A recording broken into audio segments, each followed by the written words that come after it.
Dragons Rising, Book 1. Chapter 1. For the millionth time, Vali reminded herself that she was no dragon. As the last surviving human, and possibly a future queen, hanging from the side of a cliff probably wasn't the best idea. Muscles quaking, she blew the hair that had fallen from her braid out of her mouth and forced her body upward to grab a crack, her toe wedged into a tiny dish on the rock's face. Sweat trickled down her temple and wet the linen shirt she wore under her laced leather vest. No, this wasn't the best plan. But it was thrilling. A curling violet fern the size of Vali's fist appeared on a ledge, not far from her right hand. Helena, the healer in the Lappish Dragon clan, called it Vivanius. She used it in the medicines for the younglings. The stuff was rare as a cool day in summer, and Helena would pay handsomely for the small harvest. At least a ruby or a handful of old human coins. With that sum, Vali could enjoy several rounds of dice at the cider house. Gambling was really her only true vice, and surely at least one such habit was permitted. Of course, she also did some thieving, but those days were seldom, and there was time enough to consider that when she wasn't hanging from a cliff. She stretched to pluck the delicate fronds, but her short sword caught on a nub of rock, and she nearly lost her hold. "Stones and black water," she snarled, trembling as she worked the sheath's loop to the back of her belt. For all this trouble, she would demand 3 rubies and the coins from Helena. She tucked the valuable fern into one of the small bags at her belt. After all, no dragon could do this job. They'd never fly this close to the Sea Queen's realm. One splash of recently spelled salt water, and a dragon was injured for life, or, quite often, died from the contact. As if the sea folk could read her thoughts, the ocean breeze blew in a rush of salty air that raked across one side of Vali's face. Shuddering, she imagined them far below, in the water, looking so much like humans, but with blue-green fins along their limbs, and a taste for exactly her type of flesh. During a sea battle that happened long before Vali was born, the Sea Queen had proclaimed her intention to cover the world in ocean water, flooding this last island of Sugarabota and killing every creature left on land. Twisting, Vali looked down. 200 feet below, the sea surged and swelled like the back of a great watery beast. Vali's foot slipped. Her fingers instinctively latched onto the mountain, and her nail ripped, pain searing her finger. Heart thrashing, she lifted her foot up and to the right, pulling up on a tiny crag. A rushing sound of water filled the air, and roaring waves crashed into the cliffs. Spray reached like a clawed hand into the air. Vali heard herself shriek. She scrambled to lodge her hands into a long fissure that ran along the upper half of the cliff's face. The rock scraped at the back of her knuckles. Heart racing, she switched her feet, raising the left to stand on a higher divot in the rock. Her fingers numbed as she climbed, and with every breath, she feared the sea folk's spelled wave would thrash higher and drag her into the depths. "This is not worth a game of dice," she hissed, as she jerked her way higher and higher to another ledge, to the next lip of rock that might hold her weight. The ocean roared. The tip of a wave crashed against her leg, soaking through her boot and trousers.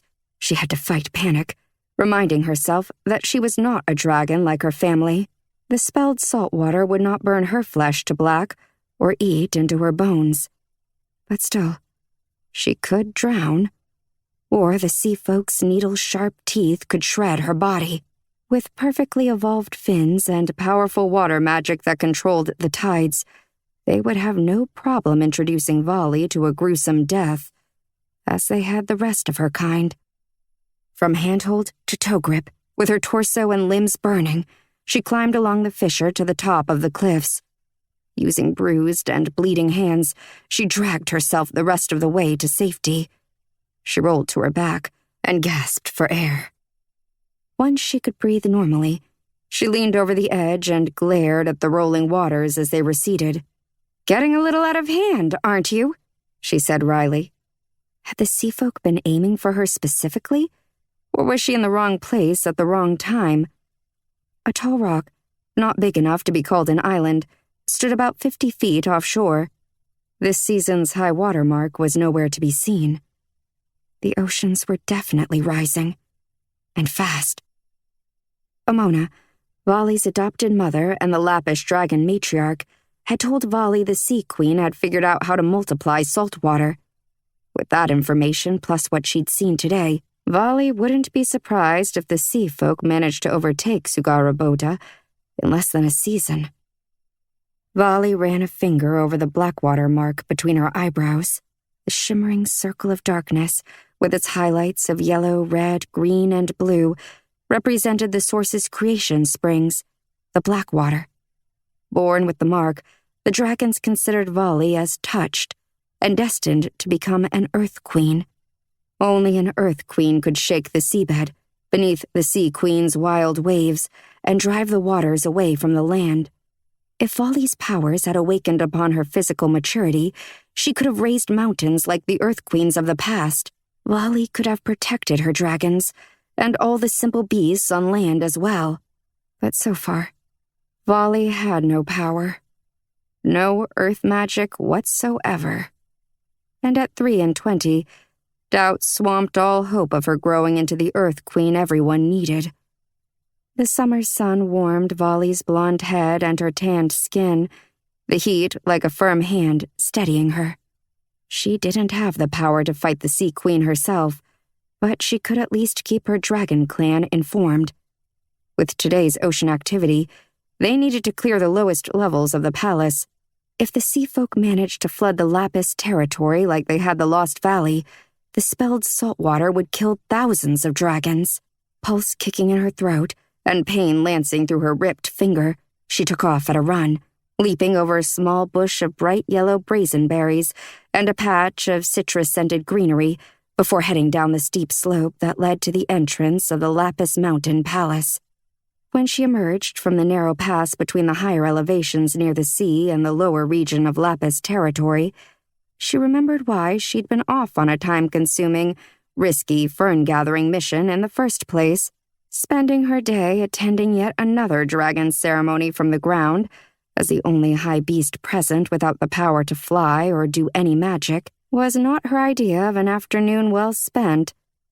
High above the palace that had been carved inside a string of 7 mountains, every dragon from the surrounding 400 or so miles flew in concentric circles, fully shifted into their dragon forms for the dragon fire ritual. A rangy male named Chabier had reached maturity and had to go through the ceremony to receive his fire magic. After this, Chabier would be able to breathe fire from both his scaled human form and his full dragon form. Dragon fire was vicious. It burned through ground, through salt water, spelled or not, and made basic fire seem adorable. Most of the dragons present had lapis blood, and therefore boasted scales of deep blue veined with a golden color, much like their lapis lazuli stone namesake. Even after a lifetime of watching dragons shift into full form, the sight stole Vali's breath. A coming storm's distant lightning flashed off the dragon's massive, sinuous bodies and their crystalline spikes, light scattered like diamonds. In comparison, Vali was a slug. Of course, she liked herself well enough. She was no lazy slug, not an ignorant slug either. Good with bow and sword, better with cards and dice, but a slug just the same, fleshy, and pretty much useless in a world where war was a constant. The dragons with jade blood disagreed with the Lapis way of fighting the sea folk. Every season, sometimes every moon cycle, strategy talks erupted into battles of fire and blood. And of course, the ocean provided a hearty helping of disaster with its spear-wielding sea folk. What Vali wouldn't give for even a touch of the dragon's power. To stand as tall as 2.5 humans on end when in full dragon form, to breathe fire, to heal so quickly, to shrug off shell and coral blades like a mere splinter. The dragons soared higher, their semi-translucent wings rippling in the wind and their dragon fire crackling between bouts of thunder. Lightning branched between them, making Volley jump. Raising their heads, they made sure to breathe their mighty flames above one another. The flickering orange, yellow, and blue joined to form a ring of fire so powerful that Volley saw the waves of heat from the ground. Her news about the ocean activity would have to wait. There was no interrupting a dragon fire ritual. 15-year-old Chabier would have his moment in the lightning storm, among his elders and their flames. When Volley herself turned 15, her body had no idea that humans no longer existed. It changed in preparation for procreation, despite the complete and total absence of a potential mate. Humans could not make children with dragons for a variety of reasons, one of which was that they were physically incompatible with regard to reproductive organs. But with these physical changes she went through, Volley had hoped her powers would rise, as they did in stories about humans and in elves too, back when they had also roamed the island. When her magic did not bloom in time with her body, Volley had gone to Amona in hopes her mother knew of a human power ceremony similar to the dragon fire ritual. But Amona knew of none, and didn't believe such a thing had existed in the human culture. Volley had searched the dragon's records inside and out for any hint to discovering her earth magic, but there was nothing. When the Sea Queen flooded the last large city of humans, Bk1, she'd also destroyed all of the humans' records. When Volley was a baby, the sea's great maw had likewise swallowed the humans' final settlement in what was now called the Lost Valley. The dragonfire ritual ended, and Chabier landed to cheers from all the dragons in attendance. Unless he proved to be more suited to the kitchens or the smithy, the young male would join the other mature dragons in the fight against the sea. The dragons needed every warrior they could get. With a bright flash of fire, the dragons shifted out of their full dragon form and into their scaled human form. Dragon servants came forward to hand out cloaks with large holes for their wings, dresses which were also sewn to accommodate flying, boots, trousers, and all manner of jewelry. Though the dragons were never ashamed of their nakedness, they preferred velvets, brocade, rubies, and gold. When the dragons shifted to human-like forms, their scales diminished in size and grew delicate, curving around nostrils, ears, elbows, and eyelids, not so different from Volley's own. The spikes faded in the fire of transformation, and the dragons now had long or short hair, in shades of amber, chocolate, jet black, or flax, like Volley's own braid. Dragon eyes were not like a human's round version. Dragons' slitted reptilian pupils worked far better in the dark. The dragon's fingers numbered 5 on each hand, like Volley's, but their scaled digits ended in talons, a far thicker version of human nails, capable of cutting flesh or stone. Wings transitioned in a way similar to scales, by simply decreasing in scale. Most dragons in attendance were from the Lapis clan, though a good number of clanless individuals had come. Amona tolerated their presence near the Lapis Mountain Palace during the dragonfire ritual because the more dragons that participated, the stronger the maturing dragon's fire tended to become. It behooved her to welcome all, despite their defiance to her in the past. Once all the dragons were in human-like form and dressed in their finery, Amona roared approval of the event. Her Blackwater mark shimmered in the uneven light, a near match to Volley's.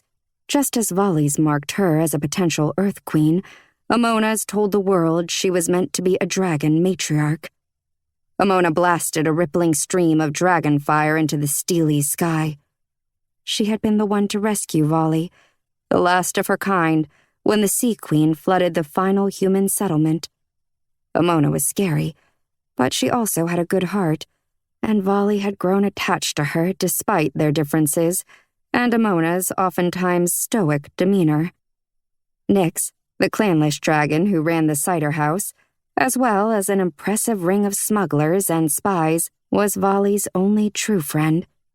Nyx slid away from the gathering as she fastened the last of her cloak's buttons. The dragons had openings in their cloaks, dresses, and tunics for their wings.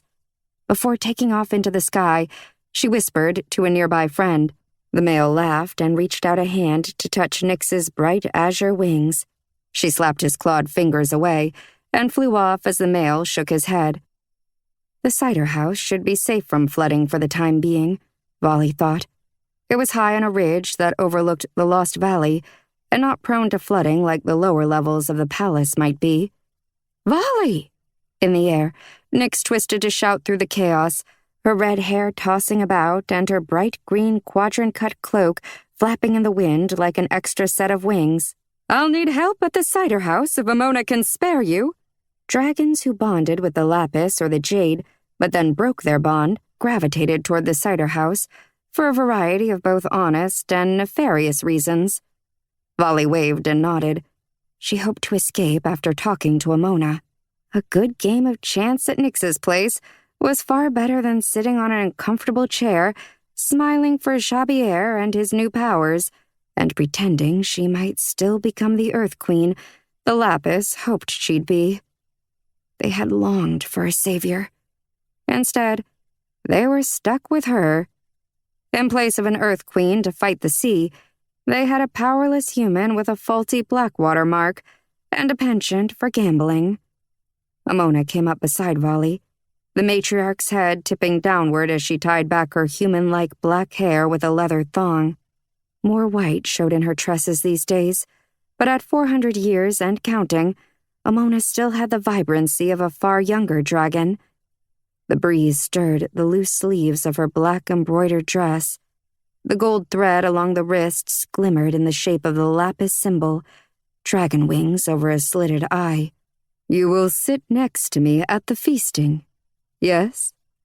Amona's voice brought drums to mind. There was an earthy beauty to the sound, and a commanding tone as well. The matriarch smiled expectantly, her human-like red lips pretty against the deep blue of her scaled skin. "I saw something." Volley kept her own raspy voice low, so as not to alert the entire clan. That was Amona's job if she saw fit to inform them. Amona cocked her head. "I'm listening." Volley spoke quickly, relating what had happened off the coast. Amona looked over Volley's head, staring into the distance, in the direction of the ocean. As she glared at their ancient enemy, her pupils expanded and contracted in a way Volley's never could. "So the Sea Queen thinks to attack us here, does she? The Jades will need to know this, too." The other dragon clan, those with jade blood, lived far to the north and battled almost daily with the Sea Queen's army in their colder waters. Sometimes it amazed Volley that both clans were dragons. As the old saying went, lapis hunt with their minds, jades with their claws. The end of the saying depended upon who was doing the telling. A jade would conclude with, "And see who has the blood of enemies between their teeth?" When the lapis used the expression, they finished with, "And see who has a full belly at the end of a season?" Despite their frightening common enemy and the ever-increasing threat to their existence, the two clans fought almost as much with one another as they did with the sea folk. "Volley, are you injured?" Amona sniffed, then took up Volley's hand. What was left of the ripped nail hung loosely, and blackened blood surrounded the first two knuckles. Volley tugged away gently. "I'm fine. Would you like me to take a message to the Jades?" Amona would say no, of course. The Jades openly hated Volley for not growing into the great powers her Blackwater mark claimed she'd possess, but Volley still wanted to offer help.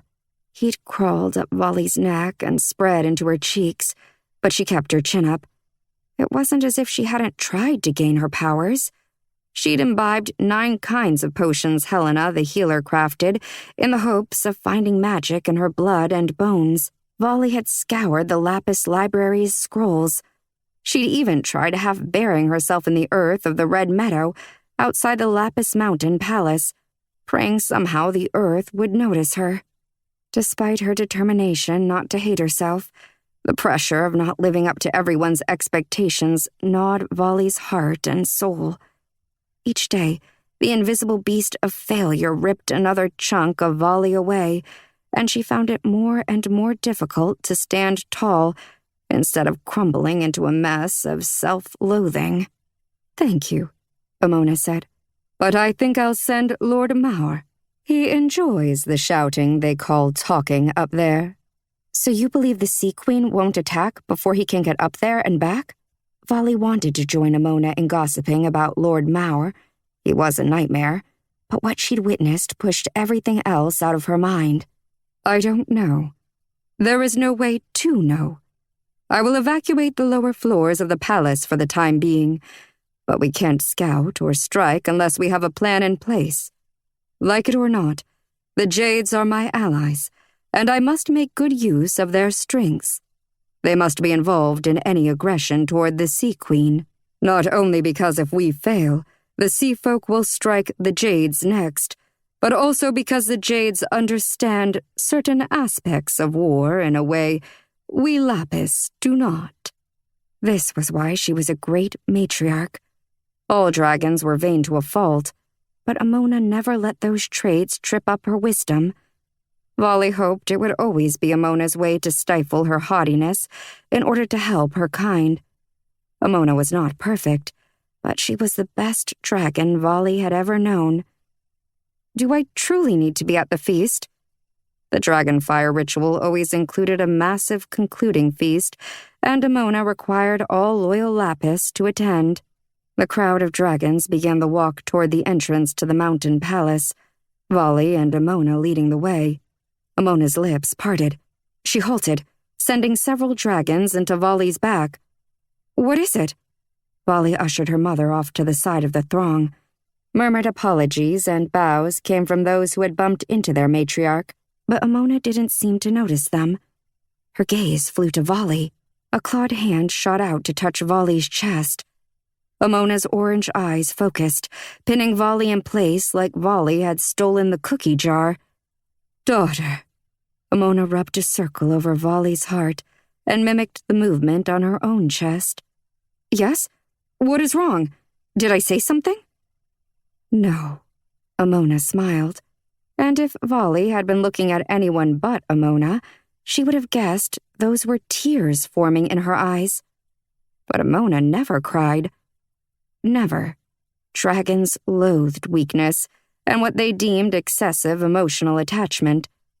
"You truly care about the flooding and the possible evacuation, don't you?" "Of course I do." What was Amona getting at? "This is more," Amona said, murmuring to herself. A buzz of excitement, or perhaps dread, ran through Vali. Lightheaded, she blinked in the sun, now piercing the storm clouds the dragons had called up. "It is?" Amona nodded, and walked quickly toward the front of the mountain palace. "You will attend the feast, by my side, in your proper place. Vali, I have discovered something very interesting about you." Chapter 2. In the time before dragons recorded history, the Lapis carved a palace into the eastern mountains. The hard facade rose in stark contrast to the red meadow's delicate grasses and the diminutive red hat flowers that grew on the banks of the Silver River. Above the entrance to the palace proper, numerous windows carved in the shape of flickering flames and landings scored with claw marks from centuries of use dotted the cliff face. Some windows were small, only wide enough to grab a portion of the western light that coursed over the distant western ranges and through the meadow, or a bit of the eastern sunrises that glowed beyond the coastal mountains where Vali had collected the vivaneous plants. Other windows widened to allow for a dragon's takeoff over the land in full battle form, or for a group of the creatures to gather for a game of dice or a meal and cider. During a game on the nearest window's perch, Vali had won a fine bear pelt. Sure, she didn't have magic, but she was no slouch with numbers or statistics. Sometimes she thought she might have a touch of luck. That wasn't nothing. Great steps of limestone, worn by weather and countless feet, reached wide enough to admit 5 full-sized dragons. An archway stood at the top of the stairs, its curve towering over Vali's head. The sign of the lapis marked the arch's peak, dragon wings over a slitted eye, and the lapis lazuli stone that naturally formed in these mountains glittered with stripes of golden pyrite and boasted the same blue as Emona's scales. Inside, dragons had dug out massive tunnels and countless rooms. Sconces as tall as Vali and made of white crystal hung at regular intervals down the main passageway. Dragons walked and talked, filling the corridor with smoky breath and the flutter of wings. Emona kept Vali close, expanding one wing, blue as the bottom of a flame, so there was only room for the two of them as they made their way toward the feast. Emona tried to be casual about her protectiveness, but for Vali, such tricks didn't pass her notice anymore. What was going on with Emona? What had happened outside when she had stopped so suddenly? Vali swallowed, her nerves on fire. "Emona, you don't need to coddle me." Vali gave her mother a questioning smile. "I am doing no such thing." "Right." Vali shook her head. "This isn't about new information on a human power ritual, is it?" Vali whispered, not wanting the whole clan to hear the desperation in her voice. Emona's eyes grew sad. "There is no ritual, Vali. I have told you as much. We must simply be patient. Your power will rise, and we will fight the Sea Queen, and we will live." So whatever Emona had learned about Vali, it wasn't about a possible ceremony? Then what was it? Maybe she had discovered another way to wake Vali's earth magic. Vali fidgeted with her sword hilt, clicking the end of it with a knuckle. Her mind threw ideas at her like a drunken juggler. "There has to be a ceremony of some sort," Vali argued. "Dragons have them. Elves too, if the stories are true." "Who has been talking about elves?" Emona sneered. The venom in her tone surprised Vali. Sure, she knew the Lapis were no friend to the Forgotten Kind. They had warred in the past, but Emona sounded absolutely close-minded about the elven race. "They were an arrogant kind," Emona said, "and did nothing but hide their knowledge from us, age after age. Thankfully, I believe them to be extinct. Do not mention elves in my presence again. And my daughter, if there had been a human power ritual, I would have heard of it long ago. I've told you this. We lived closely for a while. I would have seen the ceremony, heard the secrets."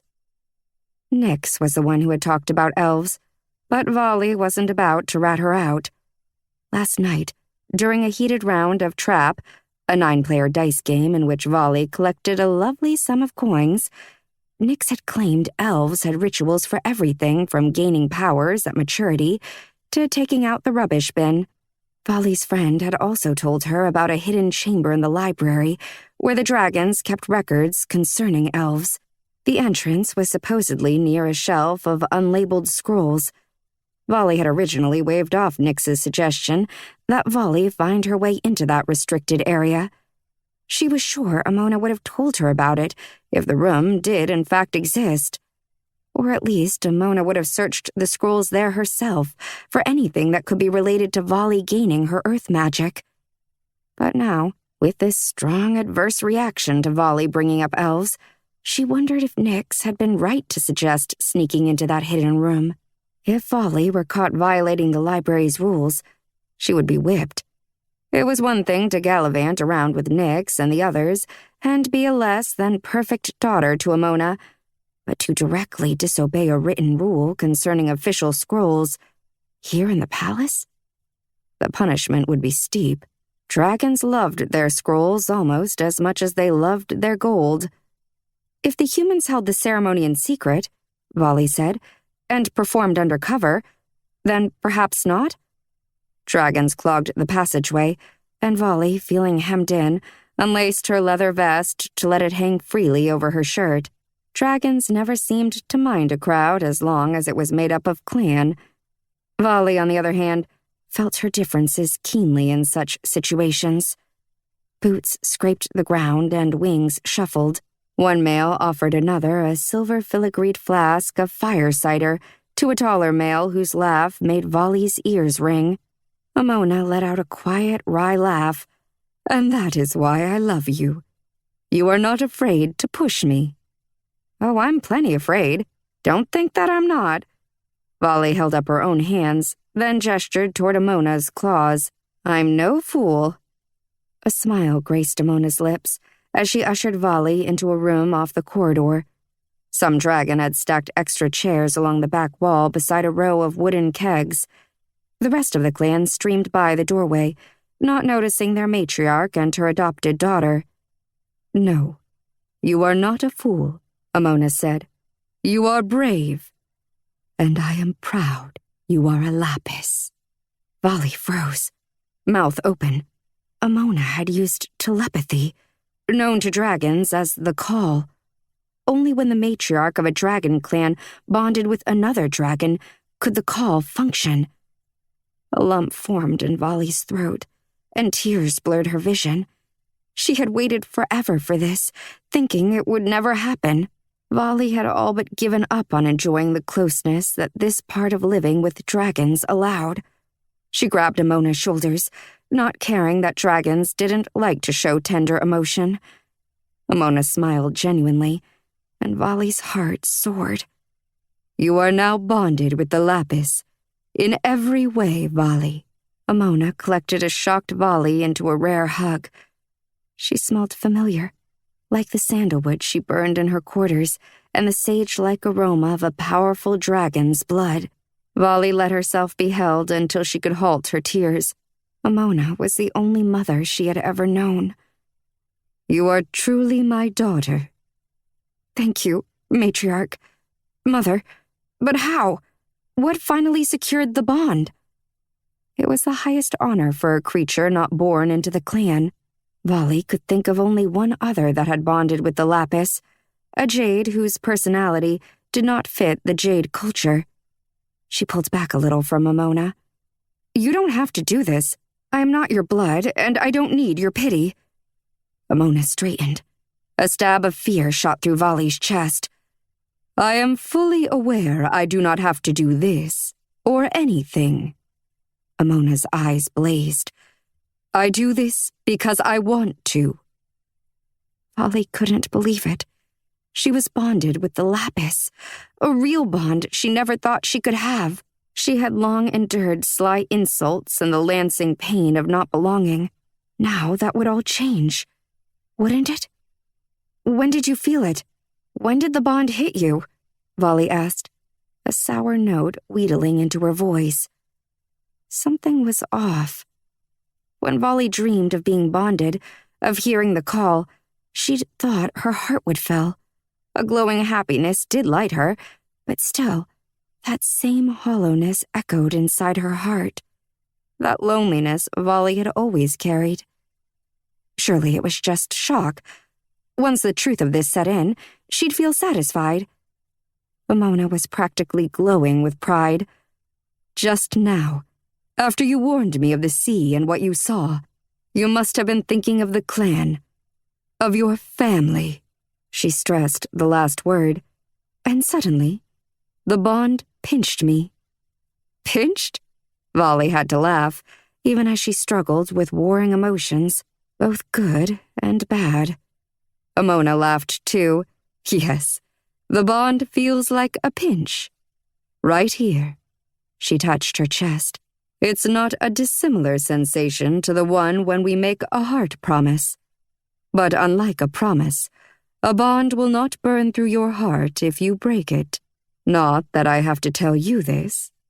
Volley knew Amona was thinking of Nyx and her call breakers.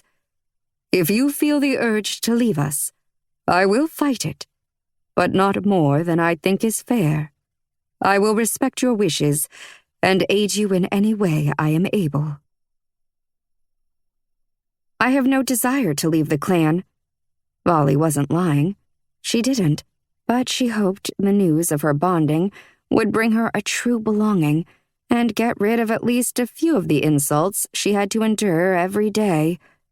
"If I did, I think the Jades would eat me for lunch." The Jades were warlike and loud, and did not pretend to be content with the way Volley had turned out thus far. Emona's laugh rocked the floor under Volley's feet as they headed for the smell of roasted meat. Pale sunlight fell through the oculus set into the high ceiling of the feasting hall. Charcoal, deep red, and yellow ochre artwork showed age-old battles between dragons and sea folk. Wings unfurling, jagged lightning. A long-dead sea queen brandished her coral spear, launching spelled ocean water through crashing waves. One of Emona's ancestors blasted dragon fire through the foam and burned a unit of sea warriors to ash. Below, 3 large pits showed bubbling pools of earth blood. Similar to magma, though less hot and infused with magic, the golden substance gave dragons their energy. The pits belched a heat that slicked Volley's face in sweat. Once, when she was a third of the size she was now, she had gone past one pit's circle of high-backed chairs and stone table to look down and see what created those bursts of flame and that unrelenting temperature. Emona's own hand had snatched her back before she'd gone close enough to see more than a flash of earth blood. Now, she stayed as far away from the openings as was polite. The dragons didn't always open the metal grates that covered the pits, but when ceremonies required the entire clan to use dragon fire, the dragons grew tired and their magic withered inside the ovens of their chests. They needed to be near the earth blood's golden flow. Its heat revived their dragon fire to full capacity. In such times of need, young dragon warriors would turn the pulleys and drag the great slabs of black iron along metal tracks to expose the earth blood. The mood in the room would normally have been relentlessly celebratory, considering the ritual they had just completed, but the dragons' toasts to Chabier lacked enthusiasm. The scene of the heaving ocean, so near their home, had brought the knowledge that time was short to the forefront. The clan's tension was 1,000 pinpricks in Volley's skin. Servants brought out hundreds of glazed venison haunches, dressed in pickled onions, and laid them out on the circle-shaped stone tables surrounding the pits. Every dragon took their seat, wings adjusting around slender chairbacks that supported the spine. For a moment, the sound of flapping wings filled the room. Volley sighed at the relief of a breeze on her flushed cheeks. Then, resigning herself to at least 1 cup of cider and a small bite alongside Emona, with Maur on her mother's right, Volley sat and tried to think of winter. As they ate, Maur talked with Emona about the bear the Lapis believed was killing and leaving deer in the northern regions, past the Red Meadow, near Jade territory. "We should send a hunter out. If left, that bear could offset the balance of the herd on which we depend for food." "I agree. I'll see to it," Emona said. Volley glanced at Chabier's table. The newly matured dragon didn't seem overly bothered by the events of the day like everyone else. He downed a haunch of venison before Volley could finish her cider. She smiled. He was a good dragon, simple and slow to anger, even if his appetite demanded a frighteningly high count of kills. At a nearby table, Helena the healer held up a serving of venison. Volley had shot one of the simple beasts with her bow during her hunting yesterday. Most dragons thought 1 kill was nothing, but Helena grinned at Volley in praise. "Very good meat. I think I have a portion of your kill." A few dragons laughed, thinking a hunting human was not much better than a soldier mouse. Would that change when Emona had made the bond public? Or would the Lapis only become more hostile toward the failed Earth Queen? "Thank you, Helena." Volley managed a grateful smile. Then Volley turned to those who had laughed and gave them a smirk. "I'd love to see you bring down prey without fire, wing, or claw. If I'm this deadly as a human, imagine how fantastically horrifying I'd be as a dragon." Most of her peers snickered at her bravado, but a few glared, smoke streaming from their nostrils in warning. "Just shut up, Volley," she told herself. "Another jab isn't worth losing your eyebrows." At the high stone table, directly under the oculus, Lord Maur looked past Emona's outstretched forearm to eye Volley. He had smoothed his brown-black hair away from his face, no doubt to show off his aristocratic nose. The nobles' hunting grounds extended from the northern end of the Lapis Palace up into the northeastern mountains bordering Jade territory. When dragons weren't fawning over Amona, they were at his heels even when said heels had been up to no good throughout the clan, partly because idiots considered him handsome, but mostly because of his standing within the clan. Nyx had told Volley to be wary. She'd said he gained much of his hunting grounds by using bribes to maneuver wealthy enemies' heirs toward the front lines of the war against the Seafolk. Amona tore a neat length of meat with a flick of 3 claws as Mauer addressed Volley. "The Earth blood has reddened your face terribly, Earth Queen." Mauer scooted his platter toward his servant for a second helping. The young dragon piled another deer steak near Mauer's seasoned mushrooms. "Do you find that since you matured," Mauer said, "the heat here is too much for your quickly aging human flesh?" He said flesh like most would say dung. She wanted to tell him where he could shove his platter, but she didn't want to ruin Chabier's special day with further bickering. Plus, Amona would probably announce the bond soon, and Volley wanted everything to go as smoothly as possible. "The heat is no trouble at all, my lord." Thirsty, Volley motioned to a servant for another drink. Some hated working for her, but she had won most of them over with humor that told them in not so many words that she did not see herself as above them at all. The servant nodded his purple-blue head and brought over a bronze pitcher of drop cider. After setting Volley's goblet in place, he lifted the pitcher high, then poured the amber liquid into the goblet. The distance and splash aerated the cider and made it even more delicious. Amona leaned close, adjusting a velvet bag on the leather shoulder belt that most dragons wore tucked under their left wing joints. Smoke spiraled from her nostrils, a sure sign she was excited. "I'm going to announce your bonding, unless you have an argument." Volley's heart beat stronger, and she tried to feel completely pleased about the prospect. Why wasn't she? "I have no argument," she said as the dragon in charge of the dessert trays walked by. "I just hope this doesn't end with me as dessert. I would probably be delicious in that vanilla bean pudding." Amona stood and unfurled her wings with a loud snap. They stretched behind Volley and Mauer like a curtain. Her eyes took in the room, her gaze a sword point looking for a target. Every dragon went silent, tucking their wings in tightly in submission to their matriarch. Volley held her breath. "Lapis," Amona said. "First, I offer a toast to Chabier." Everyone lifted a goblet. "May you become the warrior your father was," she said. The room cheered as one until Amona set her goblet on the table, indicating she had more to say. "We have a new bonding, Lapis." Amona's eyes glowed. The dragons regarded her curiously. "I know this is highly unusual." Mauer's head jerked. He stared at Volley, understanding dawning over his features. "One of a kind, I'd say." His lip curled. Amona silenced him with a glance. He swallowed, dropping his eyes, but the moment Amona looked away, he glared at Volley. Volley stared right back. "Though this is unique," Amona continued, "it makes simple good sense. Because the newly bonded clan member is of a different species, the bonding took far more time. Normally, we bond as younglings.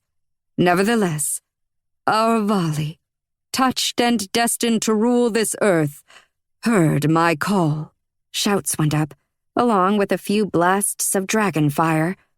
But muttering and whispering behind clawed hands darkened the glad shouts.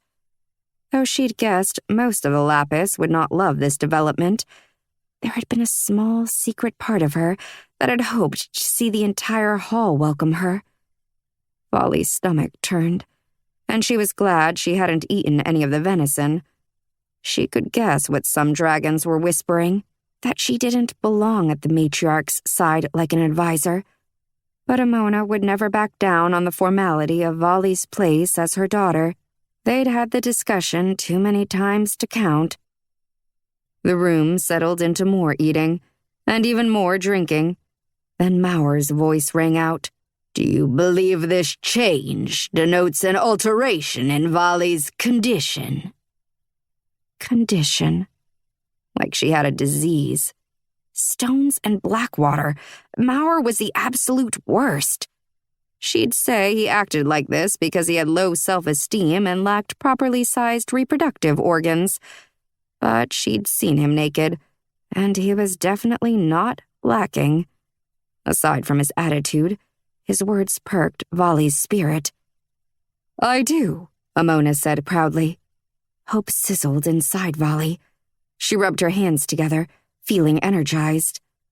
Maybe if we did our own ritual similar to the dragon fire ceremony, my magic would rise. We could stand in a circle, as a clan, and... She bit her lip. Vali couldn't fly, and being in the sky was definitely a key component of the dragon fire ritual. Maur's eyebrow lifted. And what? Perhaps we could all jump so you would be off the ground with us for a breath. The hall broke into laughter, and Vali felt as if her legs had been cut out from under her. An answer sprang to mind, her focus on defending the integrity of her idea. I could ride on your back. Vali's face flushed hotter than the hall's pits. She should not have said that. She couldn't believe she'd said it. It hadn't sounded demeaning and base in her head, but now that she'd suggested riding on the back of a dragon like it was a pony, well... She grabbed an eating knife, readying to defend herself from claws and teeth. Even Amona stared at Vali in shock at what she'd said. Maur's lip pulled away from his teeth. A growl purred in his throat.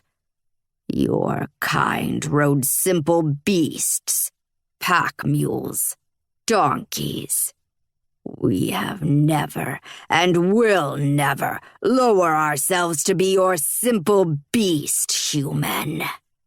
Anger flared through Vali. So you prefer to drown in spelled seawater? Amona gasped. One table away, Lenexa, the lean dragon that kept the younglings, called out, Please, Vali, please, not in front of them. Lenexa's kind eyes went to the circle of young dragons at the back of the hall near the pulley system. Most of them played, ignorant of the argument going on between the adults. But the eldest of the bunch, Ruda, blinked big eyes at Vali. She'd always liked Ruda. In the healer's chambers, the youngling often patted around Helena's feet while they bruised lavender for sleep aids and chamomile for nerves. Vali had taught Ruda where the best lavender grew in the Red Meadow. The youngling was a quick study. Vali's heart quivered with guilt. Although death was in sight, there was no reason to keep reminding them. I didn't intend to frighten you. Ruda's sky-blue scales had paled to an icy color similar to Maur's.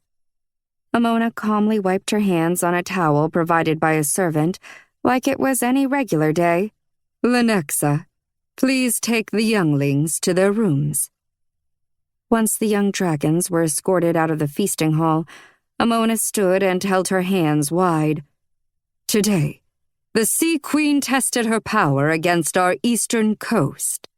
There were gasps and hushed whispers of the Sea Queen's name, Astrea. Amona silenced them. Vali was on the cliffs gathering Vivanius and saw the ocean heave and crash. Her eyes locked on Maur as if driving the desperation of their status home. The salt water reached 3/4 of the way up the cliffs. The arrogance on Maur's face flew away. He broke eye contact with the matriarch and leaned back in his chair, but he glanced at Vali, and his look set his anger burned still. We must evacuate the lower 2 floors of the palace tonight. I hate to do this on such a special day for both Chabier and Vali, but it must be done. We must be over-prepared for our enemy, in case she strikes. Tomorrow I ask that Lord Maur take a message to the Jade Clan concerning this development. We will confer with them, and I will let you know what we decide." Emona left the hall with 2 of her servants, presumably to craft her letter for the Jades and oversee the evacuation plans. Volley knew she would want the story of the ocean's attack again in detail, so as soon as she had eaten enough to keep her stomach from complaining, Volley left the hall too, heading first for the closet of bandages Helena kept nearby. She cleaned her wounded finger with a pitcher of fresh water and a bowl, then wrapped the stinging digit in clean linen. With an air of impending doom, the clan made their way through the tunnels.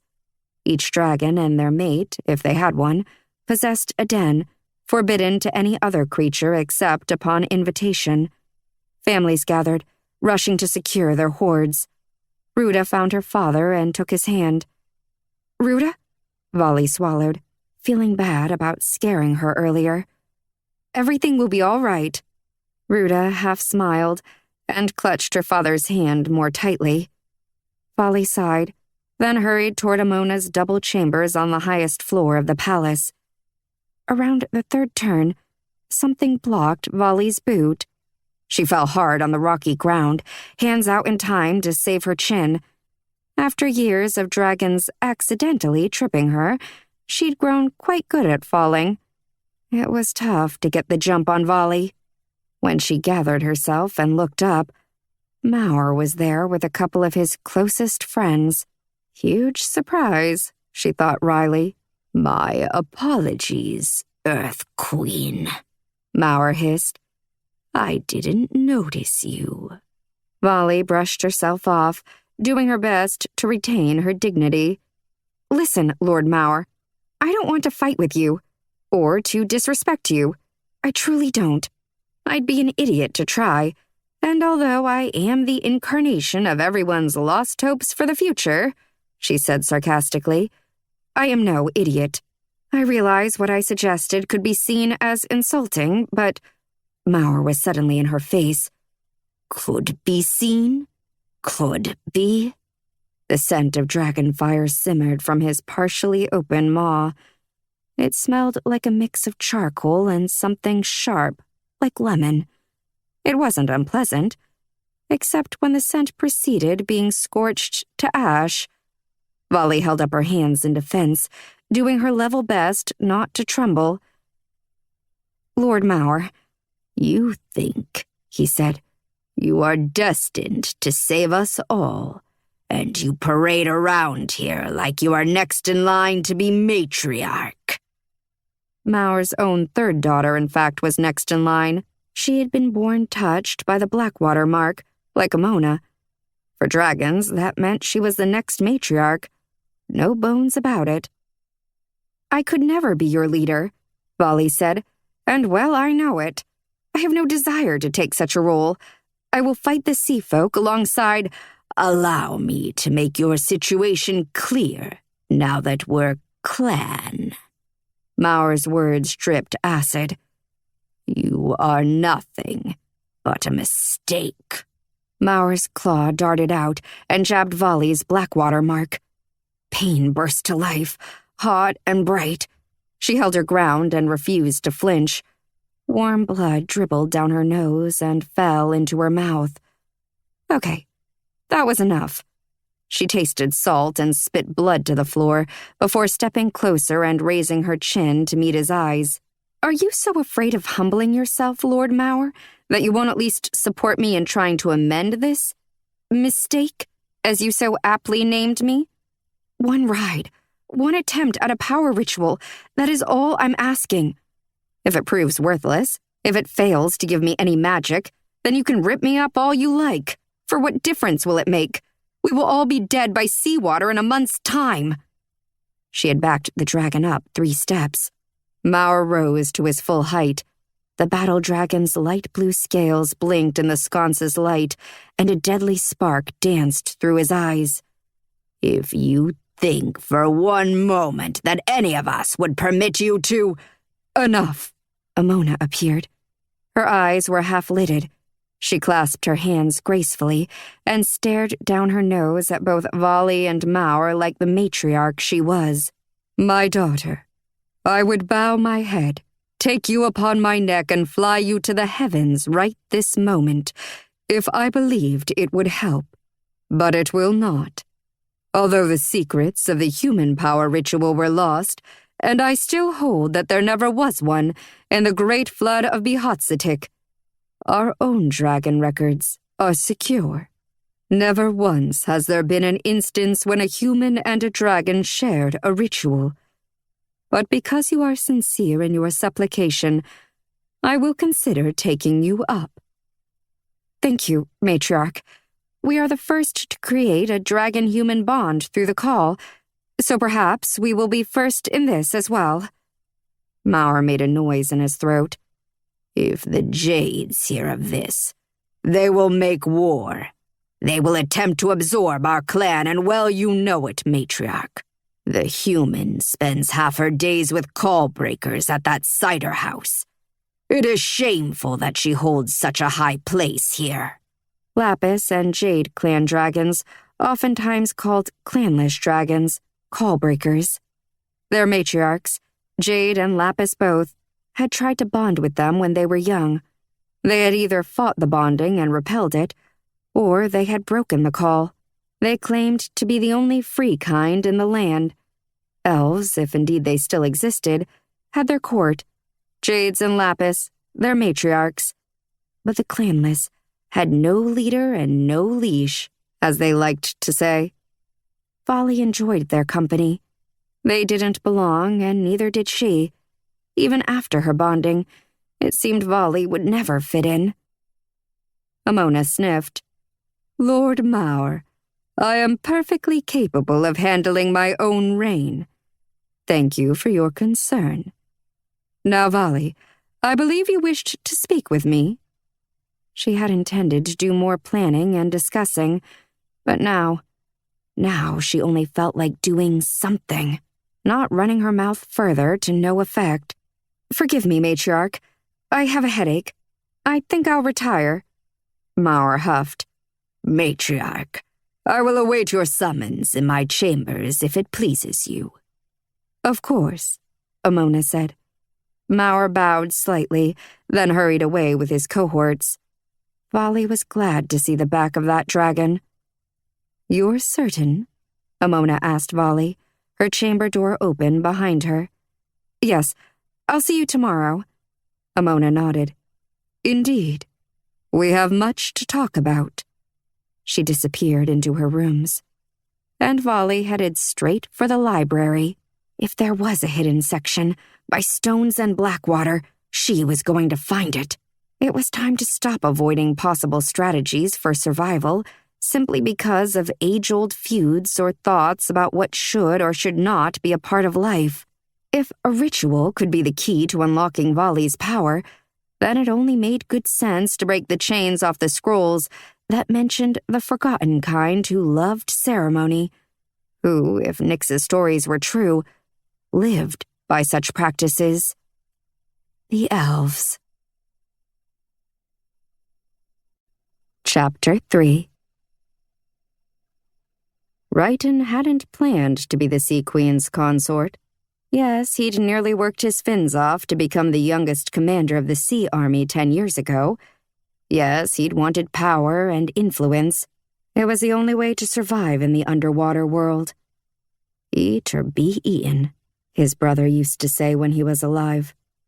And sometimes, that was not only a metaphor, but he had not planned on getting this close to Queen Austraea. No one was fool enough to do that. Granted, despite her age, she remained shockingly beautiful. But she was also cruel, even more cutthroat than Righton, and he was no angelfish. Inside the Queen's multi-tiered rooms, deep within the vibrant underwater walls of Alikos Castle, Austraea walked along the pale sand floor. She idly touched her crown, which peeked through her blue-green hair. Gold made up the base of the diadem, the metal supporting 5 points of scarlet coral inlaid with pearls and shells. A luminescent curtain of seaweed grew from the ceiling of her chamber. The leaves cast a bright blue glow over the Queen's bare shoulders, sea tulip dress, and long, finned legs.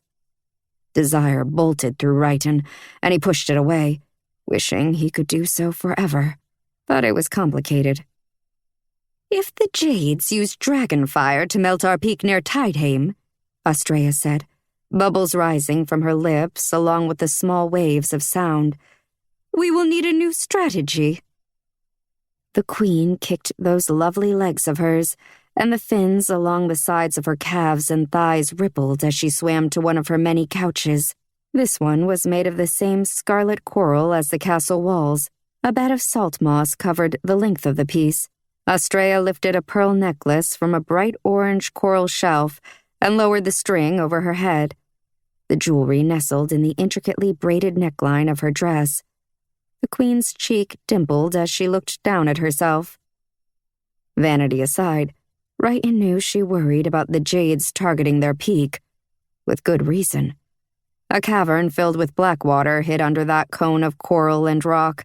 If the dragons destroyed the black water's undersea shelter, where it blended magically with salt water, the sea folk would lose their most significant source of magic. "We could distract the filthy reptiles with a double-headed straight-on strike from Units 1 and 2, then send in the third unit to spear the dragons while the fourth lures them near."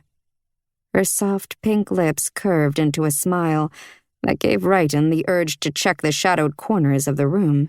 Sometimes she looked too much like an elf, the creature from which all kinds had stemmed. Elves lived near the original Blackwater spring. Blackwater was in their very blood, and through it they had harnessed the power of the air. For all that was worth, humans had embraced the earth's magic, moving rock and dirt like great insects, washing in Blackwater to wake their strength. The dragons were the warped kind, the worst of all. They had lived too close to earthblood, magma infused with Blackwater magic. Those creatures had developed an entire second form, with massive grotesque wings to flee their own fiery havoc. Couldn't they see their own foulness? None of the other kind had two forms.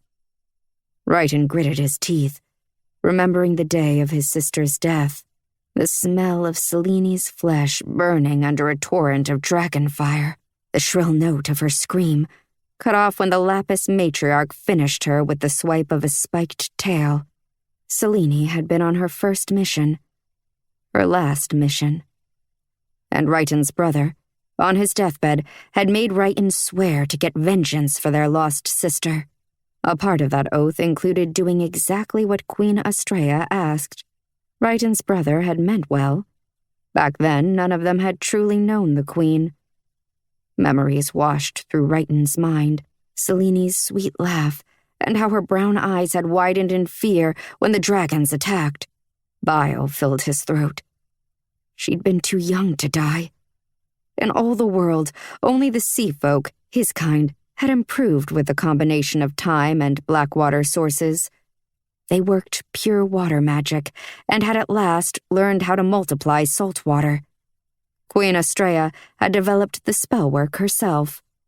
Now, Righton rubbed his kelp-brown beard. "If we try that attack, we will lose two of our best units." The Queen tapped slim fingers on her chin. "And we'll be left with lesser units to launch the full attack when the time comes," he said. Arguing with logic and strategy, rather than honor or emotion, was the only way to win with her. She didn't care about the sea folk who died, even though they were hers to care for. She wouldn't even blink when Righton's only close friend, Grystark, led the first of those two doomed groups, despite the fact that Grystark had given his right arm, literally, to her cause already. No, the Queen would only see the win or the loss as it applied to her realm and her quest to cover the entire world in salt water. He wanted the same outcome. It was the only way to rid them completely of the dragons and protect his kind. But Righton hoped to gain the victory without losing the last of his loved ones. For 2 cycles of the moon, the Queen and Righton had argued about a planned series of attacks on the remaining dragons. He was the only creature regularly permitted to disagree with her. "Give me one more meeting with Grystark," he said, "and we'll come up with a better plan for you. In the meantime, We will create confusion and fear by launching a small attack on Lapis territory." A smack of glowing jellyfish, white as moonlight, drifted past Estrella's circular window. "You feel strong enough to manage that yourself?" Estrella lifted an eyebrow, the gills on her slender throat moving. "It will take a serious dose of magic to raise waves to a height that will actually do any damage. The Lapis aren't like the fate-tempting jades. They don't spend time near the cliffs.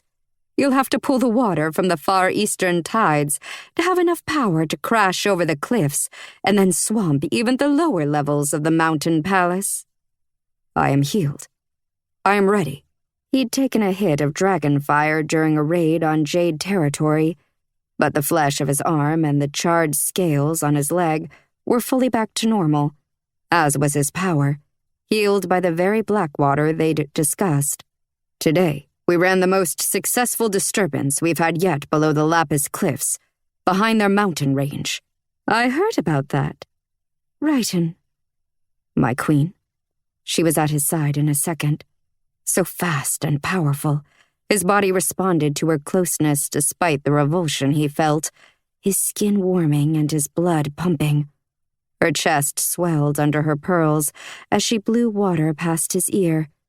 The scent of her magic rose, a natural perfume of salt blood and freshly bloomed sea lilies.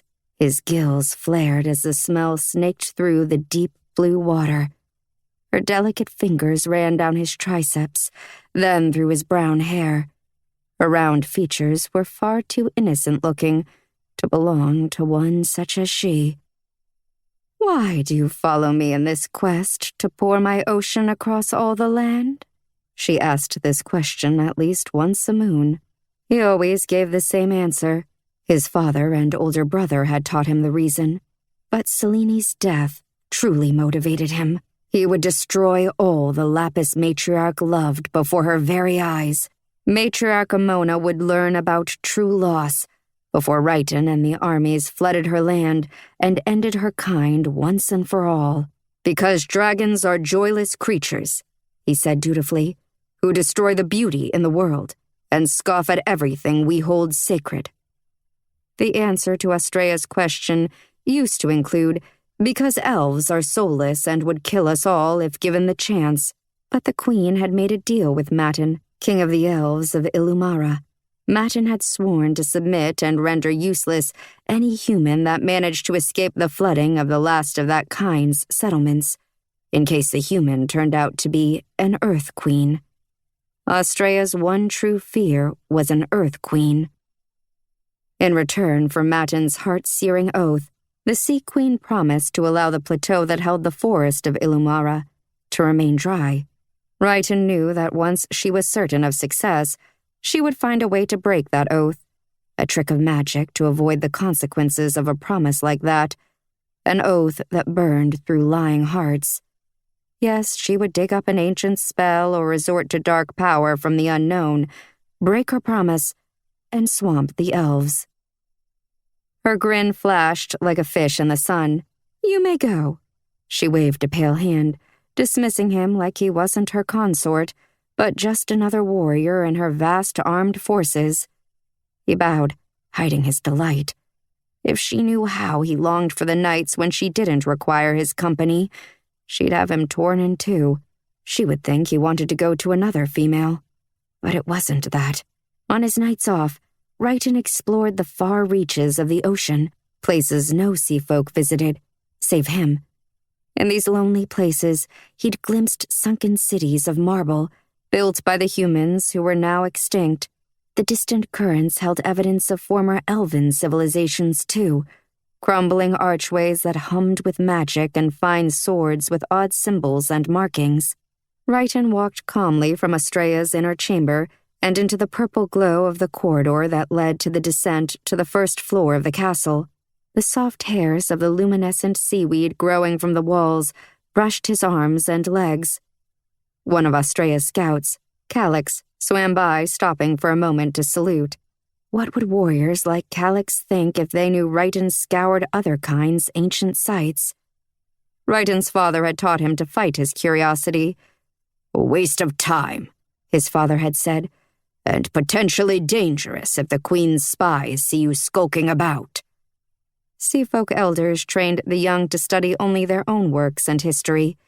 Tutors and instructors explained that the other kind were lesser, low, and any influence from them degraded one's center of power. But Righton couldn't help himself. Truly, the risk made the adventure more exciting. 4 guards in silvery shell helmets stood watch at the door to the great hall. Righton forced himself to walk instead of swim, so he wouldn't appear too eager to leave the Queen's home. Tonight he was headed to the Tristura Sea. As a last known dwelling of humans, it was off-limits to all seafolk. Echo, another talented scout for the Queen, had told him about it in passing. Spoiled human flesh, rotting bones, sharks, and foul magic tainted the waters there. It sounded fascinating. In the castle courtyard, emerald coral grew tall and wide. Yellow veilfish nibbled at the flickering light of the algae that hung from the coral's branches. The fish's 2-foot-long fins waved in the current, looking much like veiled brides walking down the mating path. "Wait!" a guard shouted. Righton whipped his feet through the water, the webbing between his toes catching expertly, and faced the male. "Yes?" "The Sea Queen says she forgot to tell you that she will view the new recruits in 3 days' time." Fuming, he bit his tongue. It was too soon. He'd have to spend all night and the next 2 training. The lack of sleep would weaken him. But if he argued more than he already had, he might end up with a spear pointed at his throat. Of course. He inclined his head respectfully. The guard disappeared into the castle again, and Righton swam off in a rush, no longer caring if anyone saw him in a hurry to leave. There would be no adventuring tonight. He had to fetch Graystark and get started on spellwork right away. Righton found Graystark in the Rogue Wave Tavern. The owner had built the place to mimic the grandeur of the castle, but instead of using rare red coral to shape the walls, he had covered basic gray sea stone in fluorescent scarlet algae. Though the tavern brought the stories of red elf hair to mind, Righton thought it rather homey. Its muted glow lit Graystark's narrow-lined face. Righton's heart warmed to see his old friend. "Righton!" Graystark handed him a twist of spiced kelp. Smiling, he pushed the offering away. He had to keep his head straight, and spiced kelp, if aged poorly, could turn folk upside down with giddiness. "We have work to do, unfortunately." A server, a pretty female with big eyes and a quick swim, asked Righton what he would like. He ordered a net of mollusks and gave her 3 quality mother-of-pearl pieces. She tucked one into her sea linen chemise and brought the other 2 pieces to her boss behind the counter. After Righton informed his officer and friend about the recruits, keeping the information about the doomed attack to himself for now, Graystark put his own length of spiced kelp inside the bag on his belt. "These recruits are fools," Graystark said, "but 3 of them show promise with the spellwork." The mollusks were fresh and of nice texture. Righton polished them off quickly. "At least we have folk to recruit." For years and years, his kind had not been able to reproduce. A plague had swept through Righton's generation and rendered many infertile. Thankfully, the next generation had been able to procreate in small numbers. Thus, this new group of young warriors recruited to refresh the Queen's forces were about 15 years old now. Too bad most of them would die to achieve their goal of washing the world in salt water. He longed to see Matriarch Amona's face right before it was all over, when she had no place to land, when her loved ones burned like she had burned Selene. "Our former queen," Graystark said, as they swam away from the tavern, "would have demanded that 1/3 of the newly matured remain at Tideham to help with the farming of seaweed, the raising of the young, and for further procreation. And dragons killed that queen." Frowning, Graystark eyed the dark water and the pearl-white specks of glowing snails on the sand below. "Not because she cared for more than war. Be careful, Gray. She has ears everywhere." "Not on my good friend's own head, I hope." Graystark slapped Righton gently across the back of his skull. "I have my own mind still," Righton snapped, sounding angrier than he'd intended. I believe in the Queen's goal. The world will be ours, and we will make it sing.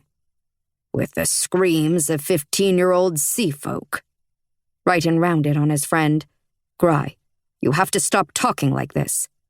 No one cares what an old one like me says. You are a general in the Queen's army.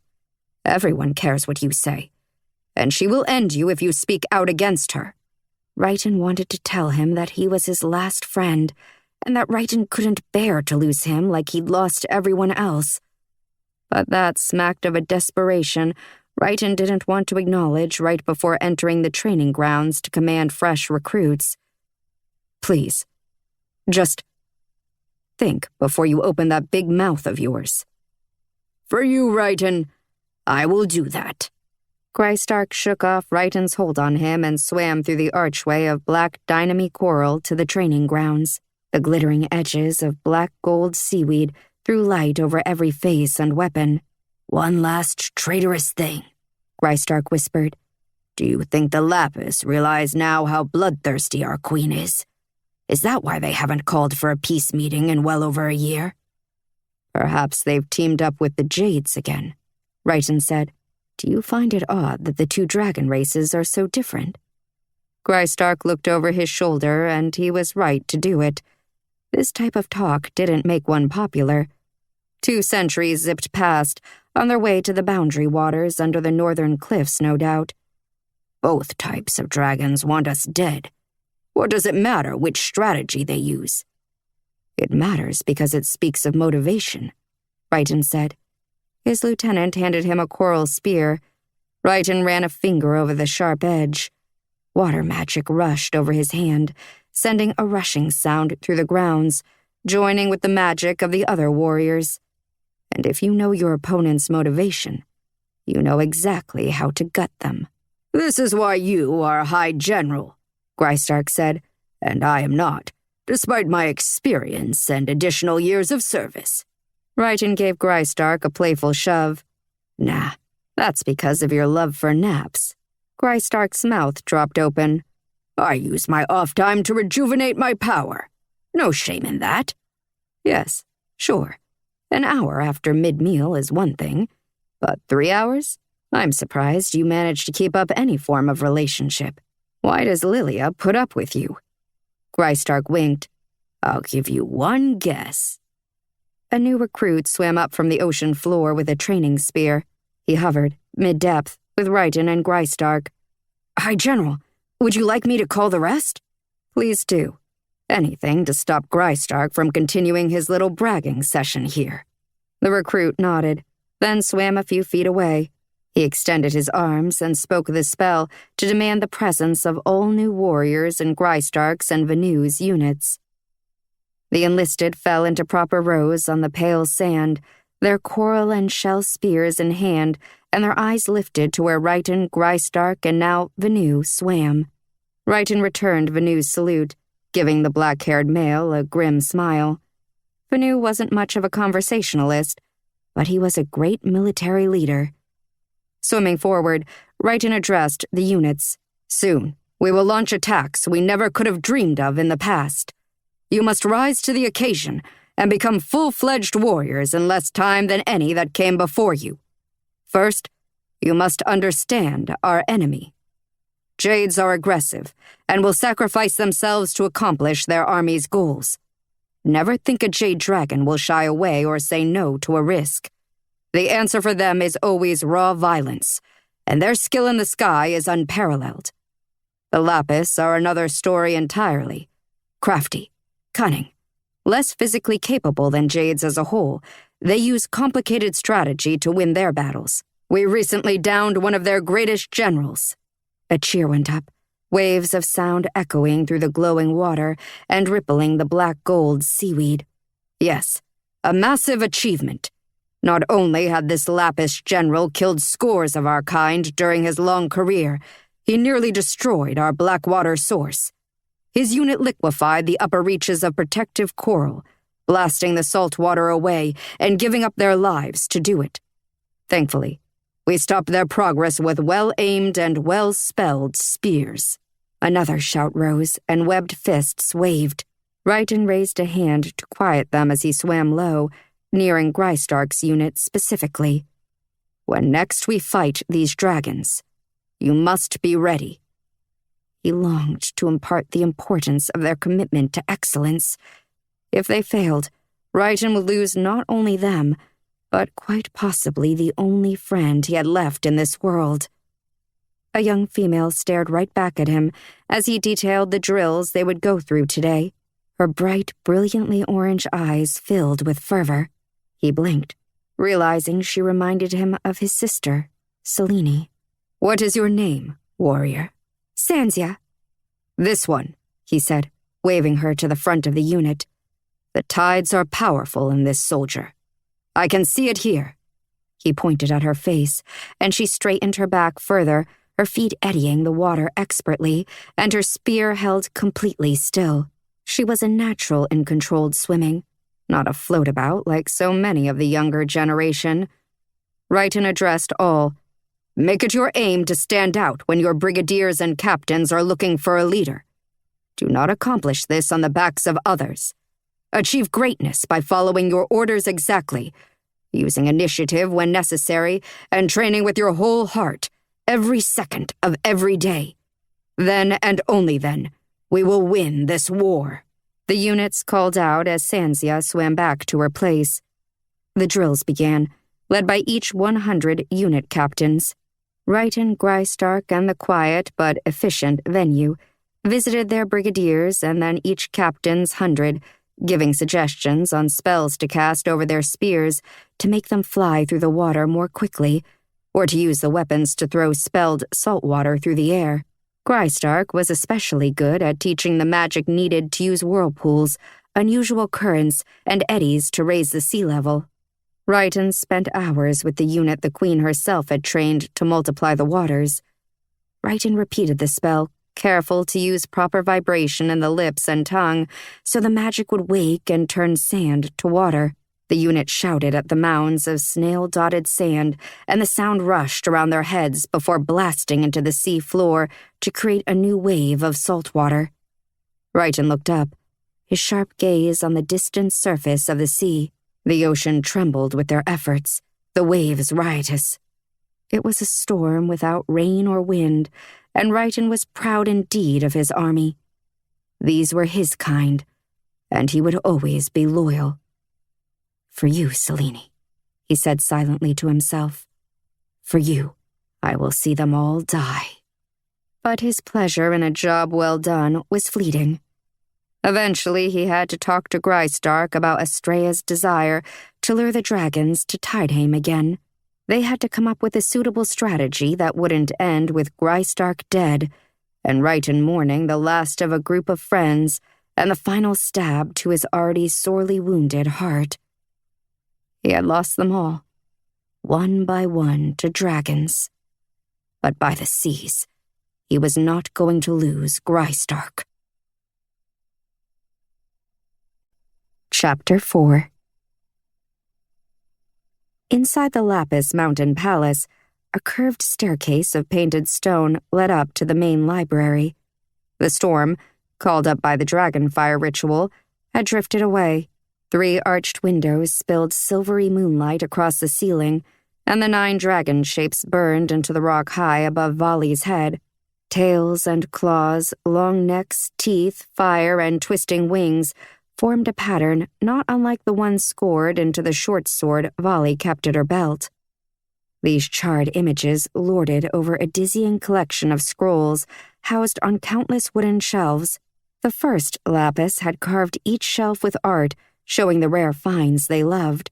Lapis lazuli lined with golden pyrite, cliff owl feathers, the gold coins Earthkind used to bring to them, and stag antlers with 12 and 14 points. The librarians had doused the oil lamps hanging from the ceiling and left, off to help move those dragons whose dens were on the lower levels into temporary living quarters. The library was empty. Or so Vali thought. As she went around a stack of newer scrolls, footsteps interrupted the silence of the room. A dragon appeared on the first level, head bent to a partially open scroll she was reading by moonlight. Wally didn't know this dragon very well, only that her name was Lise and she kept to herself. Perhaps Lise would be so interested in her own research that she wouldn't notice Wally. Moving quickly, Wally squinted in the weak light. Nyx had told her the secret entrance to the restricted area, where the lapis may have stored information about the now extinct elves, hid near a collection of unlabeled scrolls. Wally slipped behind a rock wall of tightly wound scrolls. There didn't seem to be any labels in this area of the first floor. A violet wax seal closed each roll of parchment. The first one Wally picked up had a seal with the shape of a mountain. She held the scroll up to the moonlight coming through the high windows and tried to see what information sat inside. Lines crossed and circles twined around what might have been lettering. One word showed clearly. Aneko. Ah, he was a noble dragon who lived in the far northeastern wing of the mountain palace, with lands extending alongside Maur's. This scroll held a map of territories and holdings of the nobility then. The scroll scraped lightly on the shelf as Wally slid it back into place. She held her breath, waiting to see if Lise noticed the noise. But no voice interrupted, so Wally continued her search, moving past that series of shelves. The wax seals served as labels, so it wasn't the place Nyx had discussed with her. Scouring the entire wall of shelves, Wally read label after label: Dragonfire and its uses, the history of our matriarchs, herbs A through C, herbs D through F, and so on. She searched every shelf on the first floor, except those too close to Lise. Wally licked her dry lips, wishing libraries weren't so opposed to having drinks around. It was time to ascend the steps to the second tier. Walking on the sides of her boots, heel to toe, she hurried along the iron railing. A square of moonlight illuminated her path. Wally ran a hand over the nearest scrolls, eyes scanning the labeled shelves for one that remained unmarked. This particular section of the second tier featured information on simple beasts: hawks, eagles, rabbits, that sort of thing. She crouched to look over the bottom row, but the dragons had labeled that one too. Maybe the scribes had changed the setup since Nyx heard the stories about the hidden room. Wally went over what Nyx had said. Supposedly, the dragons who had designed the restricted area had attached a mechanism to a particular shelf, and when manipulated properly, said mechanism opened a small chamber that held writings on subjects the dragons weren't too keen on. Subjects like matriarchs who had sullied their dragon honor by taking mate after mate with no regard for bonding. Stories about the Jades being the first dragons and how the Lapis truly evolved from them and not the other way around. And of course, elves. The reason dragons hated elves was still a mystery to Wally. Yes, they were clever and arrogant, but so were dragons. Sure, the elves were secretive. Who cared? Wally's best guess was that their magic made dragons sweat. It wasn't a straightforward magic like dragonfire, the only magic dragons possessed. Elven magic, the power of the air kind, had blurred boundaries much like the power of the earth kind. Well, back when they'd still had earth magic. But the humans had met with the dragons and worked with them, and the elves had kept to themselves. The elves' blend of unpredictable power, exclusivity, and arrogance rubbed dragons, fire kind, the wrong way. Dragons had their own huge egos, and elves didn't bother to stroke them as the dragons thought they should have. Yes, Wally thought, perhaps that, along with the fear of their power, was the reason any scrolls that mentioned them in earnest were held in the hidden, restricted chamber. Labels with full titles and subject lined the entire bottom row of shelves. Wally stood and put her hands on her hips. Where else to look? She muttered. Lise appeared. Wally jumped. What are you doing? Lise tucked her own scroll under her arm. Wally's heart skittered inside her ribs. Research? On stag beetles. I think my kind once ate them and… Ugh. The dragon held up a hand. Enough. Fine. Do as you like. Put that candle out when you go, all right? Lise jerked her head toward the one flickering lantern in the main room. Will do. Thanks. Oh, and Volley, welcome to the clan. Lise still looked slightly disgusted at the stag beetle idea, but her smile was genuine. Guilt tried to breathe down Volley's neck, but she shook it off.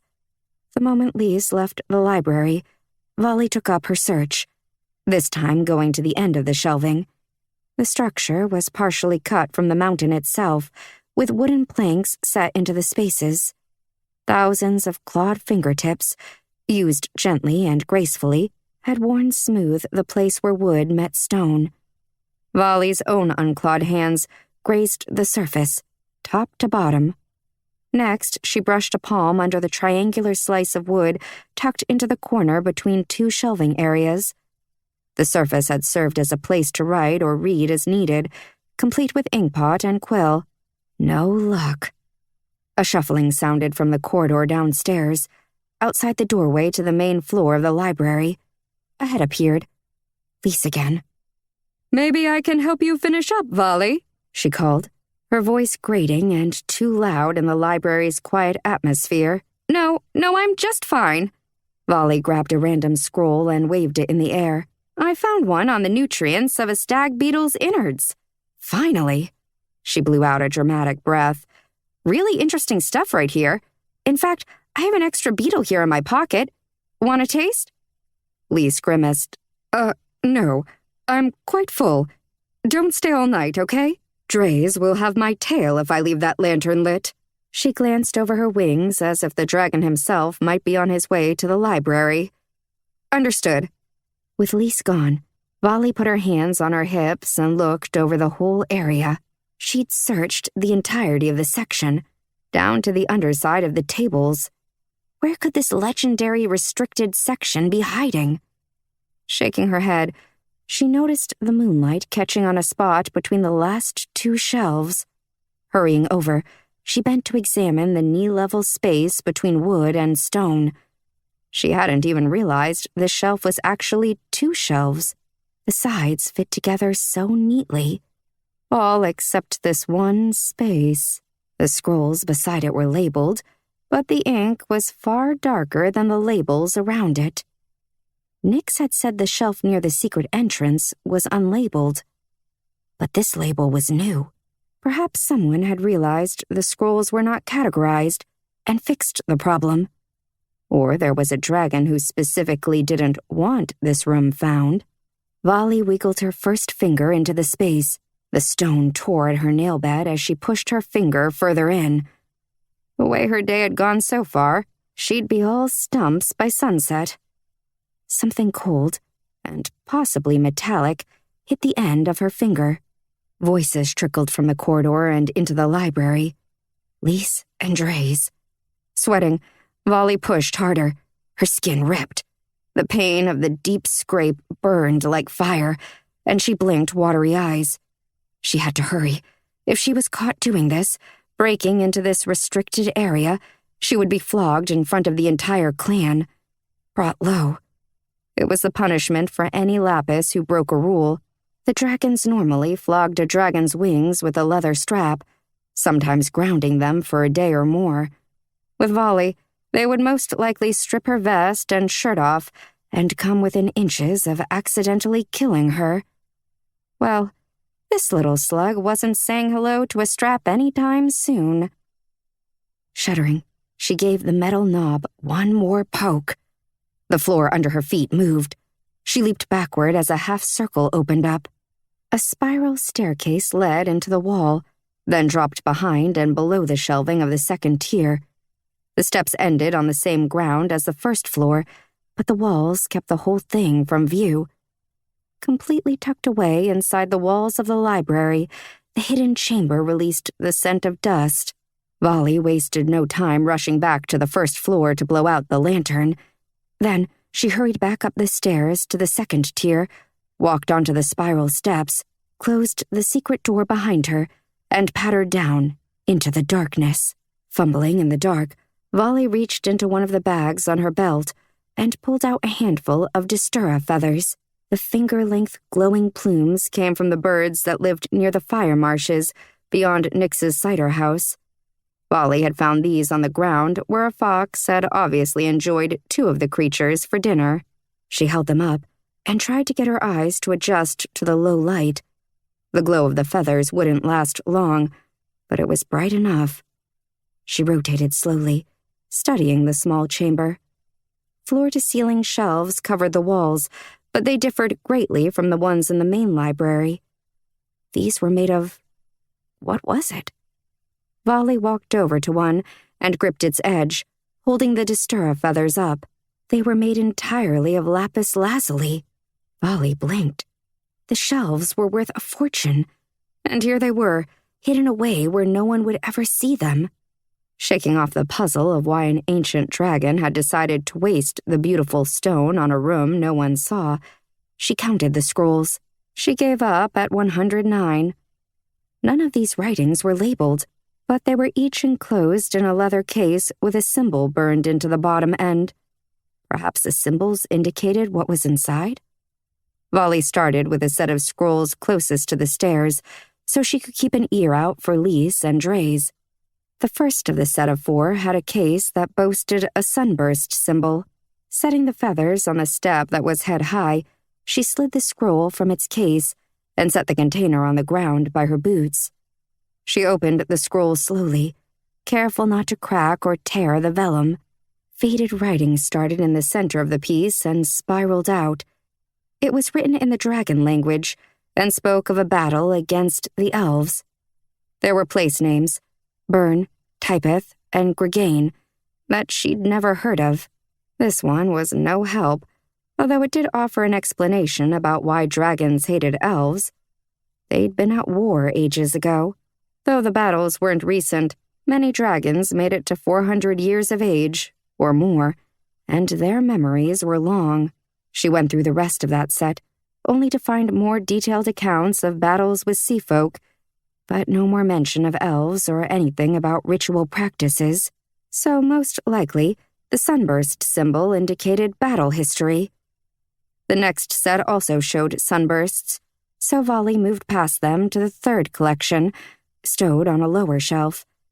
The image of stag antlers marked the end of the first 2 scroll cases, and an acorn showed on the smallest of the bunch. Volley read through the first 2. They were dry accounts of hunting grounds and who owned what. Lord Mauer was mentioned in these, but she wondered if the writing was actually talking about another dragon with the name. Maybe an ancestor of his? The final scroll didn't look like much before she unrolled it. Tattered edges, small, reeking of decay. But when Volley spread the vellum, she had to stifle a gasp. Braids and leaves and gold powder ink framed the faded writing. Small illustrations decorated the left side. A rabbit danced with a frog. A griffin, thought to be extinct, flew over a trio of mountain peaks. Humans with several different skin tones laughed and raised toasts in large mugs as simple beasts, a small bear, 2 wolves, and a rather fat beaver, gathered in peace around their legs. Under the weakening light of the glowing feathers, she tried to read the minuscule lettering. Many phrases were so worn they were completely illegible. But 2 words caught Volley's eye. Earth Queen. She read as much as she could, murmuring to herself. The scroll detailed a meeting between an Earth Queen and the matriarch that had come 3 generations before Amona. Volley mumbled the words to herself as she scanned the parchment. Under the sacred oak. The next section had faded into nothing. Then later it read, to lay out negotiations between Jade and Lapis concerning hunting grounds made fertile by Earthkind and Airkind. So the humans, Earthkind, and elves, Airkind, had worked together? That was new. The scroll under Volley's bunched fist had one last paragraph. Controlling her frustration, she read on. There had to be something here. Because the land in question is the birthplace of an Earthkind, it must be protected. Hunting should be limited to... Why would the birthplace of a human need to be protected? Another set of lines ran along the bottom of the scroll. They were written in Elven language, brighter than the brown inked letters on the rest of the scroll, as if the Elven had been added later. Beside them, an illustration of a woman with pointed ears and a pair of vicious-looking throwing knives rose a few feet above a field of brazenberry bushes. Vali cursed herself. Why hadn't she taken the time to learn the Elven language? Did Nyx know any? There was a bump outside the room. Someone was coming. Pulse ticking, faster and faster in her neck, Vali rolled the vellum and tucked it into its leather case. But they would notice if she attached the case to her belt or held it in her hands. Eyeing the various hiding places on her person, she took the scroll back out of the case, set the case back into its place on the shelf, then loosened the front ties of her vest to make room for the scroll between her shirt and the leather. Squeezing her eyes shut, she hoped with all she had that her actions wouldn't completely demolish the beautiful scroll or its potentially key information. She hurried up the steps, just then realizing she'd let the feathers drop. A rumbling voice Vali was almost sure belonged to Dre's echoed through the library, followed by something Lise said. Vali heard her own name. The glowing feathers lay in a scattered heap near the base of the stairs, but there was no time. Well, she had to make time, or the next dragon in here would know someone had been in the room. Holding her breath, she leaped down the steps, then shoved the feathers down her shirt. Pulse racing, Vali vaulted up the last 3 steps, then reached across the opening to push the mechanism that would seal the chamber. Dre's and Lise were coming up the main stairs from the first floor. Vali was trapped on the second tier. She grabbed the nearest scroll, sat abruptly, and threw the writing open on her lap. Lise and Dre's would find it incredibly odd that she was reading by moonlight, but that was fine by Vali. Odd worked. Breaking into highly prized and restricted scrolls did not. One ended with a shaking head or an eye roll. The other concluded with a whipping. But then another voice joined Dre's baritone and Lisa's alto. If it's her, I will deal with her infringement. I am here on the authority of our matriarch. It was the deep bass of Lord Maur. Vali swore silently, her palms sweating. He would never swallow her little act. The window bled moonlight over her shoulder. Vali winced, knowing what she had to do. Getting to her feet, she faced the window. In one movement, she jumped and grabbed the window's stone ledge. As she hauled herself up, smashing the stones out of the poor scroll she'd stolen and probably ruining everything, the footsteps closed in, coming around the corner. Maur would see her. The leaded glass pane opened with a squeak. She latched it on the hook above, then on her belly, she edged out of the wide rectangular window. She let her feet drop away from the opening, on the outside of the palace. Night air rushed up the mountainside and tangled her hair as she flipped over carefully and slid lower, using her hands to hang from the outer edge. Her 2 injured fingers were quite insistent on this caper not lasting long. She had to find a foothold, or she would topple and plunge into the dark drop. Turning to peek at the elevation, she heard the voices as if they were right above her. The amber glow of a lantern reflected off the window glass. Had they noticed the window was open? It was impossible to know exactly how far Vali was above the forest that surrounded the mountain, but she had a pretty good guess. The library wasn't on the highest level of the palace like hers and Amona's chambers, but it was only 2 levels below. Still very high. Nice work here, Val, she whispered to herself. In a second, Lise would look out here to investigate. Dre's would have noticed the night air, surely, and Maur would accidentally shove her off the edge. It would be the perfect solution for him. Vali would be out of the way. He didn't believe she would ever have the power to save them anyway. Maur stubbornly refused the idea that the sea folk might win the war. Hand shaking, Vali tried to still her brain. The voices faded. The light from their lantern disappeared. Volley had no energy to celebrate that. Her fingers were giving out. One by one. First, the one she'd injured on the seaside cliffs. Then the two beside that one. Next, the one that she'd ripped getting into the chamber. Panting with the effort not to fall, she moved the flexible soles of her boots right and left, up and down, desperate to find a foothold. At last, her toe found purchase on a tiny ledge. She put her weight on it. "Please hold me, rock," she whispered. "I'll never step on you again if you keep my arse in the air for a minute or two longer." The rock did hold. She moved each hand to a new hold, ignoring the pain in her fingers. When she thought the dragons had moved far enough from the library, she dragged herself back up and through the window. Panting, she slumped against the wall. Her gaze went immediately to the place where the floor had opened earlier. She blew out a heavy breath. It was still closed. No one knew she had been in there. After closing the glass over the window, she crept down the second-tier stairs and slipped out of the library. It was late, but Nyx and the call-breakers would still be up. Volley touched her chest and felt the scroll under her vest. If anyone could help her translate the elven words at the bottom, it was Nyx. After a stop in the dark kitchens to grab a loaf of bread and a crock of cider, Volley walked the labyrinth of passages to the palace entrance. She handed the cider to the taller of the two entrance guards. "Big day, huh, Rip?" The taller of the two was infatuated with Amona, and he knew that she knew. It was enough to keep the male on her side. "I thought maybe you had missed out on some of the festivities. This being your watch and all. Ty?" She handed the second guard the bread.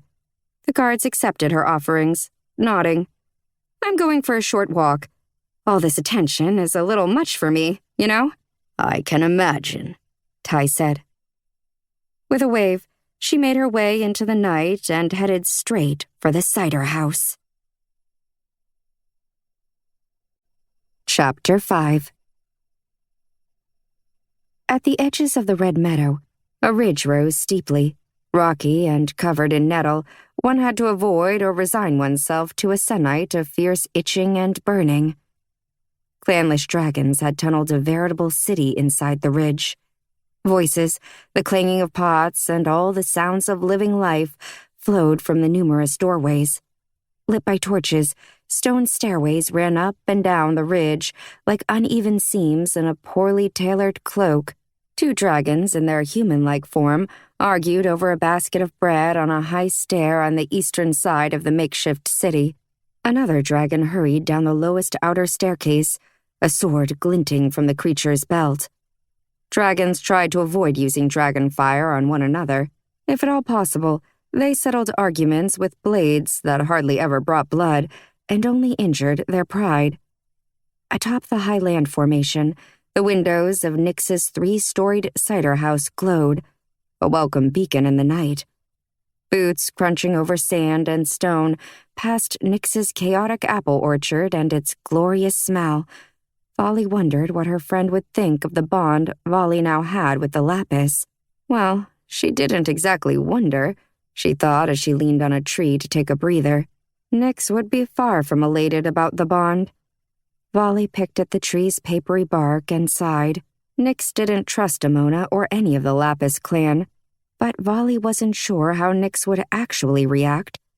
Would she remain a close friend, or would she want to distance herself somewhat from Volley now that Volley would have to answer Amona's call when or if she was summoned to action? Stomach twisting, Volley hoped the call-breakers wouldn't ban her from the cider house. That would put her in a dung position. It wasn't as if Volley had a choice whether to bond with the Lapis. Amona was, for all intents and purposes, Volley's mother. She had saved her life, and continued to come to the rescue when Jades ran into the lackluster Earth Queen and decided to show exactly what they thought of Volley. Nearly there now, she plucked a pepper from a head-high plant and sniffed its pungent aroma before moving on, a habit she had picked up years ago. Volley wanted to be bonded with the Lapis. She was glad of it, proud and pleased at the unexpected development. But she still felt the same connection to the Callbreakers and her friend Nyx. No matter how Amona claimed Volley, she remained an outcast like the kind that spent their free hours at the cider house. Besides, their drop cider had a much better kick. Inside the carved wooden door, Nyx's establishment was packed to bursting with dragons. Sitting at one of the many round gaming tables, Draymore adjusted his eye patch. The lean, jade-blooded dragon had seen his fair share of war, but the horrors hadn't stolen his ability to see the joy in life. He noticed Volley and winked. "Our pickings," he said over the din of coins and stones exchanging hands, raucous laughter and the bang of mugs on wood. Draymore wore his usual midnight blue cloak. Slits for his bright green wings boasted pewter buttons and blue embroidery in patterns of cracked dragon skulls and curling flames. His white shirt, shockingly clean compared to everyone else's clothing, fit snugly over a frame built by years of training with the Jade Battle Dragons and more than one horrible feud with the Lapis that Volley called family. At some point, he'd realized how ridiculous it was that the creatures that should have banded together to fight the murderous sea folk were killing one another instead. He'd left the Jades and their feud, broken the call, and come to work for Nyx. Thankfully, the Jades and the Lapis had agreed on peace for the time being, but everyone knew it wouldn't last. Volley often wondered what Draymore would do if his former general marched in here and demanded his return. Normally, the clan dragons shunned the clanless, but with the approaching threat of the rising ocean, would they continue to do so? Volley flipped the pepper she'd nicked into the air, catching it neatly before tossing it again. "Pickings are slim, my friend. Slim indeed, though I did snag some of that rare fern I told you about." At the same table, Ibai and Kemen joined Draymore's game. The mixed jade and lapis-blooded dragons worked as healers for Nyx's small army of spies and smugglers. Ibai rolled a pair of black dice, and Kemen finished his cider before throwing a wave at Volley. Ibai sniffed, his gaze darting around the room. Sometimes he reminded Volley more of a bird than a dragon, but he didn't have the brain of a sparrow. That dragon held worlds of knowledge in his shifty little head. Ibai had healed Volley more than a few times after a fight. "Did you find the fern on the sea cliffs?" Draymore rolled his own set of dice, then leaned an elbow on the table to watch his luck spill out. "Can't get enough of danger, can you?" Kemen gave Volley an approving nod. Kemen and Volley were well known for daring one another to steal from the Lapis treasury. Kemen had been caught attempting the foolish deed, forcing Volley to make up a wild excuse for the dragon, claiming he'd been looking for her because of an emergency outside Nyx's establishment. The excuse worked only because the guard that had nabbed him was a complete idiot and allowed Kemen to escape with his life. Volley snorted at Draymore. "Don't worry, Mother. I have been climbing those cliffs since I was a babe." Her hand darted in front of his nose, snatched his cider, and then downed the rest of the cold liquid. "How dare you!" Draymore held a hand to his forehead like he was going to faint. Volley's gaze flicked to Ibai. "You should thank me, Draymore. I just saved you from being too drunk to notice Ibai is about to turn that second set of dice to match his first throw." Draymore's eyes widened. "What?" He turned, then lurched forward, jostling the table and spilling Kemen's drink. He snatched Ibai's hand. "I thought you used that brain of yours to win." Ibai laughed nervously. "Sometimes only luck can grab a win, Fine Eye." Fine Eye was Draymore's nickname. He'd been a handsome dragon in his youth, or so they claimed. Volley was not attracted to dragons. The scales didn't do it for her. She knew well that even if she was interested, she could never mate with one. Her body was not set up to handle dragon mating. The parts involved were all wrong, and they tended to breed in full dragon form. "And by luck, you mean cheating," Volley said to Ibai. She patted Draymore on the back. "Let him go. Whatever coin he wins, he'll use to buy some fine salve that you'll most likely need in the future if you keep annoying his rather large brother. Vali nodded respectfully at Kemen, who almost smiled in return. That was the most anyone got out of him. Draymore released his hold, a wry grin pulling at the green scales around his mouth. All right, but you're rolling again, Ibai, and this time, I'm watching. Kemen threw a small chunk of jade into their piles of old human coins and glittering stones, while Draymore shouted to Ba, the cider house's chunky barkeep, for another cider. Oil lamps hung from the rough-hewn timbers of the ceiling, and smoke rings issued from the nostrils of a narrow-eyed male named Uskul and a bald female named Miran, who were obviously having a contest of sorts. Beyond them, 5 dragons, all newer jade smugglers that Vali couldn't keep straight, threw bones on the chalked floor amid a scattering of coins and precious stones. The largest of the bones landed in the chalked 12-pointed star, a big win for that fellow, an even bigger loss for the others. Vali stepped quickly around them, knowing a fight was coming. One of the losers slammed a fist into the winner, and chaos ensued, nostrils smoking and talons slashing. A chair flew backward. Vali, snickering, ducked to keep from being hit. She headed for the bar where countless glass liquor bottles in every color of the rainbow perched precariously on a wall of wooden shelving. Thankfully, Draymore and Kemen hurried to drag the new call-breakers apart before the night escalated into a bout of dragon fire. Nyx would have murdered any survivors if they burned her cider house down over a game of bones. One of the jades pulled a knife. Kemen kicked him in the gut, throwing off the other dragon's balance. Then Kemen stole the knife in one quick movement. Draymore held another male dragon by the scruff of his black tunic. Releasing his grip, he shoved the male into his fellows. Leave off, fools. If you want a proper fight, you can find me outside in an hour.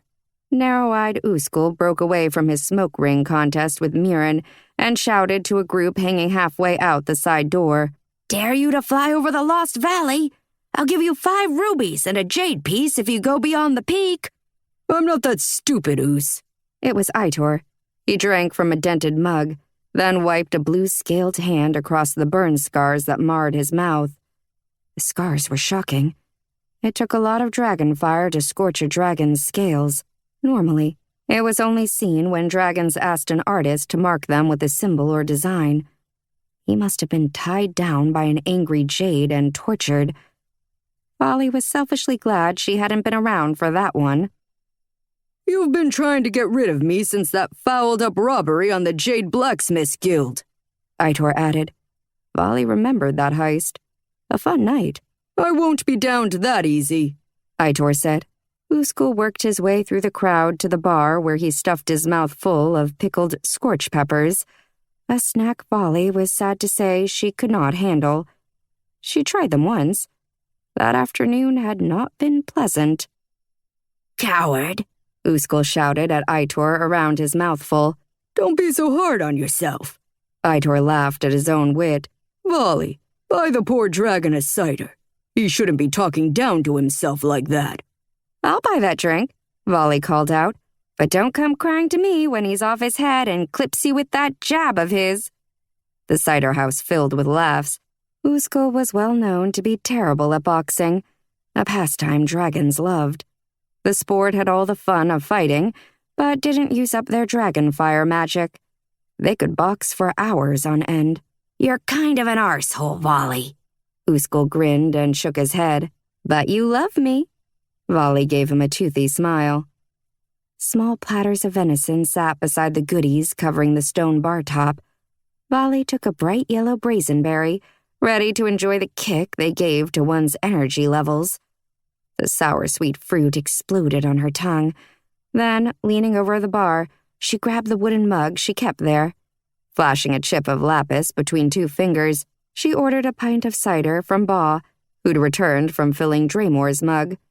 Ba's wings fluttered as he took payment for her drink and Uskul's. I wouldn't pay for that Blackwater-cursed fool's drink. Ba lifted his bronze pitcher and let a stream of cider flow into her mug. Little drops of the chilled drink fell onto Volley's forearms. Uskul shoved his mug forward. She didn't ask your opinion about it, Keep. It's not the best of times, my friend, Volley said. No matter how many females he has stolen from you, we must stick together. The cider went down, nice and cold. Stones. She was glad the breakers felt no need to open great pits of golden earth blood. They rejuvenated themselves and their dragonfire magic by lounging near a crack in the ground where the fire marshes began. A far better system than the Lapis's smoking pits of painful heat at the palace. Far better to the last human, anyway. Ba secured Volley's lapis lazuli chip inside the jewel box, sitting beside a set of shelves. Crockery and glass jars of fermented eggplants crowded the space. I know we're all nigh on doomed, but is there something else wrong? He asked. Volley had to keep the new developments quiet for now. A full-scale alarm wouldn't help things. Not yet. It's nothing Nyx can't fix. And here she is now. Ba grinned, looking over Volley's head. There was a shout of greeting, and Nyx sauntered down the wide stone steps from the second floor. The room exploded into toasts to the cider house's owner and operator. Nyx's ample hips and bosom, the complete opposite to Volley's lean build, had most of the males drooling as she dramatically entered the common room, where she pretty much ruled as queen. A red and gold brocade pouch fixed to her belt shifted as she walked. Volley knew it held precious stones for bribing members of the Lapis and Jade clans. Nyx never let laws get in the way of collecting secrets for this or that lord or lady. To Nyx! Draymore called out. His lean face drew up into a lopsided grin, his river-green scales shining. The only matriarch we'd ever answer to. Nyx's laugh bubbled out of her throat as she slid gracefully to the bar top to take up her bookkeeping ledger. She wore a gold ring on every finger. If I were your matriarch, you'd all be hiding in jade and lapis treasure rooms, waiting on my call to clean those lofty lizards out. Laughter shook the stacked rock walls and mortar plumed from the larger cracks around the windows. Body swaying, Nyx winked at the crowd and they cheered for her again. I'm sorry they're being so ridiculous, she said to Volley while writing 5 quick tallies inside her ledger. Her long white writing quill bobbed near her apple-shaped cheeks. They're always like this for you, and you know it, Volley said.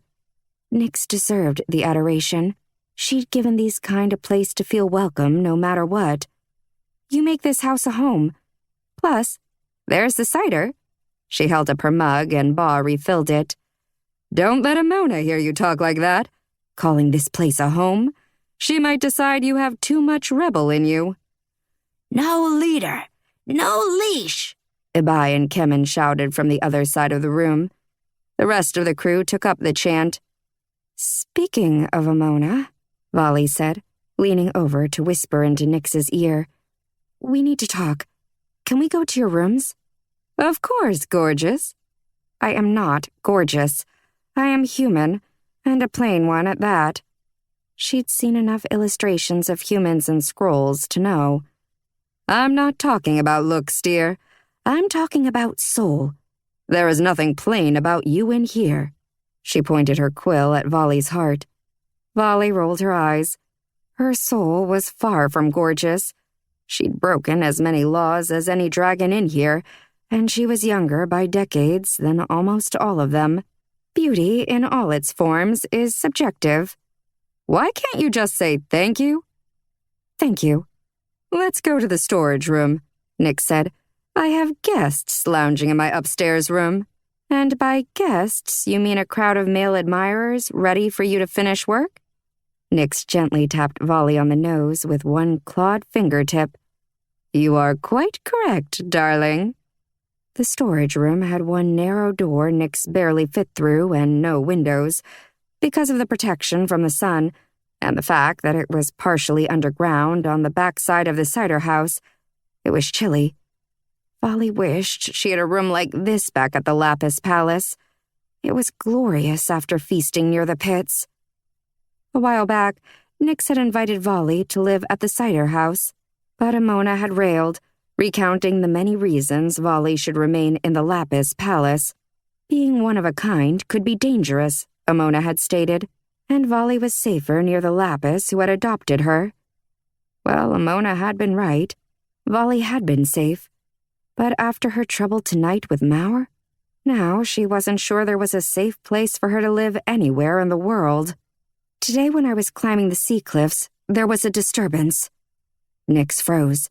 The sea folk used their magic on the water and raised the largest wave I've seen yet. Nyx's gaze roamed Volley's face, her pupils shrinking, then expanding. Nyx clicked her blue tongue against her teeth, a common dragon habit. Their tongues weren't quite forked, but the end was less rounded than Volley's. "How bad is it? Your face says it is dire." "I won't lie. Please don't." Nyx set her ledger on a shelf beside a crock of butter and lit a large candle. Volley explained what had happened in detail as Nyx listened. "And now, the Lapis are evacuating their lower 2 floors. I think you're safe up here on this ridge, what with how the land lies now. But her time is running out. My time. I have to figure out how to get my powers going, Nyx." Nyx took a moment to absorb the idea that the sea folk seemed ready to strike. She pressed her red lips together and took a slow breath. Then she opened her bright yellow eyes. "What's the plan?" The scroll slid easily from Volley's vest. "I stole this from the hidden chamber you told me about." "Nicely done, thief." From Nyx, that was a compliment. "It talks about the sacred oak, mentions Earthkind's birthplaces, and even has a line about humans and elves working together." Nyx's eyes widened. "Now that is interesting." She held out her hands. "Don't hold out on me, woman. Let me see this shocking text." Volley watched her carefully unroll the delicate strip of vellum. Nyx read it over, her tongue clicking again. "Can you read the Elvish at the bottom?" Volley pointed at the darker ink near the elf holding the daggers. "It would be fantastic if it said something along the lines of, 'Here's how Earthkind gains magic. Step 1, and so forth,'" Volley said wryly. Nyx snorted. "Right next to the line about the exact location of matriarch Alishina's lost hoard of cursed gold coins." "Yes, exactly.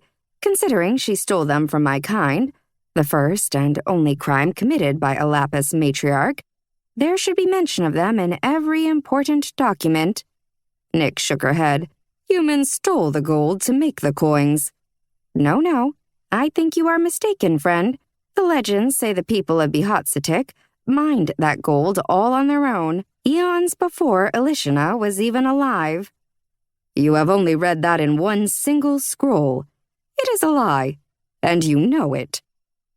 This was their favorite argument. There wasn't a meeting that went by when they didn't badger one another about the lost hoard. "And this is just one single scroll. But still, it says something important, doesn't it? Please say yes." Volley's joking tone slipped as hope sizzled around her heart. Nyx raised one eyebrow. "I knew an elf once. A long time ago. He was a wonderful kind. Honorable, wise, quick as a wink. I like elves. Well, I've only met the one, but he sealed the deal. I like them. I don't care that everyone else claims they're pretentious. They have cause for their arrogance. They have kept their secrets for all of time. Impressive." Nyx dealt in secrets, so that was no surprise. Volley had witnessed countless such exchanges during her 2 years of friendship with the vivacious female. The first exchange she'd witnessed dealt with Volley's clan. The Lapis Carvers Guild had needed to know the new drilling methods of the Jade Carvers Guild, and Nyx had provided the information. Now, where she'd gained the knowledge, Volley wasn't sure, but she'd never ask. Nyx protected her spies like a mother hen did her chicks. And so, Volley would not dare question Nyx about befriending an elf, nor how she'd made contact with a kind so reclusive, most believed they were extinct. "This," Nyx said, pointing, "this says that Earthkind, humans, visited the forest of Illumara. I'm almost certain." Fire rushed through Volley's veins. The forest was the home of the elves, high on the plateau, beyond the fire marsh's long stretch of inhabitable land. Was the visit tied to the ritual? That I can't tell. I only know the words for visit and the phrase the elves use for their forest. Vali's fists clenched in frustration. This is going to sound obnoxiously pert, but I don't understand how you and many other dragons could have lived alongside the human clans for so long and not picked up anything about their power ritual. Nyx touched Vali's arm gently. The humans did a good job keeping secrets. Not as good as elves, but still, good. Nyx studied Vali's face, and Vali ignored the look of pity in her friend's eyes. Normally, she would leave off this type of talk, but the time for pride was long past. She had to find answers now. Did you ever have someone search the Jade Library? Nyx asked. Probably a waste of time, but you never know. Amona tried that years ago. She says they only have one set of scrolls anyway. They're all battle histories. Nothing in depth. Nyx carefully closed the writing and handed it back. What are you going to do, Vali? Because I can see those wheels turning in that head of yours. She needed more information. Elven information. But she couldn't seek them, could she? Amona would never allow it. They might not even exist anymore. It could lead to death through the fire marshes, or by elves if they were indeed still around. They might decide Vali's head looked best on one of their enchanted platters. I should try to visit the elves. If I don't take risks and gain information soon, we'll all be dead.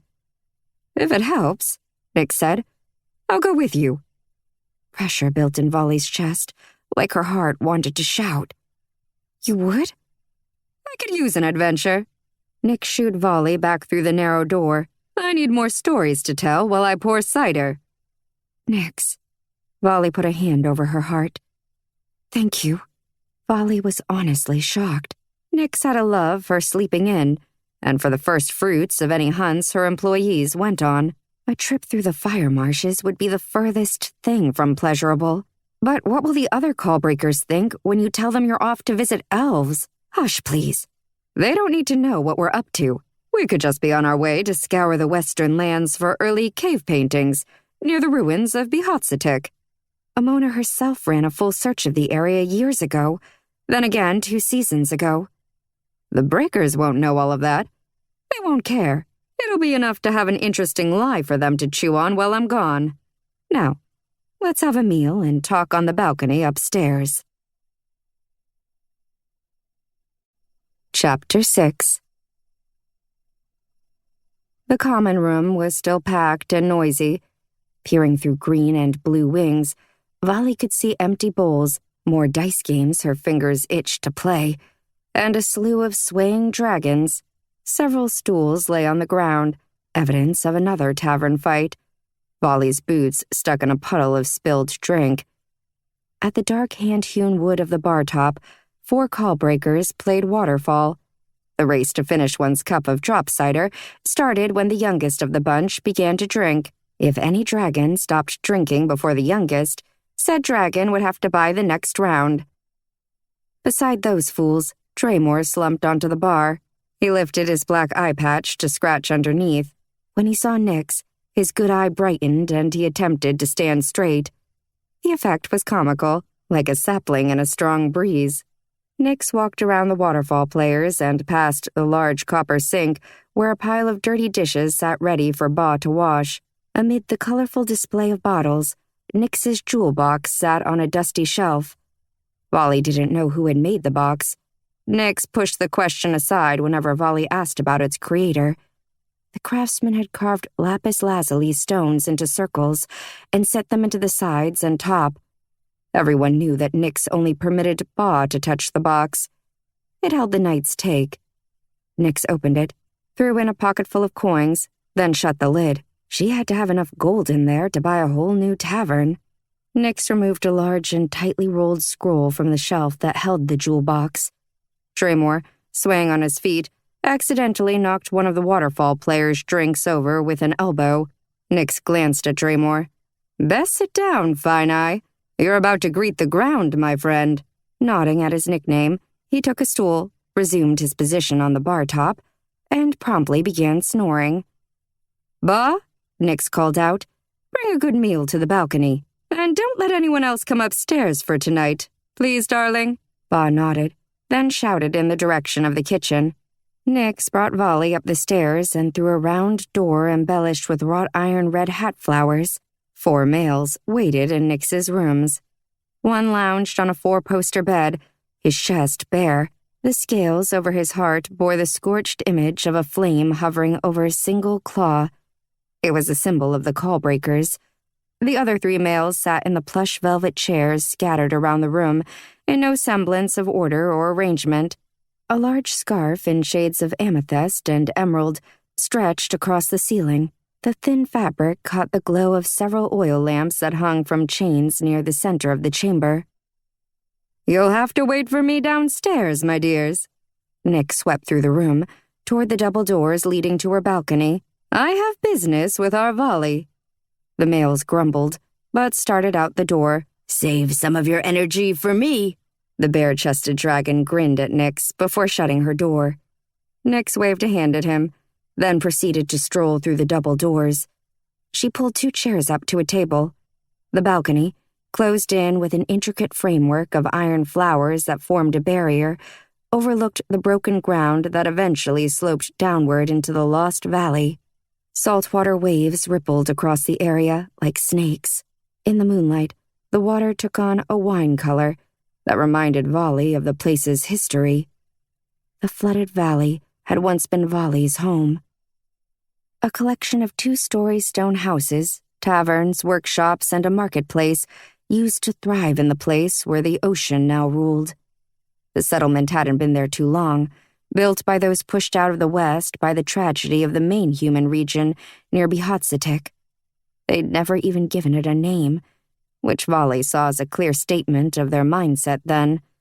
The sea folk had beaten the humans, nearly wiped them out, and the humans were numbly going about the business of surviving by the time Volley was born with her Blackwater mark. Amona had told Volley the story. The humans had informed their neighboring dragon clan, the Lapis, about the child who'd been born touched. The Earthkind anticipated Volley's future as an Earth Queen, hoping she would gain the powers that had grown weak, and oftentimes unseen, for far too many generations. The last Earth Queen before Volley had died in the Bk1 flooding 3 generations ago, and she'd never been powerful to begin with. The Lost Valley settlement had thought they were safe from the sea, there on the eastern coast, protected by the wall that mirrored the one holding Nix's cider house and the clanless city. Besides, the sea folk had never attacked this side of the isle. It was believed their powers waned as they left the western waters. But the humans had been wrong. Volley took a shuddering breath and faced the rippling waters, covering her birth mother's final resting place. "Volley?" Nix came to stand in front of her, face filled with concern. "Are you all right?" "I was remembering my biological mother. She had some guts to do what she did. I wish I could thank her."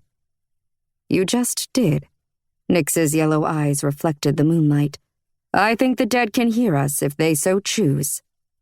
"We'll find out the truth sooner rather than later." "Not if you have anything to do with it." Nix took a seat and pointed to the other chair. "I have a good feeling about this plan of yours."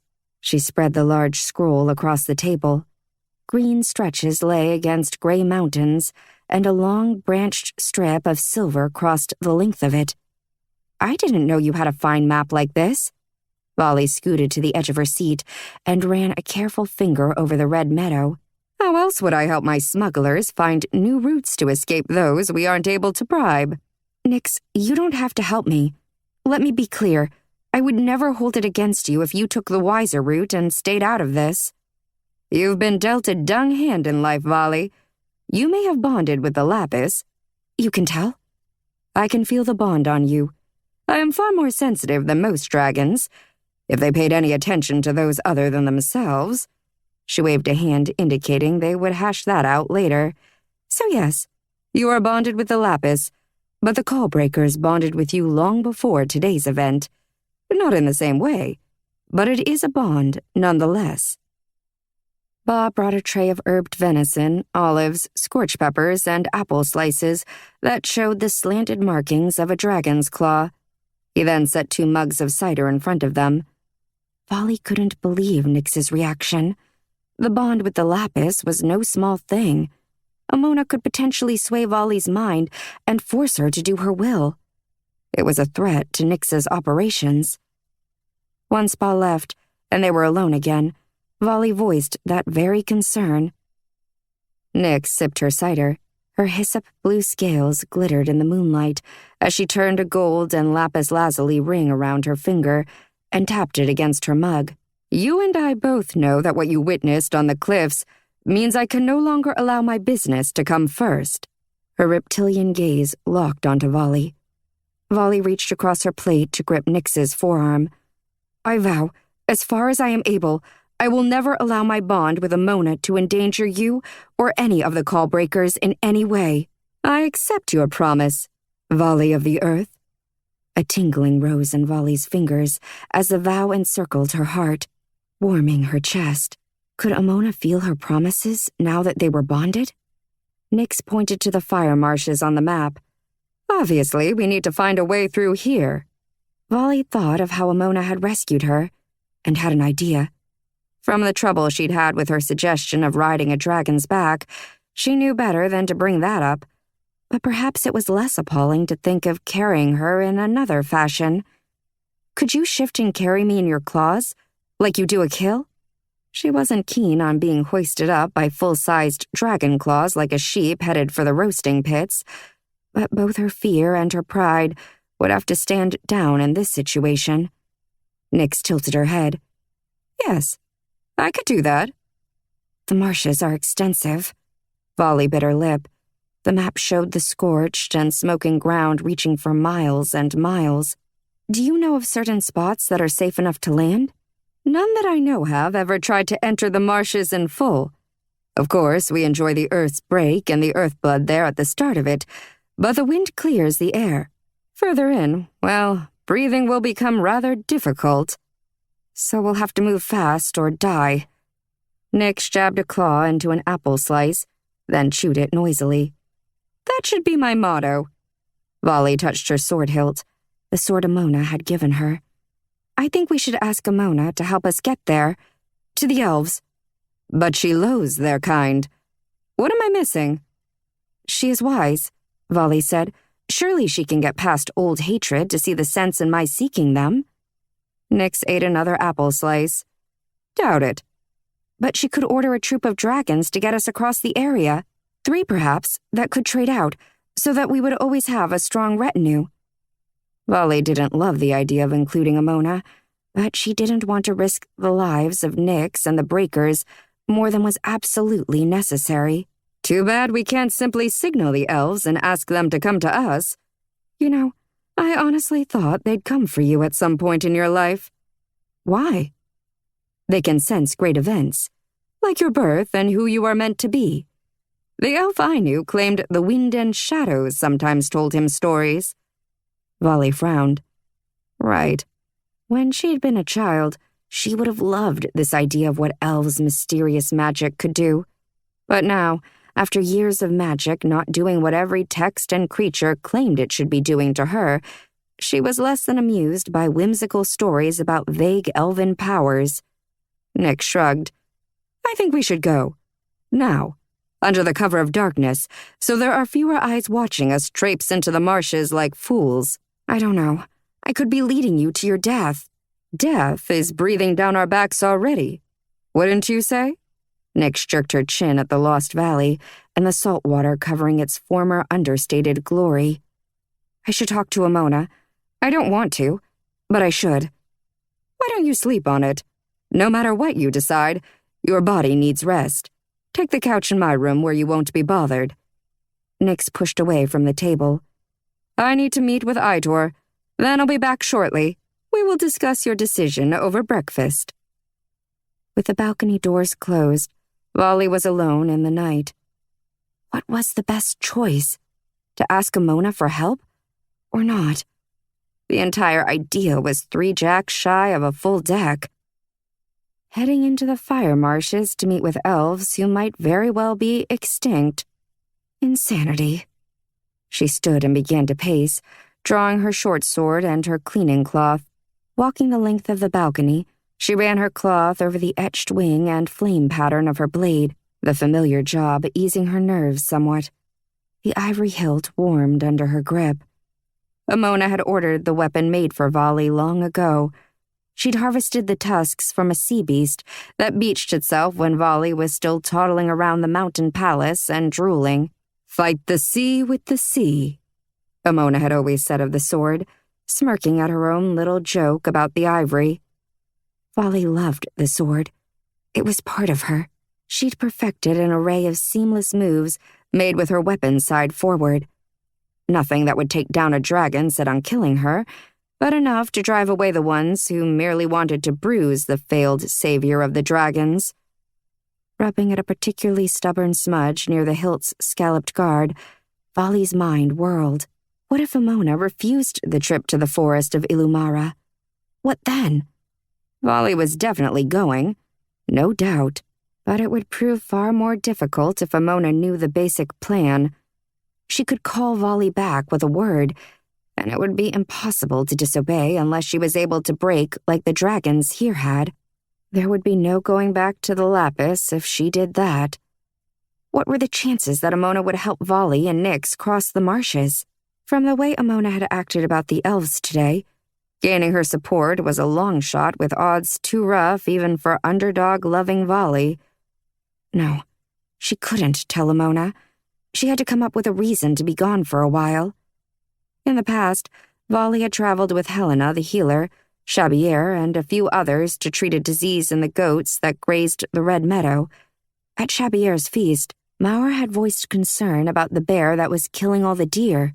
Maybe Vali could tell Amona that she would gather the callbreakers and head out to slay the bear. Amona would fight the suggestion, but Vali could persuade her, noting the recent excursion's success. Then she'd have an excuse for her absence. Sighing, Vali finished polishing her blade. She hated to keep the real plan from Amona, but it couldn't be helped.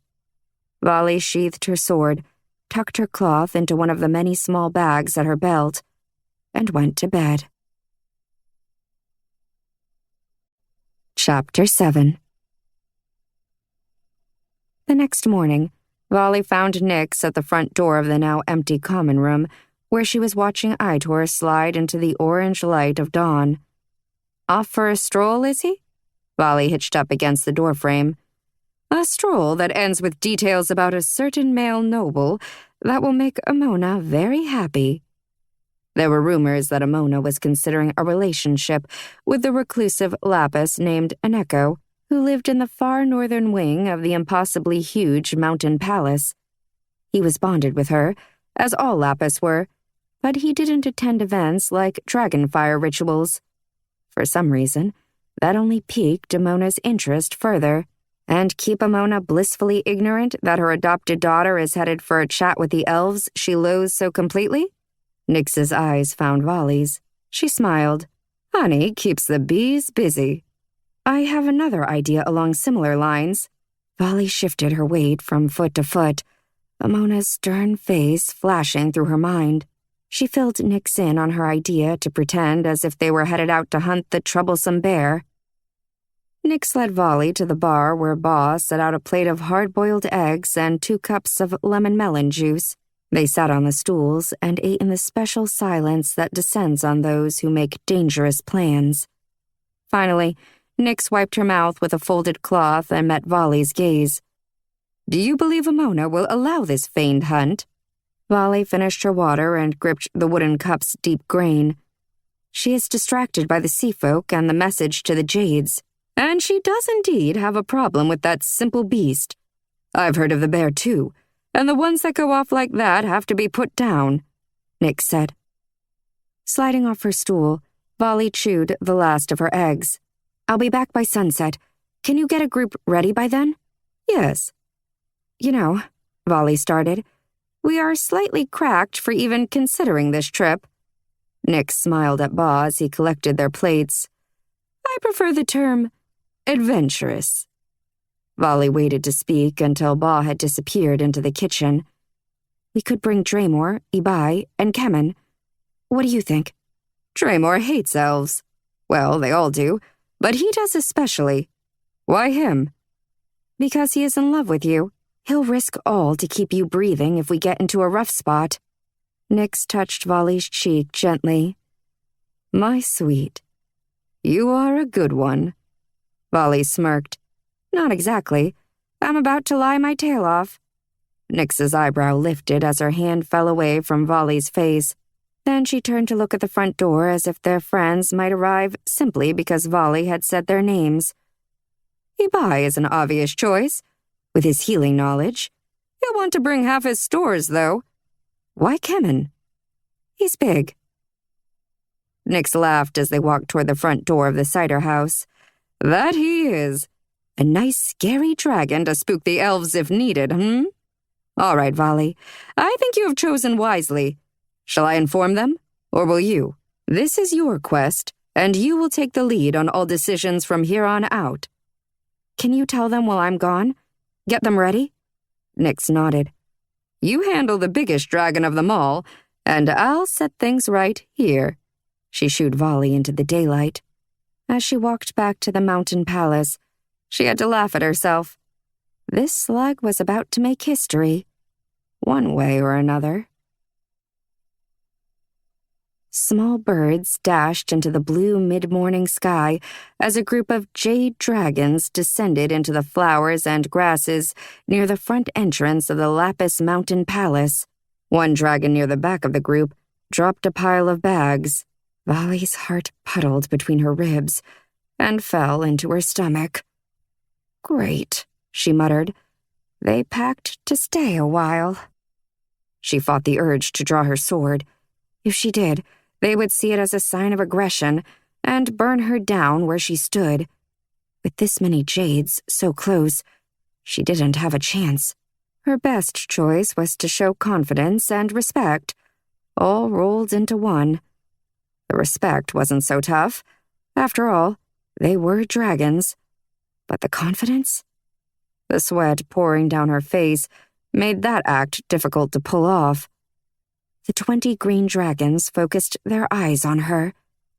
It was disconcerting, to say the least, especially considering the emerald dragon leading the group was Zarax. A real piece of work. With a sizzling flash of fire, they transformed and began to dress. Zarax wore a cloak so green that it was nearly black. His tailor had embroidered the edges with the jade sigil in golden thread. The symbol showed the profile of a dragon's open mouth and the long teeth designed for tearing. The dragons walked toward Vali, teeth bared and nostrils smoking. Vali frowned, noticing several bled from what looked like fresh wounds. A blotch of blackened scales marred his right arm, a spelled saltwater wound. If his body didn't fight that off, he would lose the arm, maybe his life. The dragon beside Zarax had an ear wound. Blood pooled over the blackened scales near the lobe and dribbled down the side of his angry face. A sour taste hit the back of Vali's throat. Dragons with wounds like that didn't last a day. She had no love for these jades, but no one deserved to die like that, watching the black of the wound spread day after day until breathing was impossible and pain dragged the victim under. Zarax's dark green head rose high above Vali. What a wonderful conclusion to our last 24 hours, to be greeted by the sight of Sugara Bota's greatest disappointment. Vali of the Lapis. He sniffed, and Vali fought the urge to flinch. Ah, so it is true. You have finally heard Amona's call. How sweet.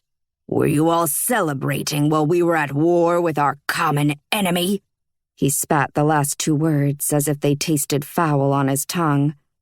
Every muscle in Vali's body argued as she gave Zarax a bow. The Lapis battled the sea folk one moon back. Isn't that nice? Zarax smiled at his cohorts. They take a moon cycle off to rest. Must be lovely to live so far from Tideheim and remain so ignorant of the rising waters. We aren't ignorant. Zarax stepped closer, the smoke from his nose increasing. Vali held out her hands. We spotted activity off our own cliffs yesterday. That's why Matriarch Amona has called you here. Zarax let out a short stream of dragon fire, and Vali jerked, wanting to run but forcing herself to stay put. Called us? She is not our matriarch. We are here because we chose to come. Vali bowed. Of course. I was only talking about the message she sent to your clan. How many of your precious lapis have you lost this past sennight? 1? 5? Guess how many dragons the Jades have sacrificed in as many days? Vali held her tongue. No idea. Allow me to inform you, Earth Queen, he sneered. 52. Perhaps we should just eat the lapis for extra energy before we head back into battle. That way, your blue friends would actually be of use. 52 dragons lost to the sea folk, while you and your precious strategists hole up in your southern mountains, far from danger. Give me one reason why I shouldn't gulp you down right now, human. I am hungry from risking my life and ruining my arm to try and save the land we're standing on. Zorux! Amona's voice boomed down the palace steps and across the waving grasses. Stand down. You are in my territory now, and 2,000 dragons wait for my call if you break our codes of conduct. Vali released the breath she'd been holding. Zarax snarled and tossed his head, but he turned away from Vali. The sun cut over the rise of the mountains and veiled Amona's black hair with light as she approached them. Her blue-scaled cheekbones sat high in her regal face, and she looked at Zarax like he was a biting fly she simply needed to swat away. Vali smiled. Stones and Blackwater, she loved her mother.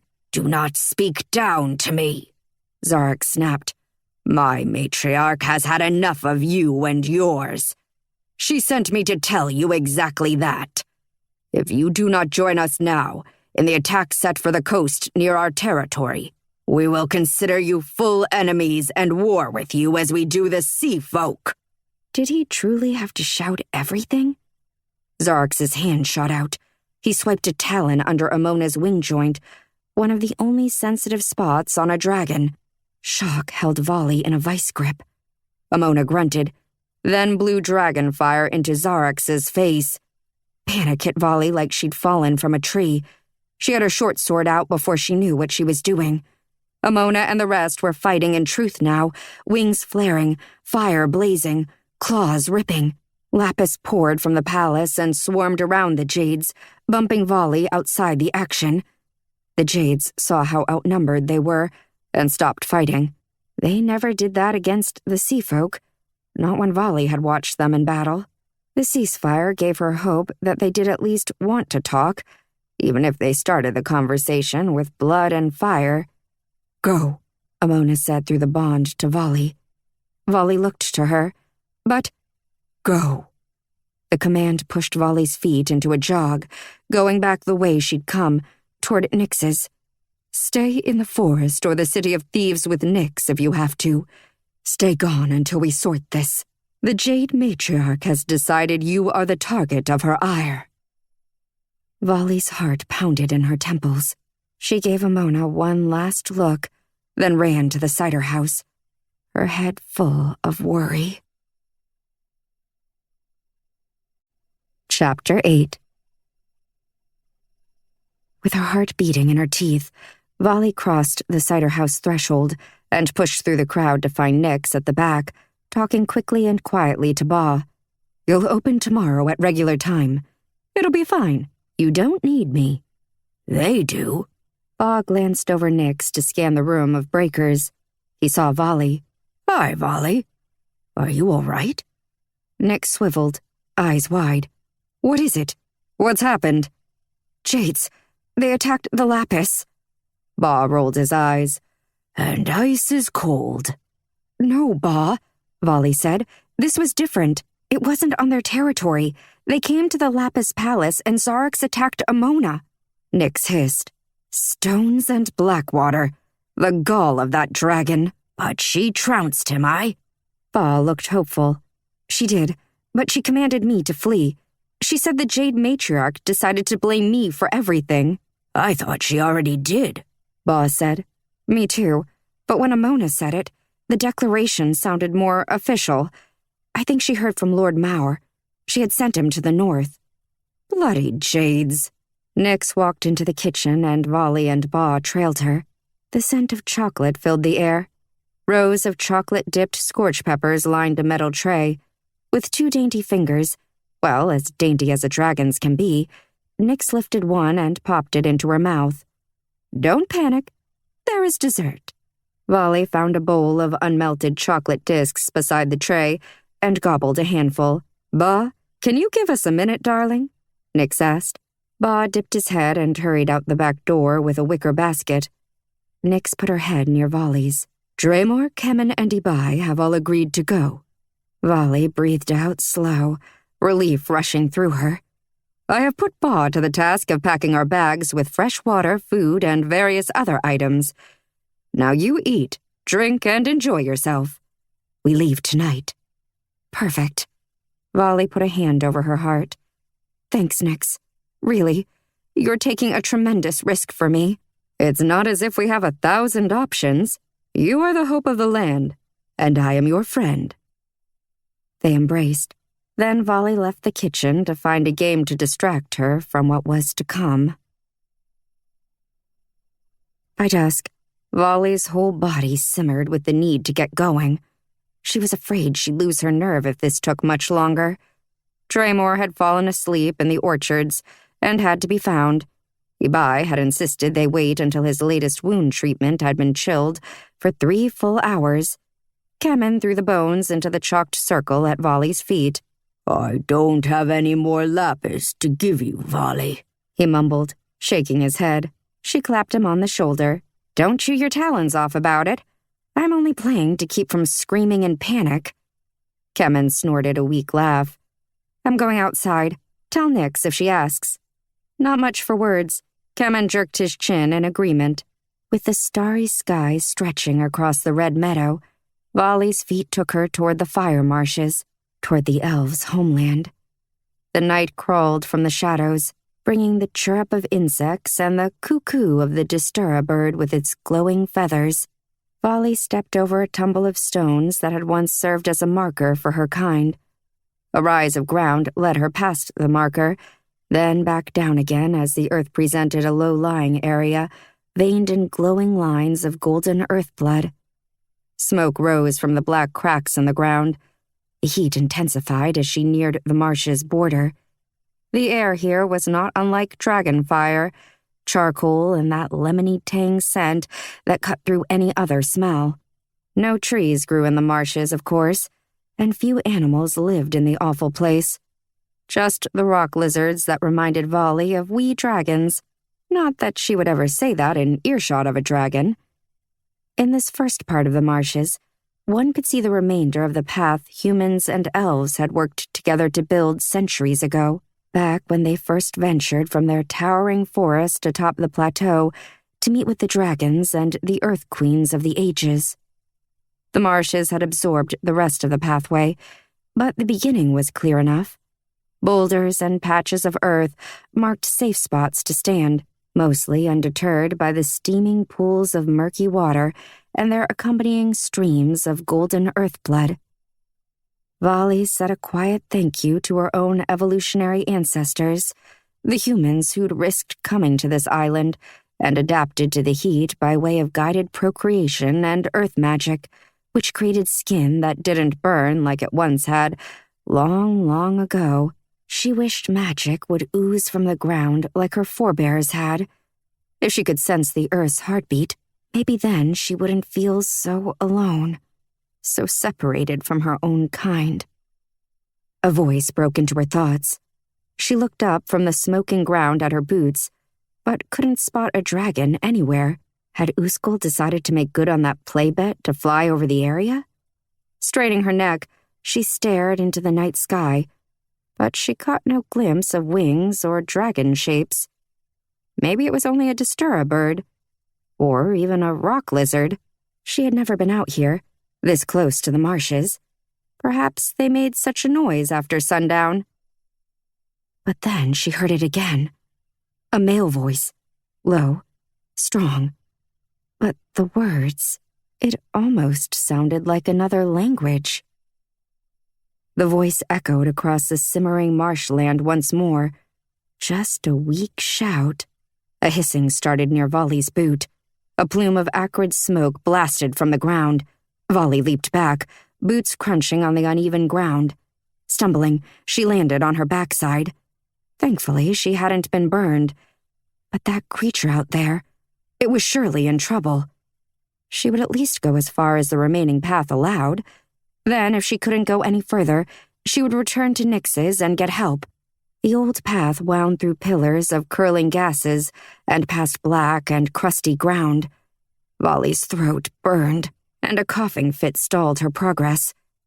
The path was nearly gone, and now she second-guessed this rescue mission.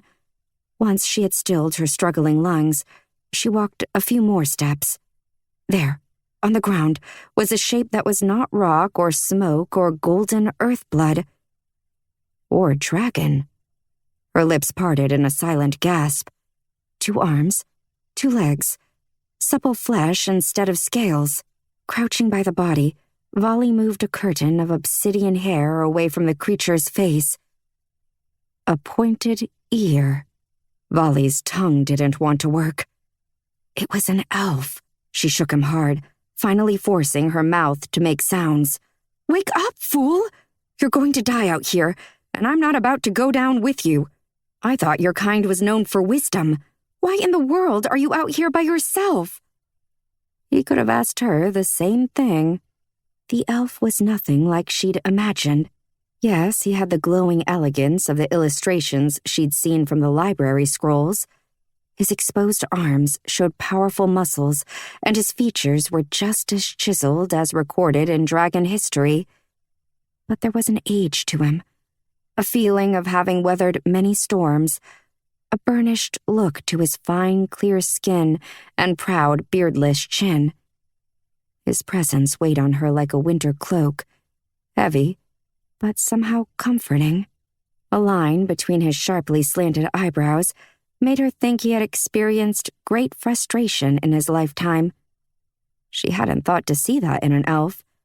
This wasn't the picture she'd cobbled from her research. He was so much more. Grabbing the sleeveless black surcoat he wore, she shook him hard. Dirt fell from his front, but his inky lashes remained closed and resting on his sharp, moonlit cheeks. Silver embroidery sewn to resemble small oak leaves decorated the shoulders and breast of his surcoat, as well as the outside seam of his travel-stained trousers. An image covered his heart, perhaps a half-moon, half-sun, though it was difficult to tell in the dark. A quiver was attached to his belt, its details echoing those on the surcoat, and a bow showed behind him, its tip touching his head. On his belt, he wore 2 knives with hilts of silver and blades of swirling steel, similar to the throwing knives the elf on the scroll held above the brazenberry bush. The moonlight seemed to be playing with the shadows around his mouth, as if with a word, he could make light and dark dance to his tune. She couldn't stop staring. So still. So lovely. Like marble or glass, with the tiny scratches that time wore into such surfaces. Except in illustrations, never had she seen a form so similar to her own. Her entire life, Volley had known only dragons, claw and fang, scaled bodies and translucent wings. She lifted his hand to study his fingers, marveling at their slender strength. They were larger than her own, but smoother. He had no scars whatsoever, though he appeared roughly her age. Though she should have expected that part. it was still astounding to see with her own eyes. A hiss sounded beside his left leg, panic needling her veins. Volley put arms under him and attempted to move him, but he was too heavy. The hissing grew louder. She was going to watch his flesh, so similar to her own, boil in front of her eyes. Adrenaline pumping through her body, she moved herself over the hissing spot and rolled the elf onto his side, then to his stomach, avoiding the dangerous area. The ground popped. The fire marsh's deadly clouds reached out of the ground like claws. Only a small area of the elf's upper arm had suffered from the heat. The flesh was darker than the rest of him, but she couldn't quite see the extent of the damage. She had to get him out of here. Now. Like so many times before, she wished she were a dragon with powerful wings. A dragon could easily save this elf, but she was a lowly human with a faulty blackwater mark between her brows. A cruel joke. She collapsed, her lungs beginning to clog in the foul air again. Soon, she'd be on the ground with him, well on her way to death. "Nix!" she called out, knowing the only chance she had of being heard was if the dragons had already set out to meet her. "Draymore!" Stones! Why had she wandered out here by herself? Her nerves had trumped her good sense. The elf stirred, and his fingers twitched. He moaned a word, or what she guessed was a word. It sounded like Itor. A name? She reached for the opposite hand and found a circlet of leather on his wrist. Tiny silver bells rang out as she shifted his arm. The elf said the word again. "Are you saying Itor? Is Itor a friend? Does that mean help?" Volley cursed her own ignorance. Granted, no one besides Nyx had seen an elf in an age. But still, she should have at least studied the basics of their language just in case. This was twice now it would have come in handy. "We need to get you out of here, or we're both destined to be a fine steamed dinner for the marshes. Does this have magic to it?" She shook the bells. A black and white horse with a curved neck pranced out of the darkness. Volley stood. "Itor?" The horse clumped forward, then skittered at the nearest vein of earth blood. She held out a hand. "It's all right. Just stay on the path. Let's get your master on your back." "Itor." The elf's luminous black eyes opened briefly. Volley shivered. "We need to go," she said, hoping against everything that he might understand. The elf nodded doggedly and hauled himself to a seated position. Volley crooked an arm under his and helped him to his horse. She put a steady hand on the simple beast. The animal's coat was finer than Amona's best velvet. The elf coughed out words in a language that wasn't elven or dragon. She shook her head, fearing the hiss sounding right behind her. Dropping suddenly, the elf called the horse's name. Volley caught him, and he seemed to fade away for a moment before rousing himself again. He managed to stand, leaning heavily on Itor. With a shove, she aided him in working his way onto the horse. It wasn't easy. His sword's sheath, pale bone tooled with a ride of symbols Volley had not the time nor the will to study, stuck her in the side once. His boot caught on the horse's saddle as she tried to get him settled. With his feet in the stirrups, she had done all she could do. The elf's eyes remained shut. He swayed like a drunk, his hair falling in front of his face and his pointed ears catching the moonlight. She took Itor's bridle and headed quickly down the winding path of rock and earth toward safety. Seen only through the haze of gases released by the earth blood cracks, the sky was starry bright. Using the constellation of Goat's Horn and Wolfpack, she determined she was heading the right direction. Another hiss and a blast with no pause between sounded behind them. Itor startled, jingling his reins. The elf pitched to the side. Volley spun to catch him. The gas burned her leg.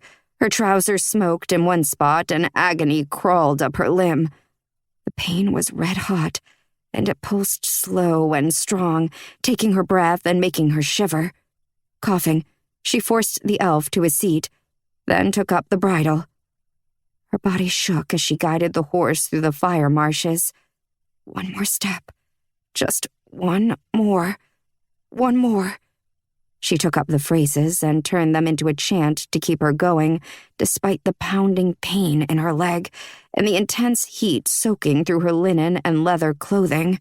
The soles of her boots softened in the extreme temperature, and sweat pooled between her toes. The fire marshes were going to eat through the bottoms of her boots. She glanced back at Itor and his master. The horse's white mane trailed low to the simple beast's knees, and he nickered in Volley's direction. "Yes, Itor," she croaked. "This isn't my favorite day either." The elf kept his seat. His fingers curled loosely around the reins, but his feet hung free of the stirrups. His cheeks looked hollow and unhealthy, and his color had faded further. If they didn't get out of this foul air soon, he would surely die. Finally, they breached the last stretch of fire marsh and felt solid earth under their feet and hooves, respectively. She tied the horse to a tree at the side of the cider house and hurried inside the kitchen door. She found Nyx with her crew huddled around her like disciples. "Volley?" Nyx hurried to meet her, mouth drawn. She winced at her own injury, the pain lancing through her in time with her heartbeat. "I found an elf. In the marshes. Just now. He's wounded." Chapter 9. Dramore's eyes slitted. "Are you joking? You are, aren't you, Vol?" "I'm not." She pointed to her burned leg. "I do love a good laugh, but I wouldn't scorch my leg off to sell a prank, my friend." Ibai hurried to check out her leg. She waved him away. "The elf needs your help more than me. Come on." She limped out the door and pointed. "He's there. Hopefully still on the horse." She followed Nyx and the rest toward the spot where she left the elf and Itor. Stones! The elf lay sprawled on the ground, unconscious, and all that was left of the horse was a torn bridle. "Horses don't love dragons," Nyx explained. "I suppose losing a horse is the least of his problems," Volley said. "What would push an elf to brave the marshes?" Nyx rushed inside to close the cider house down. Her coaxing and singing rang through the night. "Spend a night or two without her, see your love grow harder." Dragons poured from the door, laughing and shouting praises to Nyx. A few voiced their willingness to test Nyx's song upon return. Ibai and Kemen stood shoulder to shoulder to block Volley and the elf from view, even though most of the dragons leaving wouldn't be bothered to check the far side of the cider house. They headed for their hideouts in the City of Thieves, tunnels and homes carved into high ridge. When the place was cleared, the dragons helped Volley to one of the gaming tables. Then Kemen hauled the elf inside and plopped him on the bar top. Nyx rubbed her hands together. "We're going to find out what made this elf risk the marshes. And maybe, if we're lucky for once in our Blackwater forsaken lives, he'll know all about your scroll and your dozing powers." Ibai was already emerging from the storage room with a mortar, pestle, and 3 bunches of herbs. "We don't know that anything we do will work on this thing." "He is not a thing." Volley winced as Kemen poured clean water over her burn. Kemen snorted. "I didn't know you were into elves," he said, his voice nearly too low to be understood. "I'm not into elves, but I'm not an arse. He is a high beast like me and like you." Ibai shuffled over and handed Kemen a small crock. Kemen's scarred fingers were gentle as he applied a paste of honey, aloe, and brazenberries on Volley's wound. "I respect that runaway horse more than I do his master," Kemen mumbled. "Just because dragons warred with elves ages ago? Or is there another reason?" Volley honestly did not understand their prejudice. "Wait until the creature opens his mouth. Then you'll be on our side again," Dramore said, bringing Volley a cup of water to drink. "Now, why did you leave without us? Nyx has told us everything, and we are behind you, Volley. Although we do wish it had less to do with those." He snarled in the direction of the elf. The water cooled Volley's scorched throat.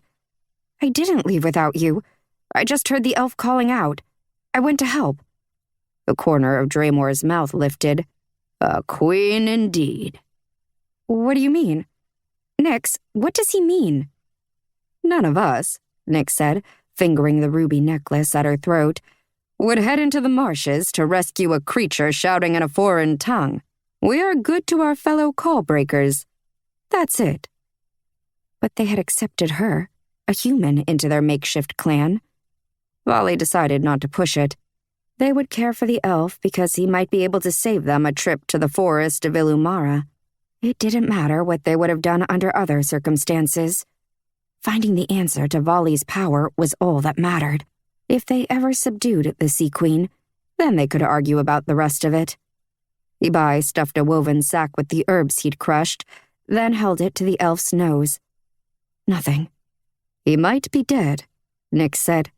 Kemen crossed his arms and clicked his tongue. No, his chest moves. Wait. No. Yes, he is dead. Volley came out of her chair, her wound forgotten. Draymore snatched the herbs from Ibai and sniffed, his green nostrils flaring. I would die too if you stuck your sack up my nose. He lowered the bag. Someone please, make a joke about that. Come on. You cannot let that one pass. Anyone? Volley grabbed the elf's surcoat and shook him hard. This elf could be the answer to everything. You are not allowed to die, elf. I saved you. You have to get my permission to die. Draymore leaned on the bar and pointed a thumb at Volley. I love her more every day. Ibai clapped his hands, startling Volley so that she jumped. I have an idea, he said. His mottled blue-green wings fluttered behind him as he rushed into the storage area. No one do anything. Keep your hands off. Still begging someone for a joke here. Draymore blinked pleadingly at Volley. You know you want to. Want to what? Keep your hands on. Shut up, Draymore, Nix and Volley said in unison. Banging sounded from the room. Then Ibai ran out, holding blacksmith bellows. Hold his mouth open and his chin back, Kemen. Ibai fit the end of the bellows into the elf's mouth, then compressed the goatskin contraption. The elf was standing, and the bellows, as well as Ibai and Kemen, were on the ground before Volley could blink. He was magnificent. His black eyes scanned the room and took in each of them, including Volley. He uttered a phrase in what Volley guessed was Elvish, his bow-shaped lips quick. His voice was dark and melodious, like the 6-foot-high stringed instruments the dragons played when battle units returned for respite. A well-worn bow strapped to his back, painted in charcoal shades of gray, peeked from the top of one shoulder, and his quiver remained on his belt. 5 black and silver-fetched arrows sat inside. Nix held back Ibai and Kemen. The males were a touch unhappy about being flung to the floor. Nix kept a hand on each as she said 3 words to the elf in his language. The elf's arms fell to his sides. His posture relaxed somewhat. I told him we are friends, Nix said, not foe, and that I don't speak his language past this. He bowed to Nix, then to Volley, and Volley almost missed his next words as she marveled at his movements. It was fascinating to see a creature so like her speak and gesture. Though he was an elf and had flesh far stronger than her own, he still appeared incredibly fragile compared to dragons. She couldn't even guess how terribly weak she seemed, and indeed was, when studied by dragons.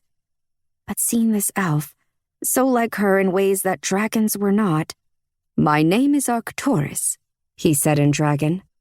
Please tell me what is happening. My mind is addled, from injury or foul play. I don't know. Volley coughed. I found you in the fire marshes. You passed out. From the gases, most likely. I'm pretty sure you died. Draymore held up his first 2 fingers. Just a little bit. And you helped me regain my consciousness. Arcturus watched Ibai and Kemen as Nix let them step forward. Volley worried they might decide they liked him better dead, so she got between them. Yes, they did. These 2 are healers. Well, Ibai is, and Kemen is his helpful brother. Would you like to sit down? She gestured toward the chair she'd been sitting in. He nodded and took the seat. I can't remember why I went into the marshes. You're quite certain you found me there. Is your mind addled as well? I'm fine, and yes, it was in the fire marshes. I don't think I could mix that place up with anywhere else. Volley fought the urge to glare. Draymore elbowed her. Now you're seeing the parts no one likes. Supreme pig-headedness. Ultimate arrogance. I remember an elf I met during a trade when I was 5 and 50. Shut it down, Fine Eye, Nick sparked. Draymore nodded. No problem. Arcturus looked at the open door, then lifted his head and cocked his sharp chin. Someone tricked me.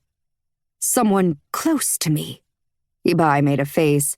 The gases of the marsh took you down. That's why your head's not straight. You are wrong. This feeling is more than natural injury. Super delightful, aren't they? Still taking his side? Draymore whispered. I apologize for my tone, healer, Arcturus said. Ibai stuttered, obviously flustered at the show of respect. Do you think you were followed? Should we guard ourselves? Volley put a hand on her sword hilt. If a band of elves stormed the cider house. Nick slid a mug of cider in front of Arcturus, then glanced at the side door. Smoke spun from her nose in warning. I don't think so, Arcturus said. The wind only hints at foul play. He scooted away from the table and headed toward the door. Thank you for rescuing and healing me. Dragons? Earth Queen? He didn't know anything about the current problems on the island if he was calling her that. She pointed at her black water mark. This is a mistake.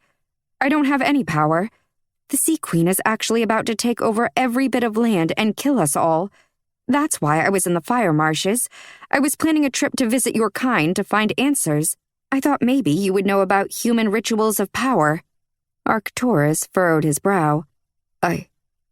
I don't know. I can't remember. He looked up, suddenly fierce like he'd been when he first awoke under Ibai's ministrations. You see? I should know all about my kind and this threat to all of us. But there is a blank place in my memory. And what is there? It's twisted. A strong elf has set foul magic upon me. I must leave and attempt to discover who wishes me ill. If I recover my full capabilities, I can perhaps fight the sea folk and aid you. Earth Queen. He stopped at the door and whispered elven words into the air. What are you doing?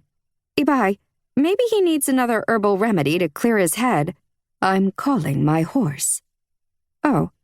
Itor took off, into the forest beyond the Red Meadow.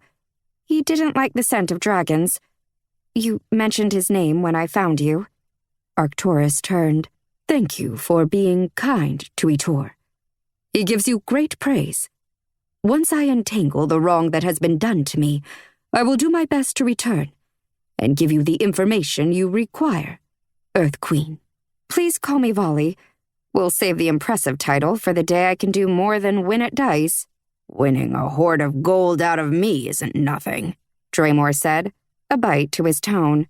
You practically told me what tallies you were going for. If you'd cease your bragging for a minute while you gamble, you'd be doing a lot more taking than giving. Nyx clicked her claws against the table. So, we're just going to let Ark leave, are we? Without gaining any info? Did you give him a nickname? Draymore looked offended that someone else might have the honor that Nyx had previously only bestowed on him. What do you think we should do? Volley asked. Ask our new friend here to stay the night. Once he is rested, perhaps his mind will return to normal, and he will be able to shed light on the scroll. That was a sensible idea. But here was a guide that could help them get to King Matin, King of the Elves. Arcturus might prove to be the only opportunity to enter the forest of Illumara without force. If he left, that opportunity would be gone. Dragons were indeed formidable, but Volley had no doubt the elf had the ability to sneak out while they slept. With respect, Volley said, I say we leave for the Elven lands tonight. Now, Arcturus might not know his arse from a hole in the ground, but he is far more likely to be accepted into the Elven lands than we are. We can use him to gain entry. Arcturus leveled his gaze on Volley. I'm not quite that addled. Sure, the elf would be a help. Unless someone is trying to off him, Ibai said, holding 2 satchels and a bow. Then we'd all be salted. Arcturus glanced around the room. The healer makes a fine point. Volley took a steadying breath. She was ready to stop being the slug and move toward becoming who she was meant to be. These dragons have agreed to shift into full dragon form and carry me across the marshes. They will carry you too. Wouldn't it be much easier for you to return home if you didn't have to cross the marshes on foot? Ark's mouth twisted, his fingers curling into fists before relaxing again. He looked to the dragons. Are you truly willing to take me as well? And Etor if he returns before our departure? Draymore walked past Ark and began to undress outside. I'm not carrying the elf. He shoved his clothing, boots, and eye patch into his satchel, then handed the bag to Volley, who'd followed him out. I say we burn our way to King Matin. There might be an army of elves there, Volley said. And we'll make toast of the lot, leaving one to tell the story you need to hear. Everyone gathered in front of the dark windows of the cider house. The smell of the ocean lurked in the occasional breeze. Nyx put a hand on Draymore, visibly calming him. If there is an army of this kind, we would be wise to use great caution. They can fire large arrows into the sky with great accuracy. We are only 4 dragons. So we're doing this? Draymore's eyes studied Nyx's face. Then he looked to Volley. We are. Volley tried to put more confidence into her voice than she actually felt. With a flash of blue-orange fire, Draymore shifted. Volley jumped back as his wings unfurled, emerald under the moon. The scent of fire magic, sage-like, wafted through the air, accompanying the power's crackle and snap. Nyx pulled her dress off. Yes, Elf, we will carry you, but the horse is on his own. Volley is taking the lead here. What she says, goes. She tucked the dress, along with her rings and ruby necklace, into the bag Volley held. Ibai and Kemen didn't even try not to stare at her lovely curves. Draymore, she said, if you continue being rude to our elven guide, I will never invite you to my quarters for conversation ever again. Draymore growled quietly, but he bowed his head. Volley was fairly certain he would mate for life if she asked. Of course, so would half the breakers. Ark whispered into the wind, presumably calling Etor again. Moonlight danced around his fingers as they twitched by his sides. He stood so straight, so sure of himself and who he was, and he didn't even remember why he'd left his homeland to go traipsing about in enemy territory. His fingers moved again, stirring light and shadow until Volley was almost certain the shape of a horse had formed in front of him. The illusion disappeared before she could be sure, and then his fingers were still. Nyx raised her arms, ready to shift. Wondering what he can do with those hands of his, Volley? Her laugh disappeared into the fire she had called up. Volley blinked in the sudden brightness, and when she opened her eyes, Nyx was a battle dragon, complete with talons the size of Volley's forearm, crystalline spikes from her brow to her tail, and starlit wings of deep blue that was nearly the color of amethyst. Ibai and Kemen shifted then, too. Ark and Volley took the 3 satchels of footwear, weapons, jewelry, and clothing. I never thought I'd ask a fully shifted dragon to please take me into their claws, but here goes, Volley said to Ark. Despite being so obviously ill at ease with everything about this night, Ark smiled wryly. It's not something I would have planned as part of my evening, either. Nyx's wings flapped, and she lifted from the ground. Her claws curled gently around Ark's middle, allowing his hands to be free to hold 2 of the satchels. She beat her wings with more force and flew into the sky. Draymore rose next and took up Volley. His claws were firm on the flesh around her ribs, but not overly painful, more of a cage to set feet and hands on than a tight grip. His wings whipped air around her face, tugging her hair from her braid and making it difficult to hold on to the one satchel she was in charge of.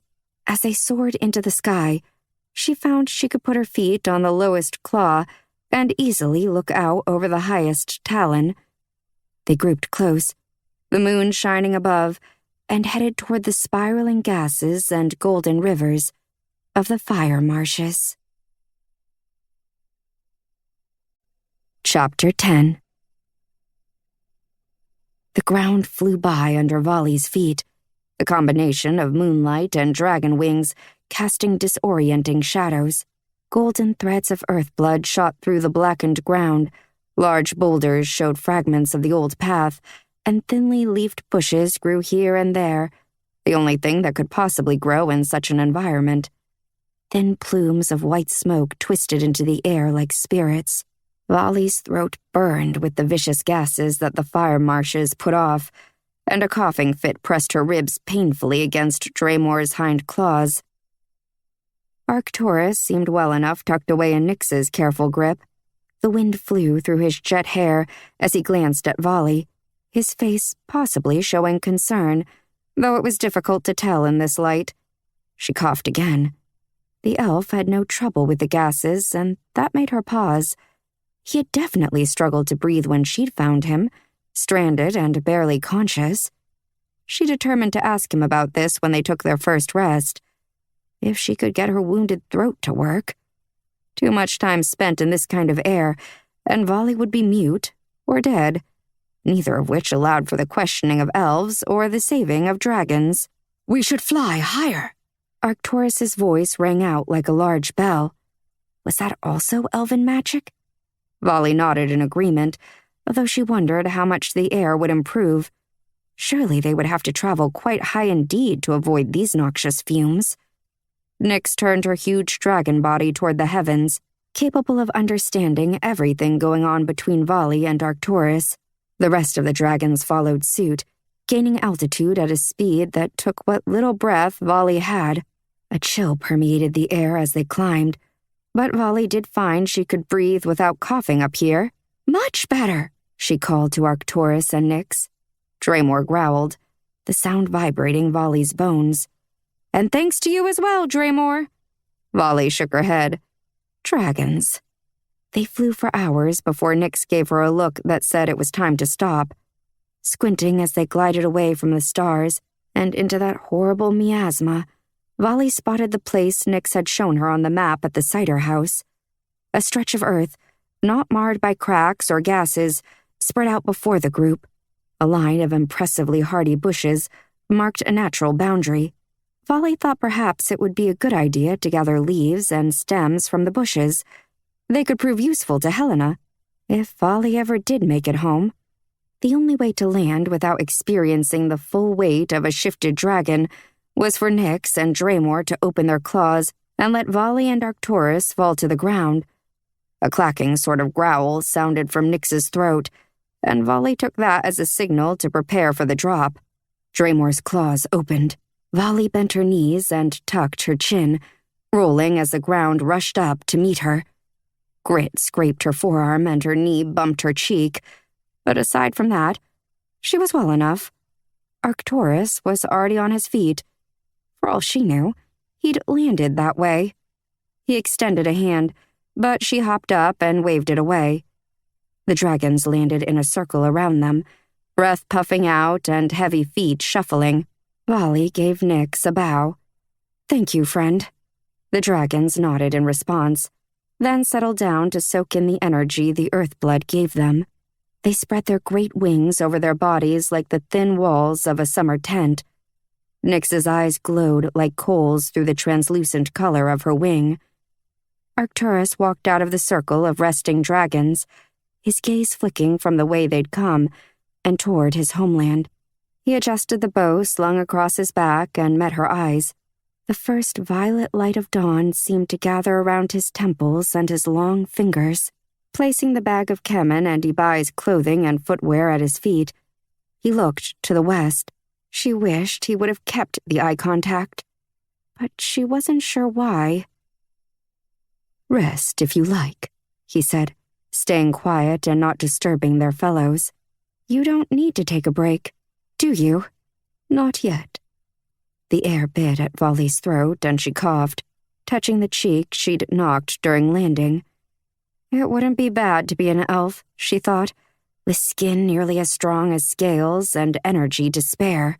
Both physical traits would have served her well when fending off seafolk spears near the Jade's coastal territory, or during the Jade Lapis feuding that went on for months last year. May I ask you a question? I love questions. I specialize in alchemical sciences, so curiosity is key to my study. Plus, I owe you a life. The least I can do is satisfy your inquisitive mind. I might even beg an answer or two from you, if you'd allow it. This elf continued to surprise her. Why did the fire marsh's gases seem to bother you before, but now you're standing there like you're fresh from a pristine forest of dreams? The corner of his mouth lifted. I am far from fresh. He held out his hands and dusted black grime from his fingers. But seriously, I could tell the air had injured your lungs. Only because of the foul spell one of my kind placed on me. It hinders my healing. His lips tightened into a line. It damaged my body as well as my mind. The bent magic sticks to my thoughts even now. He looked up, sincerity widening his hawk-like gaze. I do hope it does not affect you. Or the others. Volley swallowed against the fire in her throat. I feel nothing strange. Just the pain of being in this awful place. I think I'll take you up on that whole you guarding while I rest thing. I am merely human and need a nap. You are not merely human. You are the epitome of human strength and capability. He gestured at her Blackwater mark. How many times do I have to explain this? I have no power. Not a blink of it. That's why I'm helping you get back home. So I can find out if your kind know of any rituals my kind used to perform to gain their magic. Forgive me. My mind remains hazy. No, forgive me. I shouldn't bark at you when you've been through so much. I apologize. Where were you born? My family lived in what is now the Lost Valley. The Sea Queen flooded the area, but my mother held me up to Amona, the Lapis matriarch, before she was dragged under. Amona took me in, hoping I would save the dragons and balance the world. But so far, I'm not the creature they were counting on. But the dragons. He opened a palm in the direction of Nyx. They follow you. You do have power, Volley. These would never listen to my commands nor my suggestions. It was kind, the way he tried to make her feel important. But it was unnecessary. They either would or would not find the answer to her questions in the forest of Illumara. It made no difference what she felt about herself otherwise. I'm going to rest now. Ark nodded. As you wish. Volley made a pillow of Kemen's trousers and shirt, knowing the dragon wouldn't care as much as the other three if she dirtied his clothing on the ground. She closed her eyes, thinking there was no way she'd sleep here, half choking, but before she could form another thought, dreams took her away. Mid-morning light seeped through Volley's eyelids, and she sat up quickly, panicked. We should go, she tried to say. Most of it ended up as sputters and coughing. Her entire esophagus was a column of pain. Ark was talking to Nyx. He was apparently able to communicate telepathically with dragons. His surcoat did indeed feature a half-sun against a half-moon, and she wondered at his powers. The magic of air. He glanced at Volley and switched to speaking aloud, most likely for her benefit. Yes, I do think we should stop closer to the boundary. It would be good if you were rested, in the case that my welcome is less than positive. Volley stood and hacked up at least half a lung. Ibai nudged the nearest satchel with his smoking snout. Volley opened it to find a large water skin. Thank the stones Ibai had thought to bring it. Wincing, She managed 5 good gulps before pouring the rest down Ibai's throat. "Leaving now, yes?" she croaked. "Because I'd like to be not dead when we finish this trip." Nyx gave a small roar to wake Kemen and Draymore, and after a few morning ablutions, they sailed into the golden sky. Vali enjoyed the ride, breathing normally again. Her throat still throbbed along with the fingers she'd injured during her climbing and thieving escapades, but it was all so much better than being down there in that nasty mess of horrible. Vali's cheeks and ears grew numb from the wind buffeting her flesh. Her stomach growled too. At least she was standing in the comfort of claws. She snorted at herself. If only her kind could see her now. "Did something entertain you?" Ark said from Nyx's clutches. "I didn't know elves could do this. Could speak telepathically." "We can. And no, I cannot read all of your thoughts. Only the ones you project to me, like your previous question and phrase." Ark's telepathy felt different from Emona's. Hers held a command, a force. Ark's words were simply communication. Vali wrapped her hand around Draymore's first claw. The ridges were like wood grain on an ancient tree. "All right, you can speak like a matriarch into my head. That's unexpected, but not bad." She took a deep breath. There were sure to be more surprises as this journey continued. "I was laughing because I feel better in the claws of a dragon than on the earth at the moment. Pretty ironic from someone who is meant to be an earth queen." Ark raised a black eyebrow. No one could love that stretch of earth. Ark eyed the smoke curling from the black ground below. Even the fire kind hate it. The dragons did gain strength from the earth blood. Vali supposed that was why they hadn't needed to hunt. The proximity to the golden fire kept them going. Well, too much of a good thing and all that, Vali thought to Ark. Our friends are no gluttons, then. Vali felt herself grin, and was surprised by it, considering the circumstances. They are the finest dragons. Her own words also shocked her. She'd always said Emona was the best of dragons. But it was true. Nyx, Ibai, Kemen, and Draymore had agreed to follow her despite their misgivings about elves. They'd been good to her and to Ark. Emona would not have done so. It was a safe bet to say the matriarch would have fried Ark the moment she laid eyes on him. They share no bond with any matriarch. Ark's phrase held a question. They refused the call when it was offered, or broke it after the fact. They lay claim to the name, Callbreakers, and act much like a clan themselves. But you are bonded with the Lapis. I am. She could see the confusion in his graceful features, in the line of his strong brow and the narrowing of his eyes. It made sense that he wondered at the workings of this group and their split loyalty. The veined ground of the fire marshes was slowly but surely fading into a greener landscape.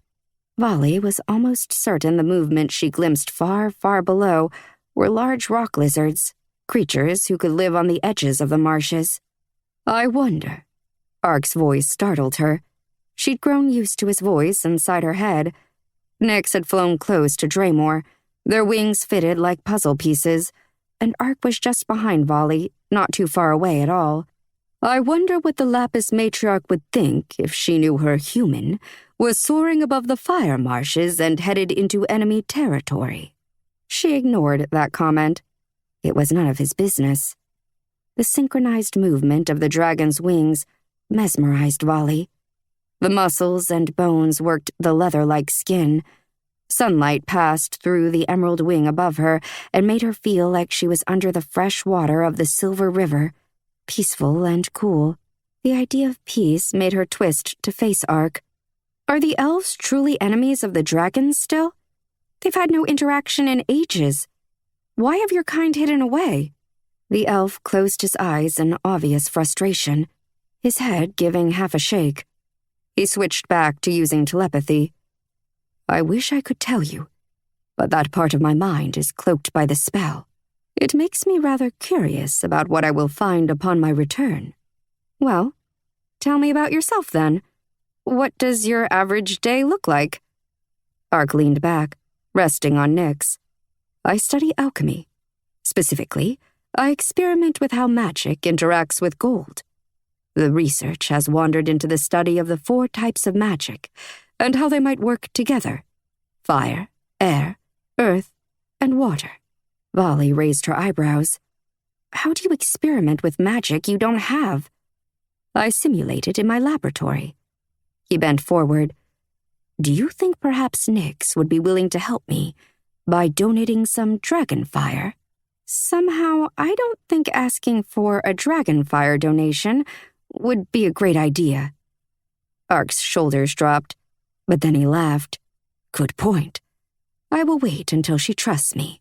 I appreciate candles, but I do not want to become one. Do you believe a dragon could ever trust an elf? The concept has not been tested under these conditions, so we shall see. Volley grinned. You are an optimist. I am an alchemist. In the distance, a plateau reached from the end of the glowing, smoking marshes all the way to the isle's sea-foamed edges along the western coast, covering the entire peninsula. Draymore and the rest soared closer to the ground to better view the plains and the plateau.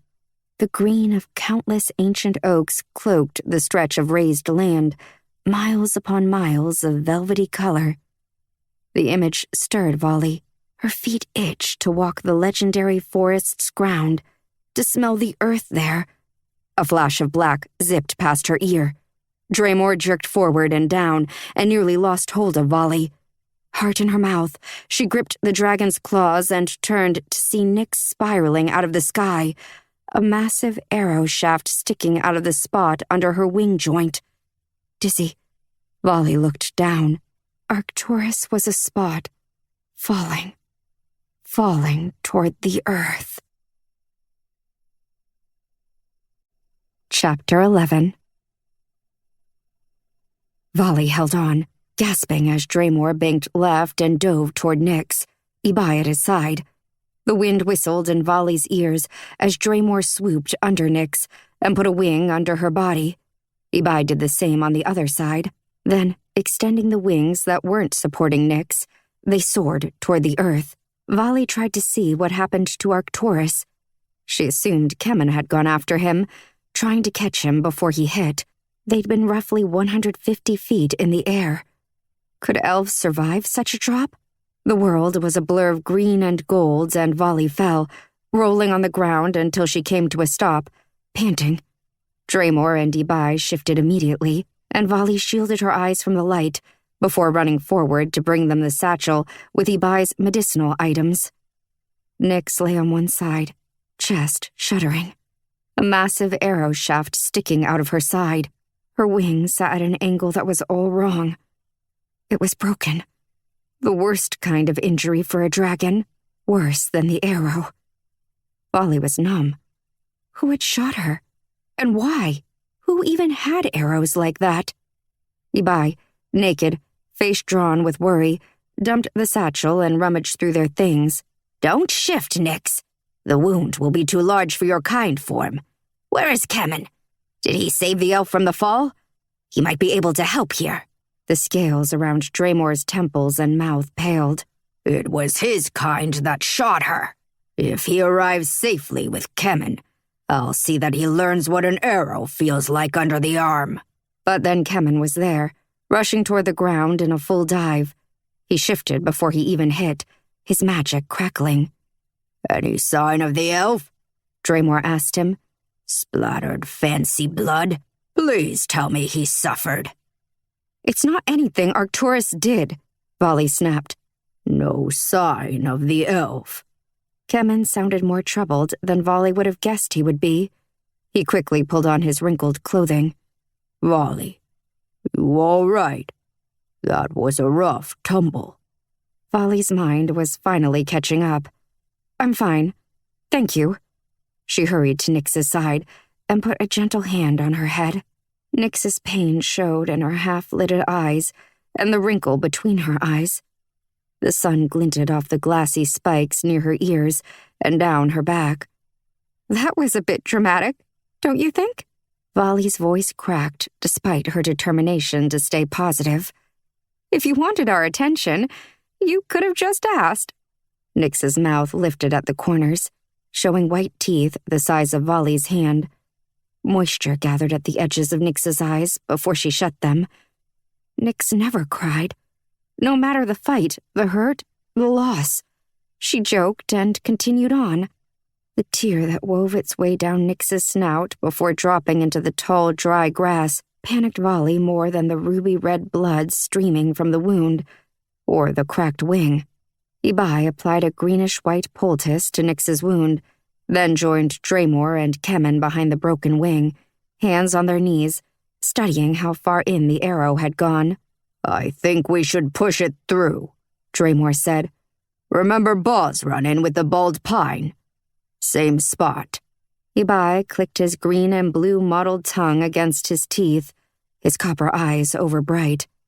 "I agree. Truly, because you never agree with me." Draymore was trying to joke.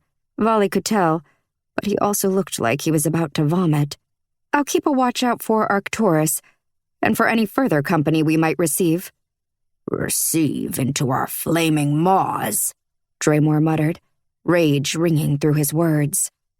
Vali ignored the fact that her own bandages were hanging loose as she drew her short sword. A scant number of trees grew along the uneven ground, the land not quite free of the marsh's heat and poison fumes. The slender oaks spread deep green leaves to block a few rays of the powerful sun. There were no paths here, no obvious signs of elves or any other high beast. If the elves could see well enough to hit Nyx in one of her rare soft spots, why hadn't they noticed their own kind rode with her? Or had they actually aimed for Arcturus? He had, after all, been left in the fire marshes with his memory wiped and his magic dampened. Was this attack aimed solely at Arcturus, or was this simply the age-old elf and dragon feud? Vali didn't know which truth to prefer. Neither helped Nyx. Neither meant their entry into the forest of Illumara would go smoothly. A branch snapped in the distance. Vali held her weapon at the ready. She lifted her gaze to see the plateau where the elves' great forest thrived, but the surrounding trees and the slope of the land blocked her view. They were close, though. If a load of elven warriors rushed her, she was toast.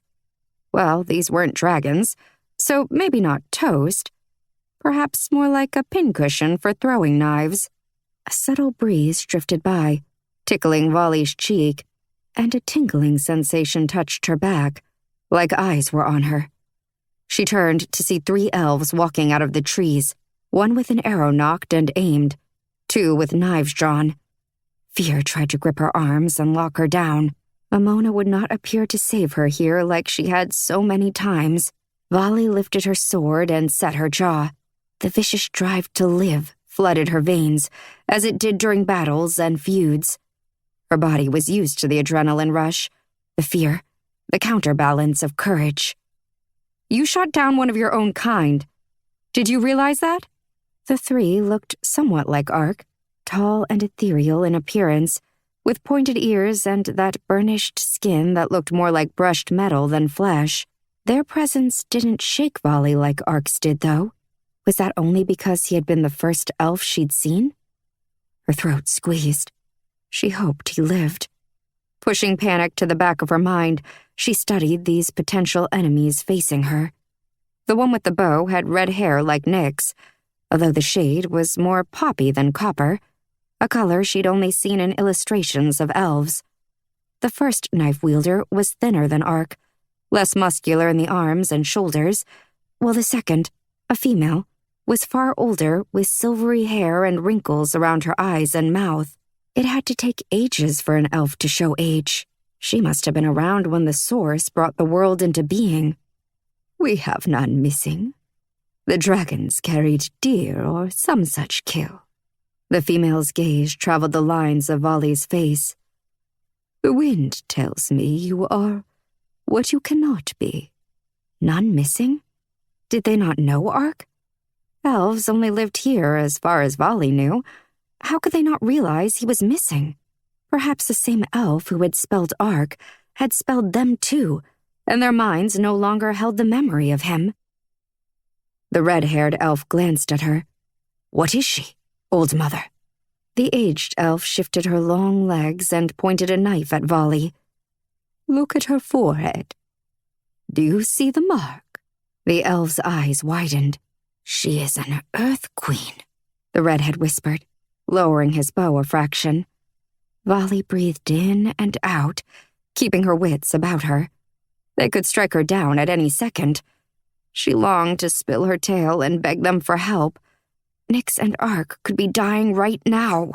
"It can't be," the thin elf said. "All humans died." Volley made a show of sheathing her sword. It had to be her best bet. They hadn't killed her right away, so there was a solid chance they would listen to reason. They were all on the same side. The Sea Queen was after the entire island, the only land left in all the world. She'd made that clear with her declaration. Volley had read all about it in the dragon's scrolls. "I will tell you everything, but first, will you consider helping my friends heal?" she said, trying an angle that didn't involve the mention of an elf they couldn't remember. "You shot them down." The red-haired elf gave a shrug. "Well, only a human would befriend a dragon, so at least that much rings true. Maybe she is what she seems to be." Volley smeared a hand across her black watermark. No magic could make this. The old mother nodded and jerked her pointed chin toward Nyx.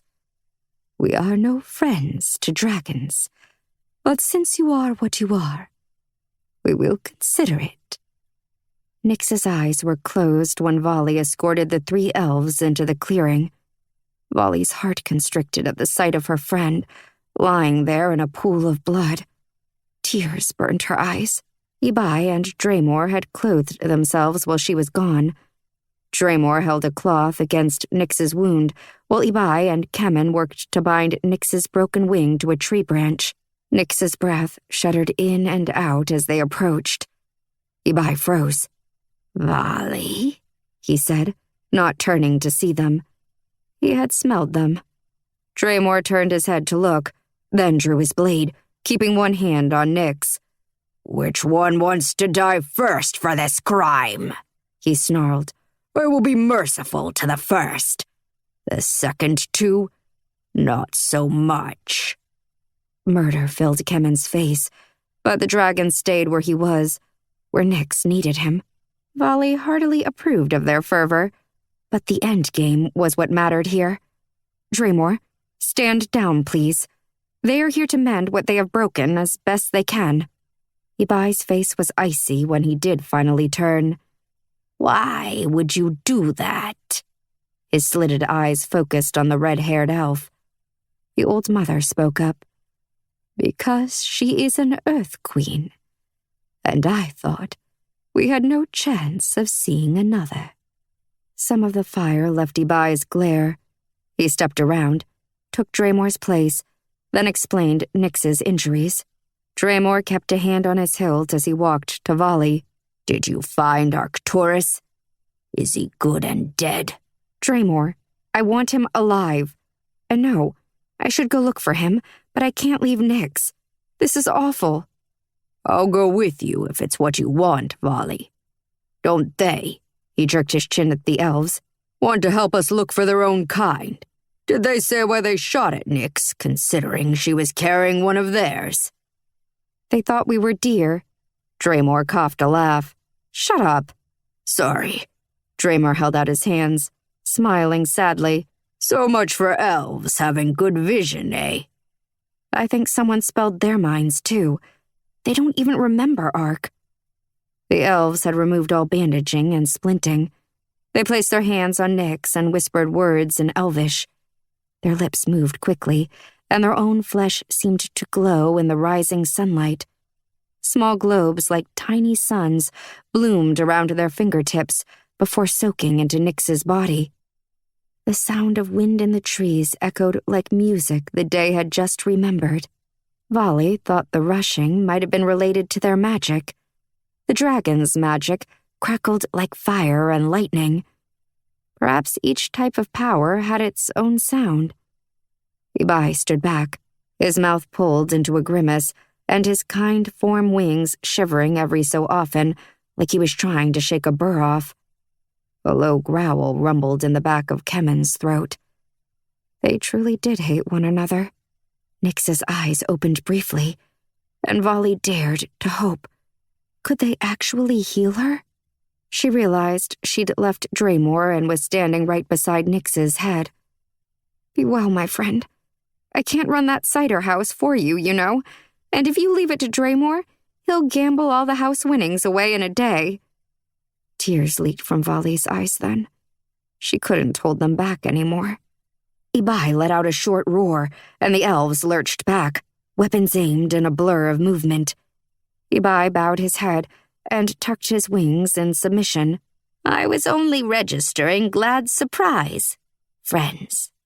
Draymore's mouth hung open. Never thought I'd see the day Ibai submitted to elves. There was a flash of fire. Then Nyx was sitting on the ground in her human-like form. Her face was paler than Volley had ever seen it, and blood still flowed from a small gash in her side.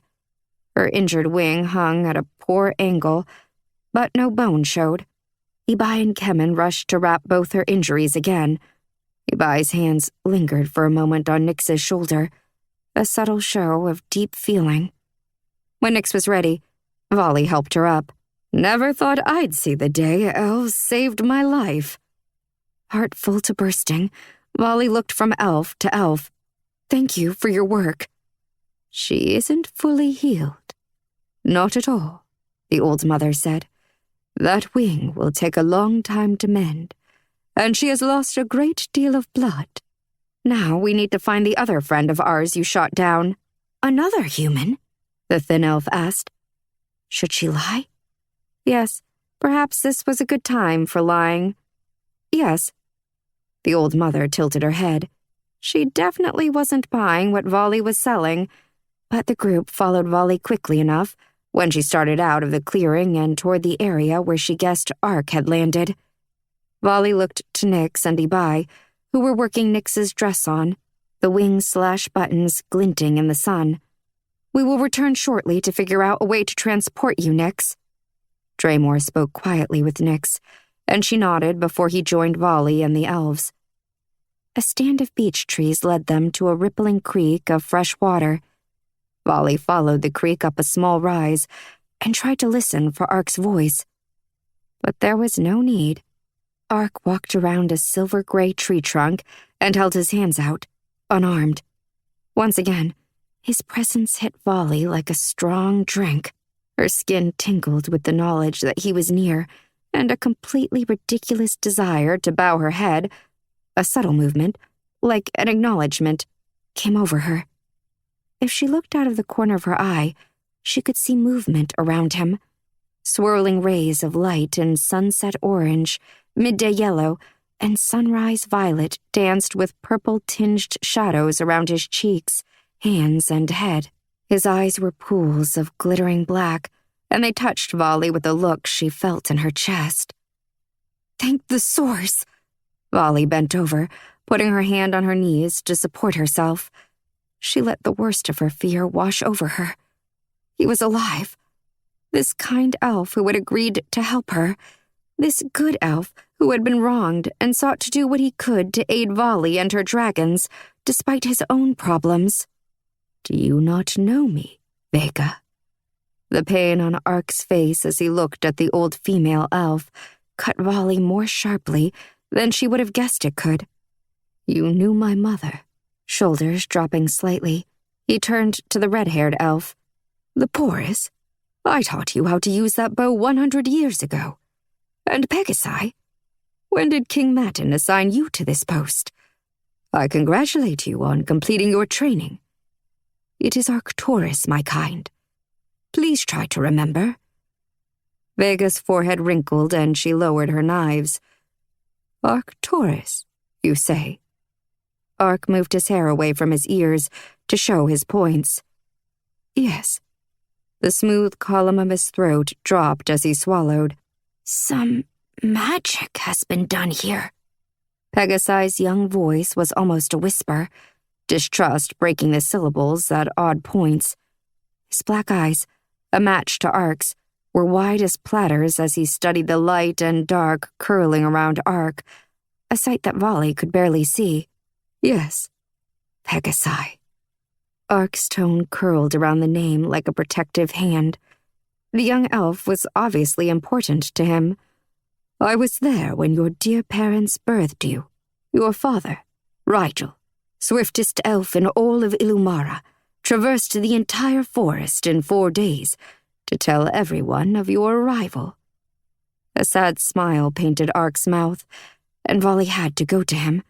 She took his arm and looked him over, eyeing him for wounds. She wouldn't have been surprised if he had a pine tree sticking out of his back. Are you well? She asked Ark, trying to remain calm as she turned her back to the other elves. Please don't shoot me in the back, she thought silently, glancing at them. Or begin a raging battle with Draymore or Ark or both. The fall didn't injure you? That seems impossible. But he didn't appear hurt. Well, he did have a cut on the side of his head that was leaking blood, but it was a minor injury. Ark spoke, and his words stirred Volley's hair. His eyes held sincerity and amusement.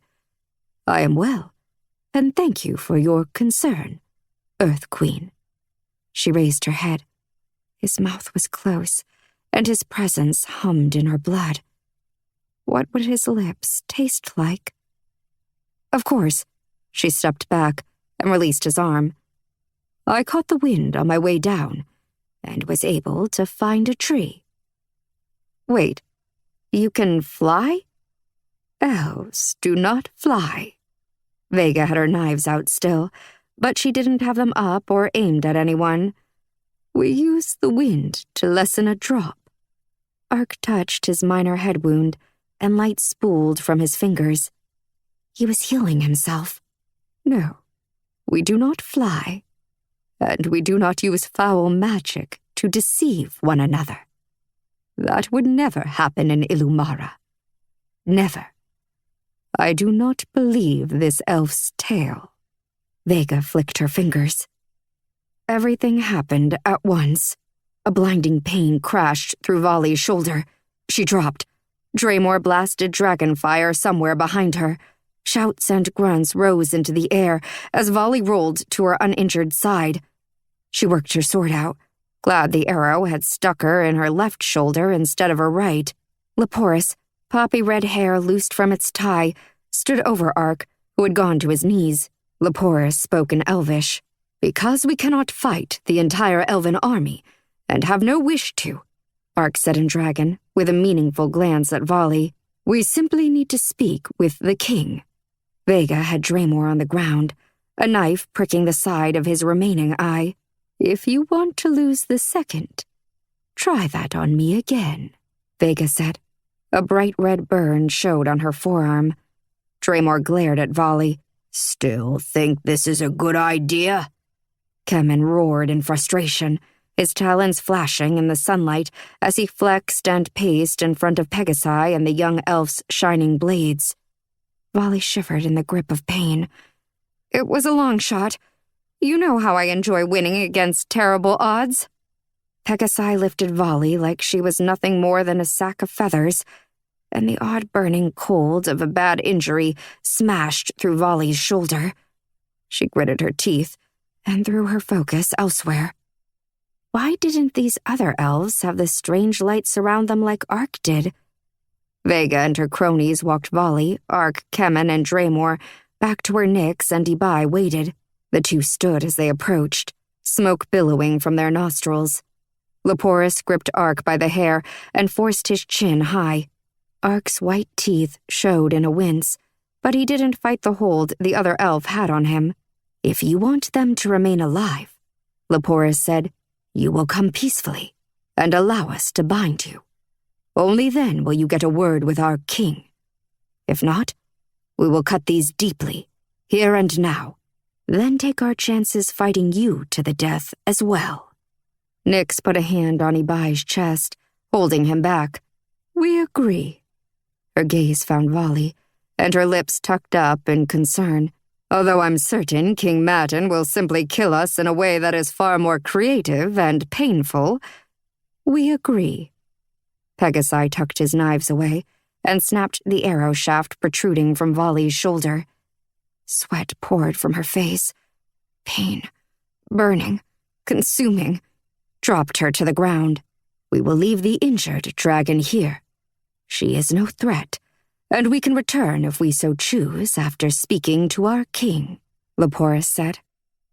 With quick hands, Pegasi turned Volley over, cut a slash into her shirt, and then reached inside with chilled fingers to pluck the arrowhead and remaining wood from Volley's body. The pain drew curtains over Volley's consciousness. Chapter 12. Righton led Greistark and a host of sea folk around the northeastern tip of Tidheim. They swam hard, fins slicing through the rough, cold waves, the water pulling at their hair, seaweed clothing and sharpened coral spears. The ocean was a cacophony of booming spellwork, shouted by one of many companies Vanu oversaw. The smell of magic pricked at Righton's gills, masking the other scents of oily breaker fish and the earthblood vents that released bubbles beyond the field of battle. Their goal today was to extend the floor to the Jade's hunting grounds. The Watcher had suggested the attack, and Righton was pleased.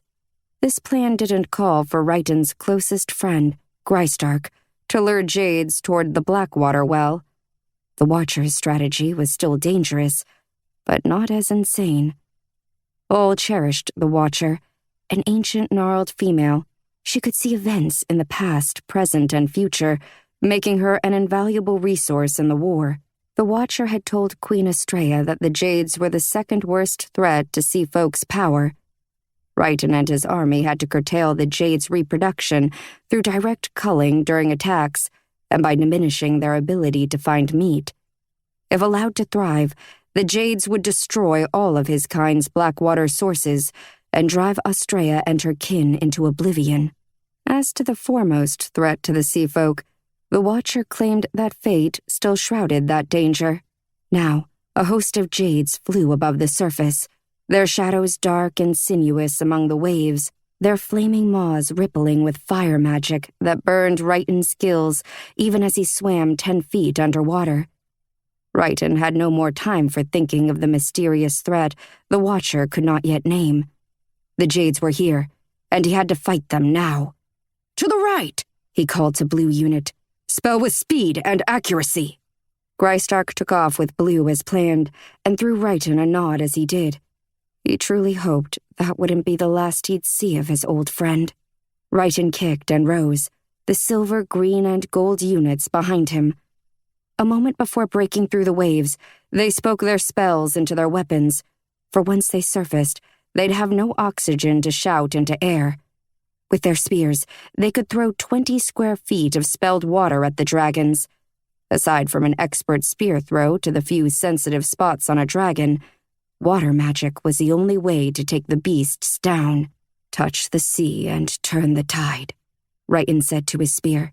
It hummed at his side as he swam up and up and up. "Water spelled for breaking, teeth of salt for tearing." The rushing, boiling sound of water magic grew louder. Those beside and behind him spoke the same spells, pushing their will into the spears, using the magic that flowed through their veins. Gills flaring along the sides of their necks, nostrils expelling water, they focused on their approach. Righton broke the surface. 200, maybe more, green dragons flew through the storm-black sky. They shouted in their usual manner, a brutal, guttural sound like a rhythmic growl. The salty air lashed Righton's cheeks, and lightning ripped the sky in two. He raised his jagged spear and threw a column of spelled salt water at the nearest Jade, a large battle dragon with a deep green belly that rumbled with the warning of dragon fire, his fire magic snapping and crackling. The Jade blasted flames at Righton just as the spelled water hit the dragon's throat and left wing. Righton leaped and dove underwater to avoid the fire, his muscles quaking with the effort. The dragon fire boiled through the leaping waves, its raging orange flames like claws tearing into the sea. The magical fire spread across the surface like a slice of sun had fallen. Immediately rising and breaking the surface again, Righton watched as his magic worked on the vicious beast. The dragon roared, crashed into one of his allies as the lightning cracked again, then, in a circular blaze of flame, transformed into his weaker state before smashing into the sea. To be sure the dragon was dead, Righton dove after the beast. It thrashed, bleeding into the water, hair tangling where spikes used to be. The dragon shouted, face tight with pain, bubbles rising from his mouth. "The Earth Queen rises!" A spear through the gut cut off his water-muted words. The sea clouded red and thick around him. Graystark swam around the body, yanked the spear free, and nodded to Righton before shouting commands to his companions. Righton shook off his confusion at the dragon's dying words. This was no time for that now. He shouted orders for Silver and Gold to form a line. "Draw up the water!" he called through the tumultuous sea. The units did as ordered, and soon the sea was heaving. "More!" Righton added his own will and magic to the force, glad he'd stopped by the source well before the fight to wash in the salt-water-black-water mixture that gave all seafolk their power. The magic tugged at his forehead and palms, drawing the energy he'd pulled from the well and throwing it into the rising tide. The seafolk's power rose to a manic thrum, sounding like the crash of countless waves on endless rocks. Righton thrust his spear, and the ocean twisted above his head, a force that uprooted the seaweed from its bedding, shoved the lesser coral and rock into a spinning frenzy, and pulled at Righton's own beard as it heaved and rushed at the jade's coastline. Righton and Graystark raced to the surface to witness the devastation. Frothing waves sped under the wheeling, fire-breathing dragons and their lightning storm, and then smashed into the rocky shore. The highest of the waves grabbed a score of jades and thrust them into the depths. The water crashed over the trees and flooded into the hunting grounds. Dragons keened and listed away from the successive waves to avoid being caught. One closest bore the blackened marks of spelled water up and down her side. She would die before the sun set on this day, and Righton thrilled to see it. The trees disappeared under the foam, as did the hills and the sweeping vista of rocky, grassy ground. Righton's gills burned. He needed to get back underwater. Graystark pounded a fist into the air, leaping high, his legs thrashing in the sea to lift him. Then both dove deep along with their companies. The waters of Tideheim enveloped them in salty arms, already healing tired bodies and mending wounds delivered by dragon fire. Those burns were not easily soothed. The fire from a dragon's mouth had a persistent, deadly heat to it, but the sea could ease that pain when one was not too badly burned. Righton's mind turned over the fallen jade's final words. "The Earth Queen rises," he had called out in seafolk language. The dragon had meant for Righton and the others to hear it and understand the threat.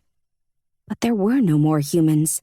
Righton's own uncle had helped flood what the land creatures now called the Lost Valley, known to his own as the Tristura Sea. They had killed every last human. Righton shook his head as he joined with his warriors to swim back and report to Australia.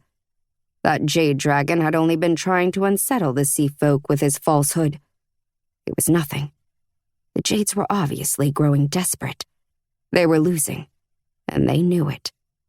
Righton smiled wickedly, and they didn't even know the worst of it yet. 3 moon cycles passed.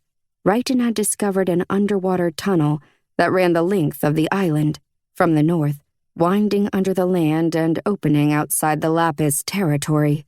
It had taken weeks to navigate, and they'd lost 2 good folk in the effort.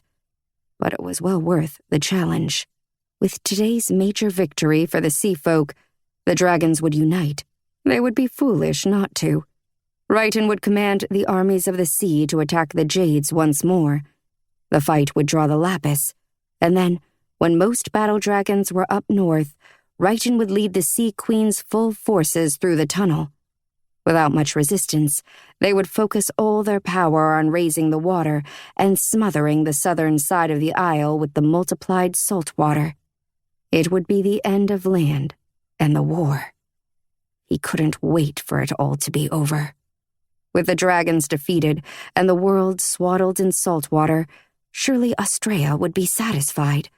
She would no longer demand the whale's share of Righton's waking hours. There would be peace, calm waters, time to travel and to dine with Grystark and his wife, Lilia. Perhaps even time enough for Righton's heart to heal, so he could consider searching for a mate and creating a family of his own. That was all he wanted. Quiet days in the sun-touched shallows of the far south, a net of fermented sea apples at his side, and the chance to laugh with a friendly female. His skin prickled as he imagined the warmth of the waters on his face and the caress of a gentle female hand. Could he find someone with a lovely voice that didn't twist him up with words that sounded like praise wrapped in barbs? He would be free. If they could just end this Blackwater forsaken war, he would be free of the Sea Queen, free of the fight, free to find a life worth living. Queen Austraya's guards, dressed in finer sea cloth than Righton would ever want to wear, moved away from the entrance to her private chambers as Righton and Grystark approached. The Queen lounged on a couch of woven salt tulip leaves beneath a bank of glowing nautili, gathered upon their death near Scar Chasm, where most of the sea folk's illuminating decor originated. Pearls sparkled in Austraya's braided hair as she tipped her head in greeting. "I heard we were successful," she purred. "Yes, my queen," Grystark said. "And the water doesn't seem to be receding from the area either. We now control the northwestern swath of Jade Hunting Grounds." "Righton, how do you propose we flood the upper reaches to the east?" "I don't know if we can, but we'll get the entire area surrounded and won't leave enough land to hunt or survive. We will conquer, and soon." A smile slid over the Queen's lips. "That's what I like to hear. Why don't you stay and keep me company, Righton? We can let old Grystark here return to his beautiful wife. Give her my love, won't you?" Grystark looked to Righton, silently asking if he wanted an excuse to leave. "What are you looking at him for, Grystark?" The Queen rose, her webbed toes a few inches from the sea floor. Eddies pulled sand up and around her tiny ankles. "Get out!"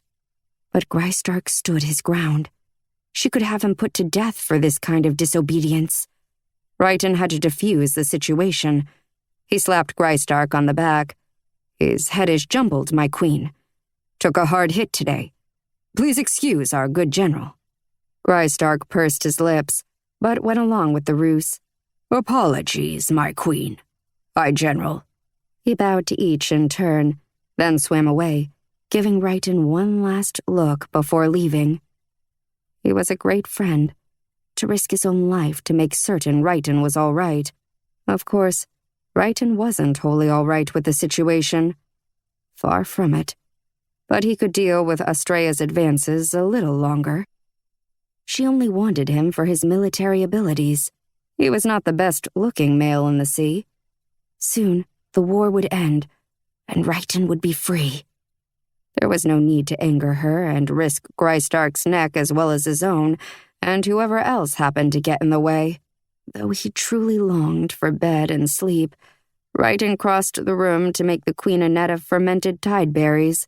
He uncorked the conch she kept on her coral shelves, and then shook 6 perfect berries into a small net of purple-threaded seaweed. Holding them out to her, he smiled politely. "Don't give me that look," she cooed before nibbling a berry from its trap. Righton rubbed her shoulders. "What look?" "The one that says you are only here because I bid you to be." He kept his gaze on his feet and rubbed his neck. "I am your servant, my queen." "You are so much more. You are the key to unlocking the treasure of ultimate power.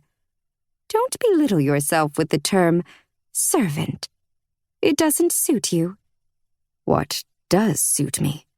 His stomach twisted. Champion. Conqueror. Blood spiller. Righton was glad she had her back turned, because he had difficulty hiding the wince. When had he started wincing at the violence of his life? It seemed like yesterday he'd been more than willing to slay the day away, as Graystark and he always put it. I haven't conquered yet. Yet. It will come to pass, and I'd like to be at the front with you when it does. What do you think of that? She turned under his hands, her skin warm, supple, and shimmering in the dark water. He studied the slant of her mouth, the edge to her teeth as she bit her lip. I think you'll do just fine, he said, his voice tight. She laughed loudly at that, then kissed his ear, taking time to nip the lobe. Moving so that her body lined up with his, she stared into his eyes like she might cast some unheard-of spell with only her piercing gaze. He hated Estrella, but he admired her too. If anyone could do such spell work, it would be her. Running her hands up his bare chest, she grinned. He couldn't hide the chills of pleasure. Maybe he did love her. He kissed her soundly on the mouth, tasting the tideberry's sour bite. As usual, he forgot about what he should be feeling or what he wanted out of life. He simply fell into their routine and let her drown him in the sense of touch. Until the words of the Jade Dragon flashed through his memory. He needed to talk to her about what he'd heard of the Earth Queen. But surely it was only the dragon's ruse, a bluff to get one over on them. Surely it was nothing. And if he brought it up now, Estrella would keep him in her chambers the rest of the night, going over strategy and the details of her deal with the King of the Elves. No, he would keep quiet for now, he thought as he bid her good night and swam off to his home on the outcropping near Scar Chasm. He could not have stayed alert for another night of endless plotting. Chasing an errant shark from his front door with a wave of his spear and a touch of tide magic, Righton took to his home and shut the door on the war, if only for a few hours. Chapter 13. Volley woke and thought, yes, perhaps she had died. No, the pain was still there. Definitely there. So why was the world like a dream? Beams of golden light drifted through a canopy of oak leaves to touch the exposed roots of trees, larger than any she ever could have imagined. Larger than 2 dragons wide, these oaks spread their limbs over a gently undulating ground of curling ferns, bronze-hued flowers, and carpets of moss thick as winter wool. The air held the scent of sage, mint, and sun-warmed leaves, and despite the pain in her shoulder, drew her into a peace that sang through her bones and told her that all would be well. She breathed the place in, taking in the smell of forest earth, black and full of last year's autumn. If it weren't for the gaping wound, she'd have been happy to stay in that spot, lying on the ground for eternity. Volley? A deep voice spoke behind her.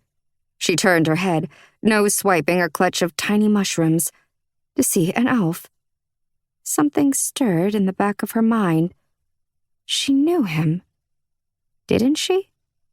I'm Arcturus. You're Volley. We came here to find out how you can rouse your powers as Earth Queen. Do you remember? Are you hurting too badly?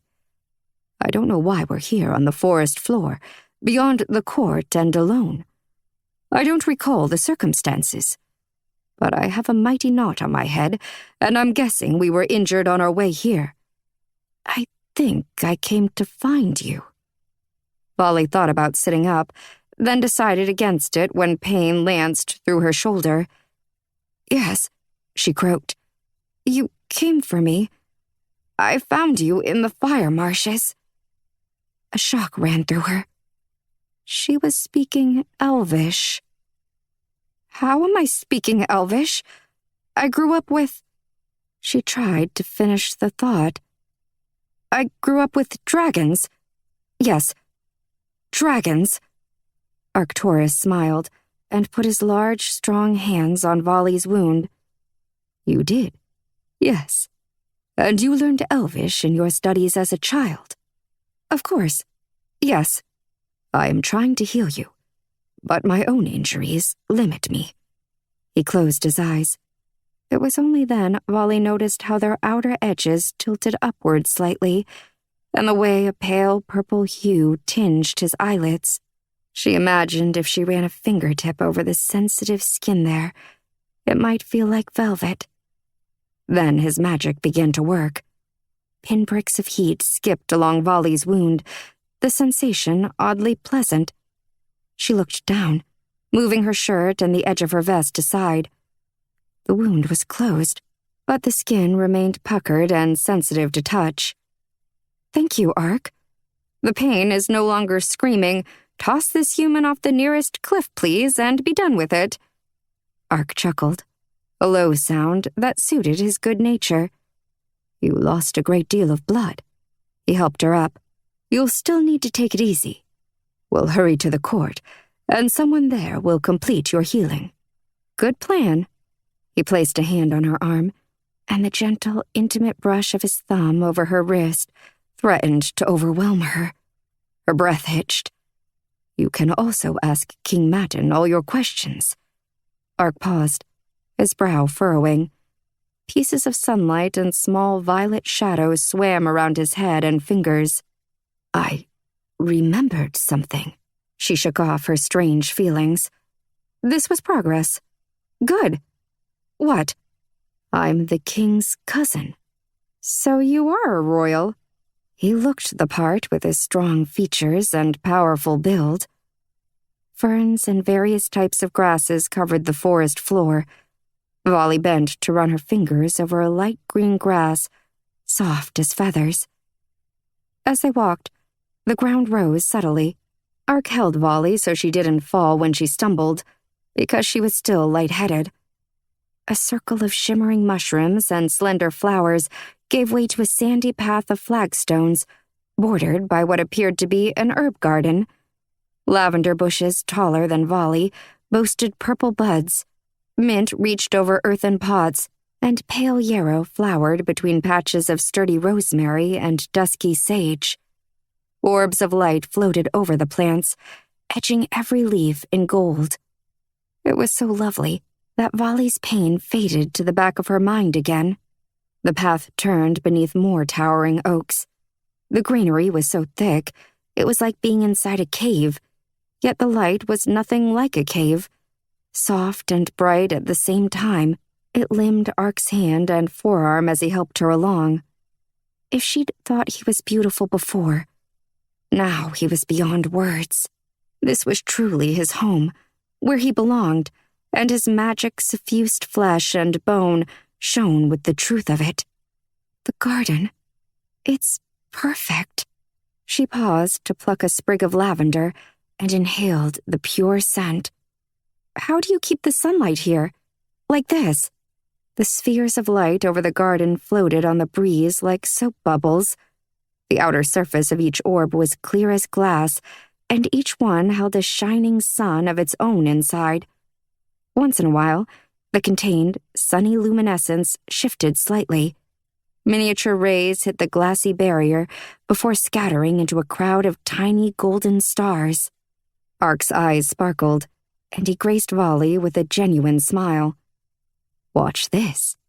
He lifted the arm that wasn't holding her up, his muscles churning beneath his seemingly polished skin, and his fingers moved in a pattern that reminded Volley of braiding. The purple shadows around his thumb and index finger expanded like spilled ink. The tendrils spun through the air, slow and sure, until the shadows from his thumb met up with the ones from his finger. The light faded behind this weave of darkness, and suddenly, twilight had descended onto the ancient forest. Volley gasped, taken aback by this strange magic. She reached for the mint, beyond where the weaving had stopped, but the plant joined them in the sphere of twilight, or rather, the darkness expanded to include it. Even the insects chirruped inside their nighttime. Would you like to embrace the day again? Ark's eyebrow lifted. He seemed to be enjoying this power of his. He spread his hands, and the purple shadow of near dark reversed itself, drawing back into his thumb and forefinger. Pinpoints of illumination spun from his fingers then and suffused the air. The twilight fled, and in its place, the warmth and ease of sunlight blanketed Volley's shoulders and head. She pointed to the half-moon, half-sun image on his surcoat before continuing their progress, this time on her own, and without his aid. I'm beginning to understand this. What else can you elves manage with your mysterious magic? We hold the power of air, and so the wind sometimes speaks to us, tells us stories. If I were wholly well, I could work the wind and ask it to carry me a good distance. Great. I am the only high beast on land who cannot fly, and the only one capable of keeping the rest of us alive to do the flying.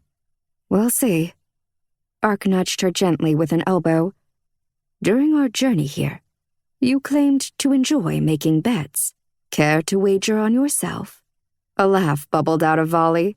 I'll do that. It was a dark joke, but funny all the same. I bet one piece of lapis lazuli stone the length and breadth of my palm. Now, what exactly are we betting on regarding me?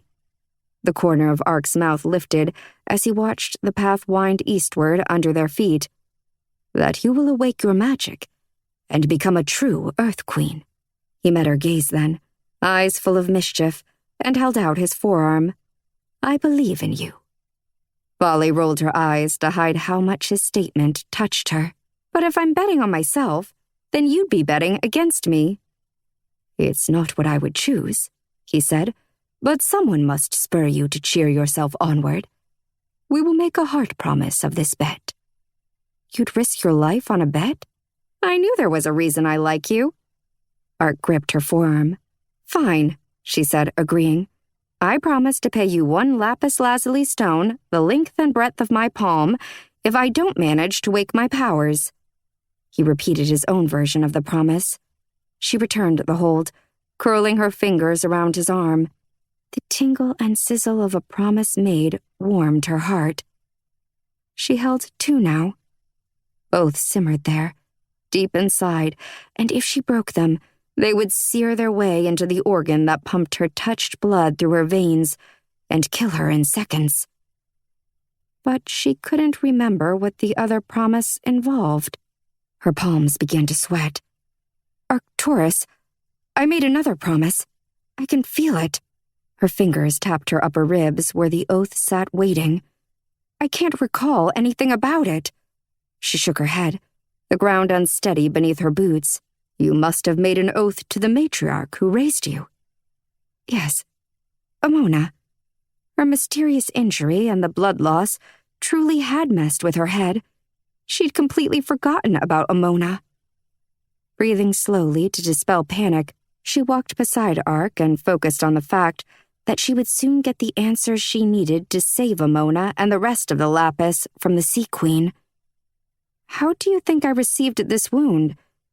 It almost looks like I angered an archer. Ark nodded. I don't understand it either. Perhaps you fell from a precipice and landed on a broken tree limb. My mind can't bring it forward. But we'll be at the court soon, and we'll get all of our answers from my kind.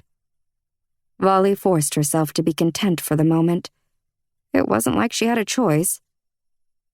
The canopy of great oaks clustered even more thickly and shadowed an area bordered by vines. Slim white flowers graced the trailing vines and tangled at the foot of what appeared to be a high-backed throne. The throne looked as though it had simply grown out of the towering oak above it. The tree's gnarled limbs cascaded inward to form a seat. The light and shadow shifted. A male elf sat on the throne. Chapter 14. The elf on the throne had hair that fell to his shoulders, similar in length to Ark's. Eyes like a falcon's stared from his face. His features, sharp as cut stone, twitched at their arrival. A crown woven of tiny brilliant suns and coiling purple-gray fingers of darkness twisted, ever moving, around the elf's head. His expression gave absolutely nothing away. Folly's first thought was that he would be fabulous at cards. Her second was that this elf had a presence similar to Arcturus. Her skin buzzed as they approached the throne, and her stomach dipped like she had leaped off a ledge. Ark bowed, an arm against his trim stomach. "My king. My cousin." Vali echoed the demonstration of submission. King Matin, 20 or more elves shimmered into view around the dais and throne of tree roots. All were tall and elegant, glowing and beautiful, but none increased that simmering beneath her skin. It seemed one had to have royal elven blood to cause such a reaction in a human. She wondered at the purpose. Was it the magic in their veins calling to her? A whip-thin female with a head full of thick, pale tresses hurried to greet Ark. She touched his shoulder and smiled like a sister. "Ark, my friend, I'm so glad you are alive. Cassiopeia."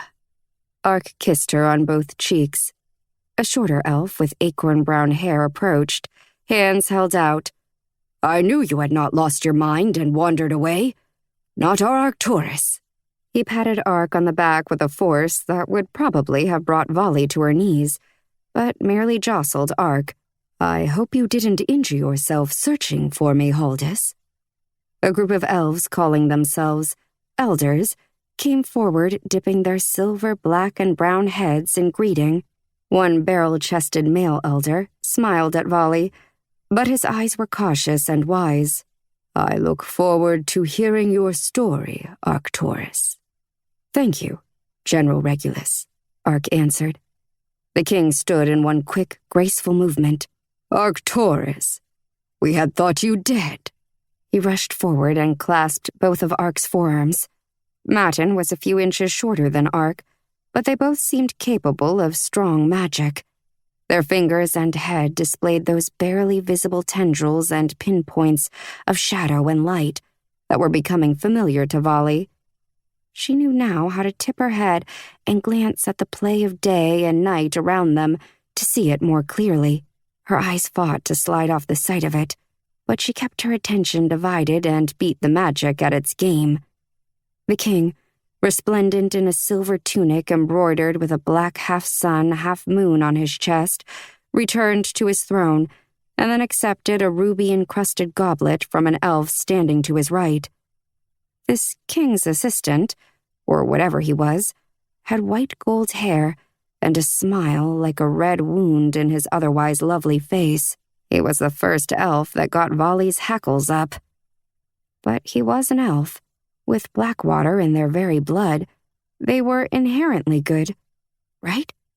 Despite what the dragons thought of them and the feuds they'd had with the Lapis, elves weren't evil. Arrogant, unyielding, possibly in error when they came up against the dragons at some points in history, but they weren't evil. Except this one elf's presence screamed, "I like to cut throats." Did Ark feel that way about the king's right hand, too? Ark's gaze traveled over the elf in question, and his eyes cooled. So yes, Ark was aware of the foul energy that one was giving off. "Thank you, Canopus," the king said as he flipped the ends of his long-sleeved tunic out of the way and took his seat. "Now please, Arcturus, tell us where you have been and who this is." "Forgive me for not asking for help," Ark said. "The wind told me an unbelievable story. I had thought to prove it true before risking more of my kind to Dragon's wrath. The wind spoke of a surviving human, and that the individual was touched. This was the tale of the rising Earth Queen, Vali, of the Lapis." Canopus hissed at the name of the dragon clan. "She is a human, but bonded to dragons? This is foul magic." He would know, Volley thought wryly. There was definitely something off about that one. I have no foul magic, she said. I have no magic at all, in fact. And that's why I'm here. She rubbed a hand over her Blackwater mark to show the gathered elves that she was indeed as Ark claimed. The idea that there might be hope for us in the fight against the sea thrilled me, Ark said. I headed out to find Volley, but fell to the evils of the fire marshes. The Earth Queen found me, though my horse was lost. She believes we have information that will help her find her powers. We headed back, but were injured again along the way, although I can't tell you how, for the combination of whatever head injury and noxious gases the marshes inflicted upon us has tampered with our minds. I can't seem to heal myself or Volley completely. Allow me. Cassiopeia set her hands on Volley first. A warm breeze stirred the hairs around Volley's temples, and light bloomed along the edges of the female's slender fingers. Relief flooded Volley's shoulder, and energy slipped into her veins, rejuvenating her. As Cassiopeia worked, Volley explained the circumstances of her upbringing, including how Amona had rescued her from the Lost Valley floods and the teeth of the sea folk. Matin asked numerous questions, all of which she answered with honesty. How was it, living with the fire kind? With the dragons? Matin leaned forward and propped an elbow on the throne's arm. Hot. The elves' laughter filled the forest. Be assured, we will not ask you to live side by side with Earthblood Vents here. We air kind do not enjoy such high temperatures. That is a relief. I could do without sweating through my clothes during a feast. You lost much blood, Earth Queen. Cassiopeia stepped back. I feel like gold now, though. Thank you. Cassiopeia bowed slightly and turned to heal Ark. A steel-haired elf wearing a deep green tunic and brown trousers lifted a hand to Ark. What answers do you seek, Volley? Greetings, Rigel, Ark said. I am glad to see your face again. And I yours, Arcturus. The sunlight slid through the greenery above and danced over the elves' smooth foreheads, arms, and hands. The scent of lavender and sap floated on a gentle breath of wind. It was enough to make Volley want to have a seat and live there forever. I believe my kind had a power ritual. Do you know of one? King Matin set his goblet on the arm of his throne and gazed at Volley with ancient eyes. How long had he ruled here? I do, he said. Hope sang through Volley's bones. Truly? Would it be this easy? Will you explain the details? Of course. Let us walk. Matin joined them on the path, and they headed past the throne into the dappled sun of the deeper forest. The rest of the elves who had gathered faded from view as Ark came up beside Volley and put himself between her and the king. He didn't glance her way or indicate there was a reason for the physical barrier, so perhaps she was reading too much into it. Her excitement had her nerves twanging like a badly tuned instrument. When Ark's bare arm brushed her shoulder, her skin seemed to wake up, the buzzing his presence brought forth growing stronger. Matin raised his chin and closed his eyes as the sun fell over his face. He actually had slight gray circles under his eyes. That had to be a first for the nearly immortal elves. Yes, they aged, but circles? That spoke of fatigue, which she didn't think they experienced often. The ritual involved black water. From the spring. Ark stopped. One cannot touch the source's black water. Your flesh would dissolve as soon as you felt its cool embrace. Matin touched Ark's arm, then continued down the path. A stag with a wide set of pearly antlers bounded over the sandy stones and into the undergrowth of ferns and flowers. You are correct. But there is a bowl crafted especially for the human's power ritual. Our kind formed it with magic long, long ago. The magicked stone alters the black water, diffuses it. The humans, both touched and not, washed their hands and faces in the spelled waters of the source to raise the powers hiding inside them. Most only possessed simple earth magic. But elves cannot use the bowl to wash? Arg asked. No. The result would be immediate death. Matin rubbed his hands together. I have the bowl in my possession, and we will go now to find it and fill it for you, Earth Queen. Vali's heart tripled its pace. What will happen when I wash in the spelled black water? You will gain your power. Or you will not. Sadly, the last touched human, supposedly destined to rule the earth and check the power of the sea, had little magic at her disposal. I know that story well, Vali said. She drowned at Bk1. Yes. Matin's velvet voice held an age of grief.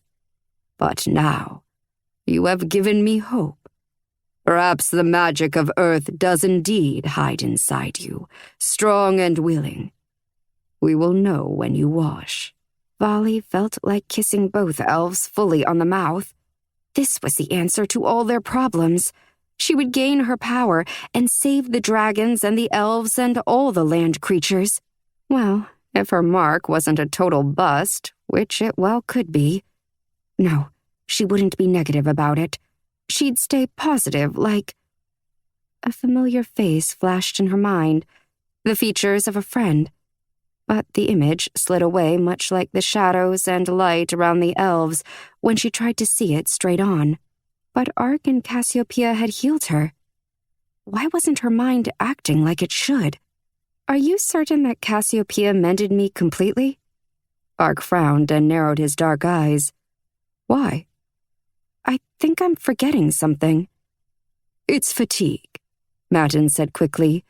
Your kind consistently struggled with the problem. They slept daily, if you can believe it. I can, and I do. Vali eyed those dark circles on the king's face. Do elves not suffer fatigue? Indeed. The king's gaze touched her black watermark, then sank to her throat. I find myself tired these days. Of course, we have been readying for the autumn carnival. A king's work is never done. The sea is rising, and fast. I hate to ruin your fun, but you should be aware. If we are to die, then why not embrace every day like it is our last? Vali and Ark agreed, but she couldn't shake the feeling that this king was lying through his nice white teeth. A wall of wood rose before them, and Vali was surprised to realize it was an oak. She'd been so busy trying to figure out the fate of the world, she hadn't noticed they'd come upon the largest tree she'd ever seen. To call it a tree was wrong. It was a castle built from a single oak. In the broken and branched-off western half of the tree, clean, fresh water had pooled to form a veritable lake. Aquatic plants with bulbous leaves and flat-petaled blooms of violet draped from the sides like waterfalls. The rest of the tree showed a doorway, not carved out, but grown into a sweeping arch that led them into a room with a ceiling of thick limbs and shiny leaves. Orbs of light shifted over the growth and lit two long tables that could have seated hundreds of elves. The place smelled of heartwood and fresh water, and Vali couldn't inhale enough of it to suit her. A carpet of yellow and green moss brought them into another set of rooms. 4 chambers led away from the feasting hall, and Matin waved a hand to a guard standing at the one farthest to the right. The elven warrior, fully armored in green and black overlapping plates of what she guessed was painted steel, bowed and left, heading the way he'd come. Inside, a sprawling bed had grown out of the tree to support a mattress covered in green velvet and black-dyed linen. Deep shelves lined the towering walls, and countless scrolls filled every nook and cranny, their ends like gold coins, and their wax seals and shining ribbons like rubies. What secrets hid in these scrolls? Surely they had to be worth a fortune. Maybe she could pocket a couple when Matin wasn't looking. The elves could spare them, that was certain. They had more in this room than in the entire Lapis library. The word secrets pinched at Volley. She had definitely forgotten something. Something to do with dragons, secrets, and an ally. But that could wait. Matin opened a massive armoire made entirely of woody vines.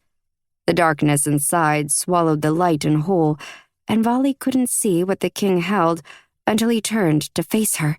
More magic. It was a stone bowl, large enough to be called a basin, made entirely of deep blue lapis. The container showed thick layers of golden pyrite. It wasn't terribly deep and bore no engravings or magical markings, but spellwork hummed from the piece, regardless. There was no doubt this bowl had a powerful kick. I present to you, Earth Queen, the Blackwater Bowl. Matin looked past Ark and Volley. Canopus, would you mind taking the bowl to the feasting grounds? Guard it with your life. Canopus eyed the bowl like it might breathe flames. Of course, my king. Ark watched Canopus go, then looked to Matin. Cousin, how does one fill the bowl? What are the steps to completing this ritual? I must carefully fill it at the source spring. The white in Ark's eyes showed all the way around. I am willing to do it for you, my king. Matin smiled warmly, and for a moment, Volley could see the family resemblance in the way their eyes crinkled at the sides. I would never risk you like that, especially after nearly losing you. So you can't touch the Blackwater, but I can after it sits in the spelled bowl? Exactly. Have my kind always had this bowl? Always. He waited until she nodded before continuing. Tonight, we will celebrate the changing of the seasons and toast the hope you have brought us all, Volley of the Lapis. Tonight, we welcome you as a fellow fleshkind and a light in the darkness. Fleshkind. She had never heard that term. It made sense. A smile tried to pull at her lips. A feast with elves. And then, her power ritual. Everything was coming up roses.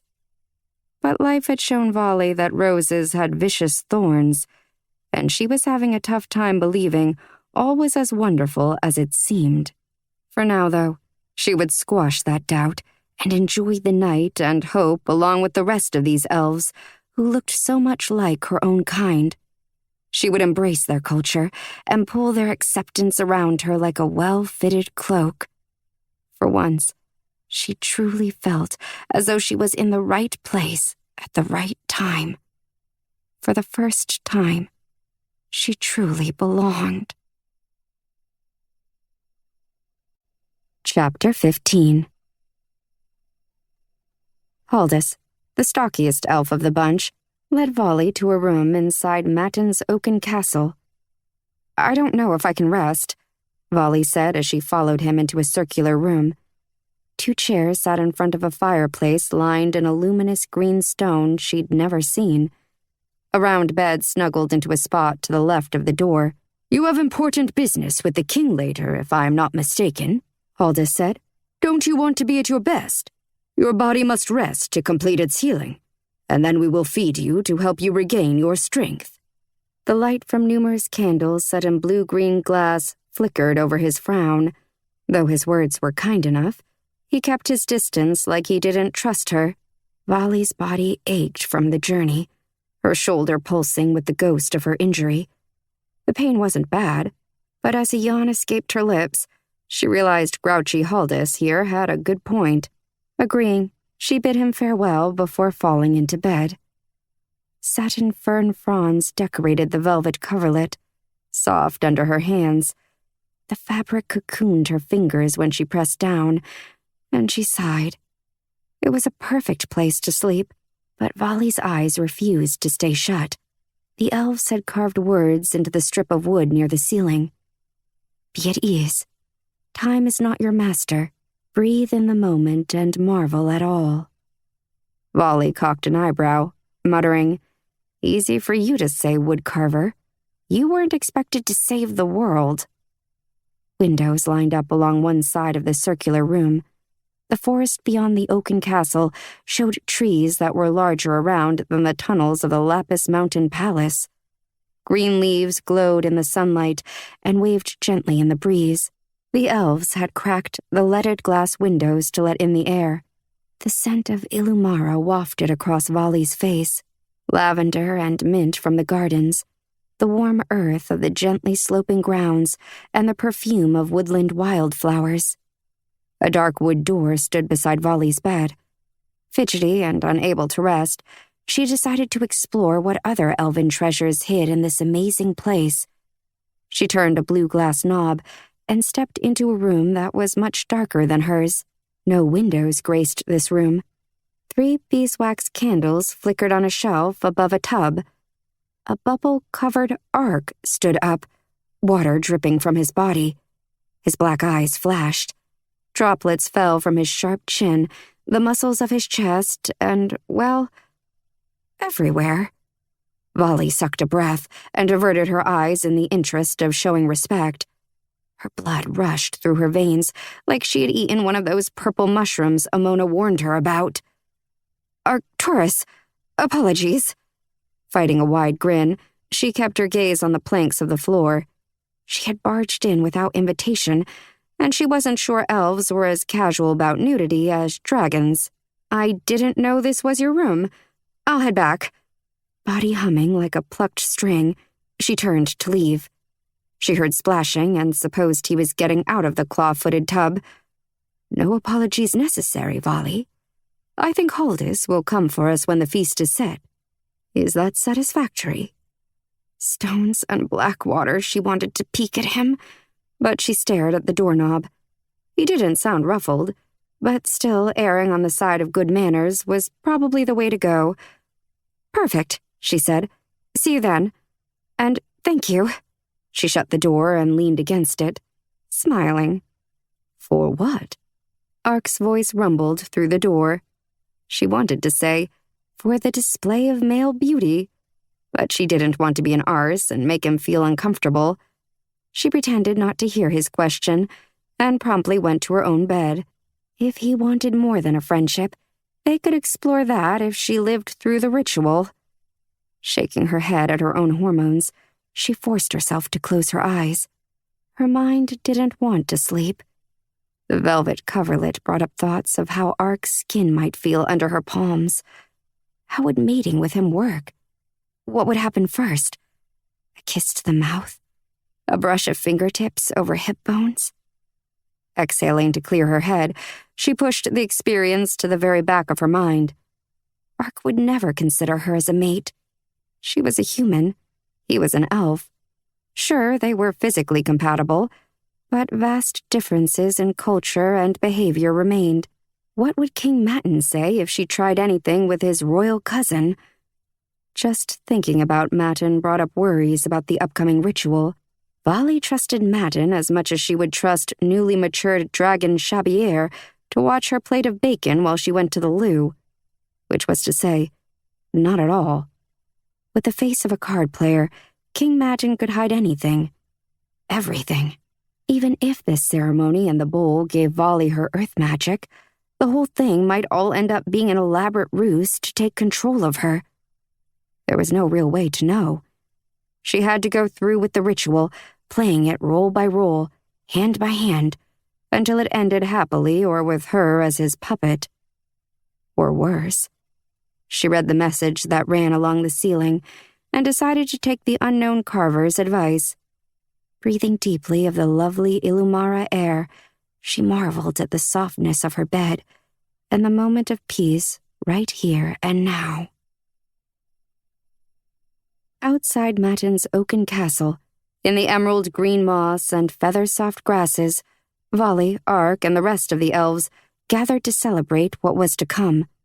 Scattered throughout the crowd, willow baskets held black cherries, raisinberries, and a leafy vegetable that Vali had never seen. The elves drank deep red wine from rough crystal goblets and spoke in their soft voices, orbs of light floating around them as they laughed. Their language was so lovely lyrical and full of sounds that were more music than spoken word. She was glad to understand them. The lapis lazuli bowl glittered in the fading rays of the sun slipping through the trees. Ark saw it too, and gave Vali's hand a quick squeeze. She swallowed, admiring the strength in his fingers. "You are meant for this, Vali. All will be well," he said. Vali took a crystal goblet from an elf with bright green eyes who seemed to be working as a servant.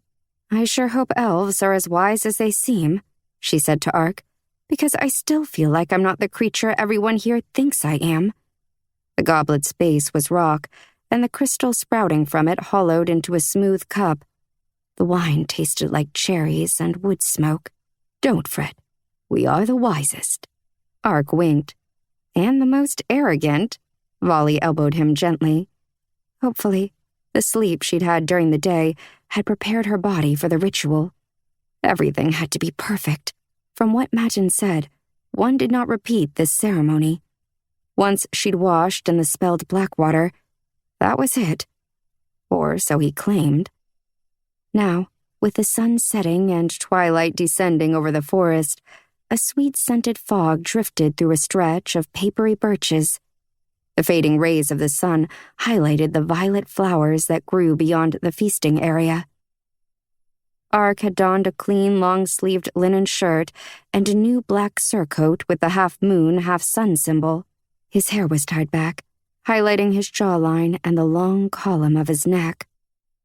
They shared a bowl of cherries with Cassiopeia and Haldus, and took turns shooting arrows at a target on the outskirts of the gathering. The target hung from the wide arm of an oak tree, and a symbol marked the center. It was disturbingly similar to the sign of the lapis, dragon wings over a slitted eye.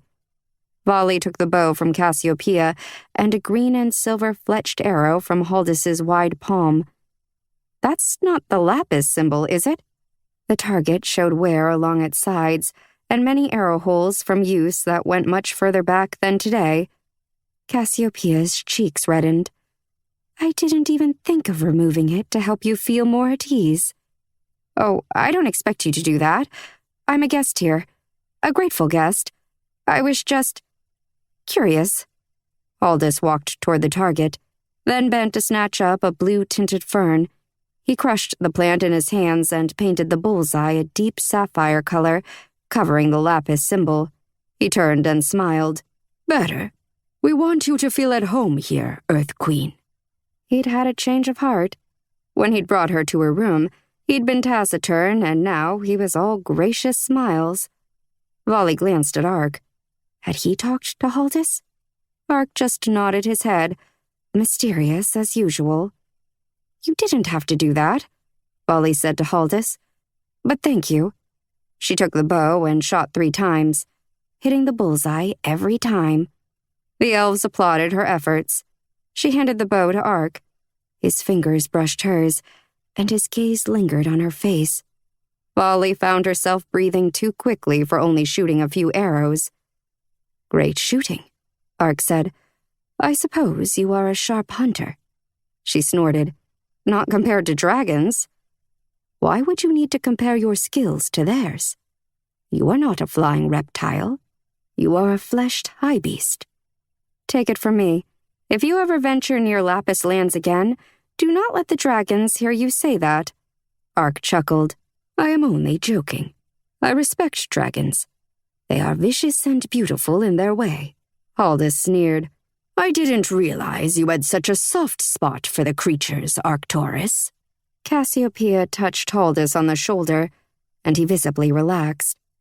Ark aimed the bow, the muscles under his sleeves tensing. With his head dipped down and his gaze so focused, he looked dangerous. Vali wondered if she appeared that way to them when she shot. If they thought so much of her, so much more than most dragons did, perhaps they thought of her as capable instead of a waste of breath. Ark fired the arrows he'd lodged between his finger, and they zipped into the target. 1, 2, 3, 4. Right into the center. "Nicely done, elf." Vali patted him on the back, appreciating the feel of his strong back under her hand more than she should have. After Cassiopeia and Haldis had their turn, Ark walked with Volley to a spot closer to a river that bubbled along the forest floor. Volley leaned on an oak and let out a long, slow breath she'd been holding her entire life. All around, the elves joked and ate, laughed and competed in archery and knife-throwing. Looking at their facial expressions and the way they moved, every one of them could have been human. Here, there were no blazing vents of earth blood to suffer, no sharp remarks about Volley's inability to hunt down entire herds of deer or goat. No rituals far away in the sky where she could never join in. These elves stayed on land, lived like humans most likely had, and looked remarkably like Volley. Finally, she belonged. Here, she could fit in. No, she didn't have their magic, but she ate like them, moved like them, lived like them. Volley realized Ark was looking at her. "I could live here forever," she said quietly, oddly bashful about the admission. "And we would welcome you. I would welcome you." Heat rose along Volley's neck, and she remembered how he looked in that bath of his. She didn't have time for this, but her chest fluttered rebelliously. The fact was, she could think about romance and mating. For the first time, here was a male with whom she was compatible. "He's much more than compatible," her mind whispered. "He pleases you." She shook her head to clear it and eyed the nearest basket of food. The elves had sliced a loaf of flatbread into thin wedges. It didn't look like much, but it tasted amazing. Chewy, warm, and perfectly salty. "Tell me about yourself, Ark." He crossed his legs and put his hands on his knees. "What would you like to know?" "I don't know. Whatever you're willing to share. How about you tell me what the story is with you and horses, and being able to speak telepathically with them?"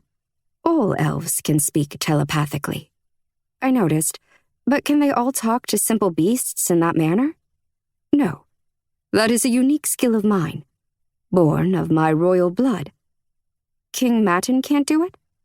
"No." "He is the horse lord," Cassiopeia said as she walked by with a cloak.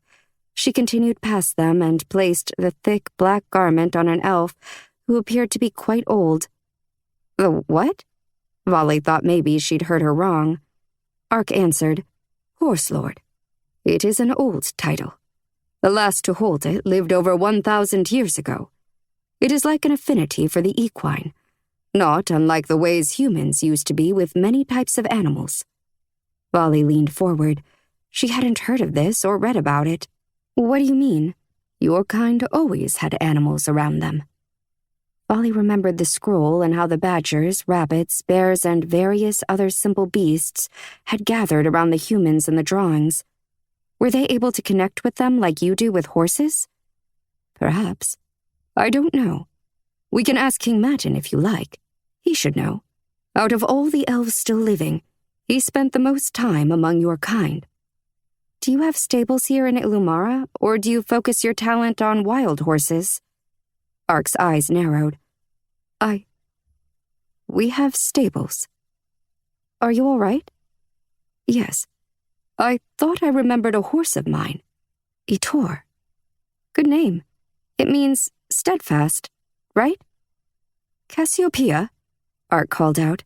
The female elf had joined in the dancing near King Matin's tree. She left the dance, smiling and waving to a friend, then came over. What is it, Arcturus? Didn't I have a horse named Itor? Forgive me. My mind remains addled from the injuries I sustained during my time away. You aren't able to heal yourself?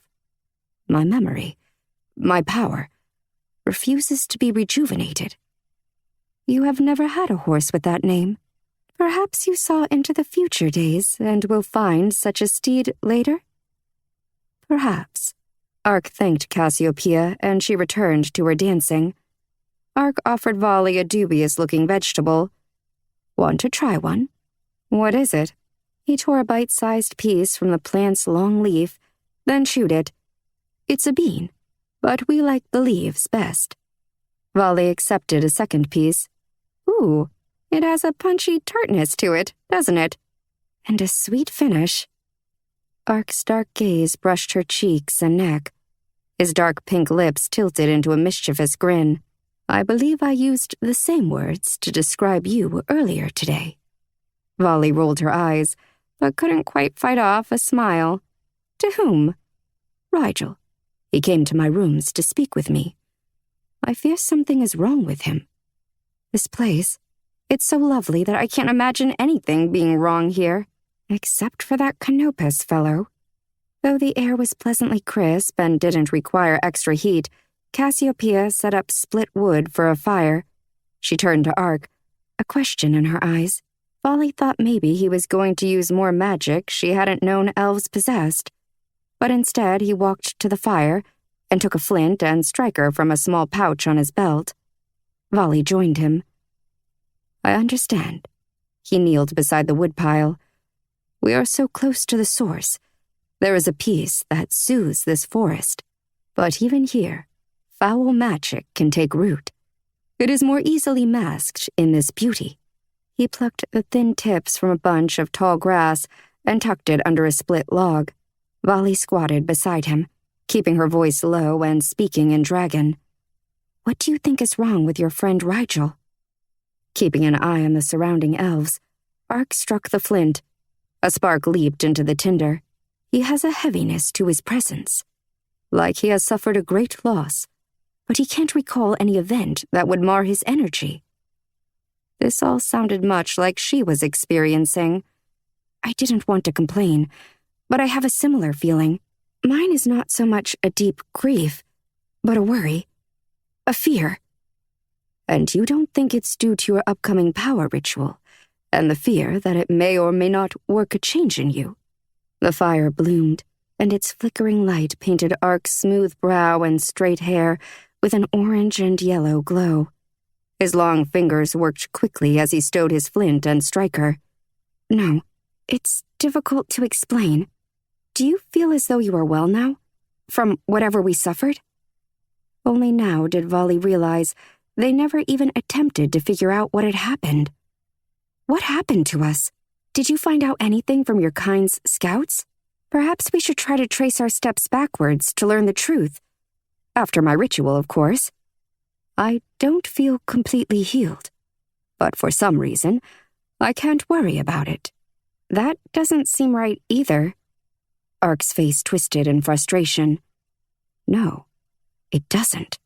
He stood, his surcoat falling in draping folds around his strong legs and tall black boots. Why don't we do exactly what you suggest and trace the way we arrived? I'm quite good at tracking. The king won't conclude the festivities until after the music. A group of 5 elves walked out of King Matin's oaken castle. One carried a stringed instrument with a long neck like a swan's. The other 4 elves carted pipes of various sizes and shapes. Some were made of crockery and glazed with blue and green paints.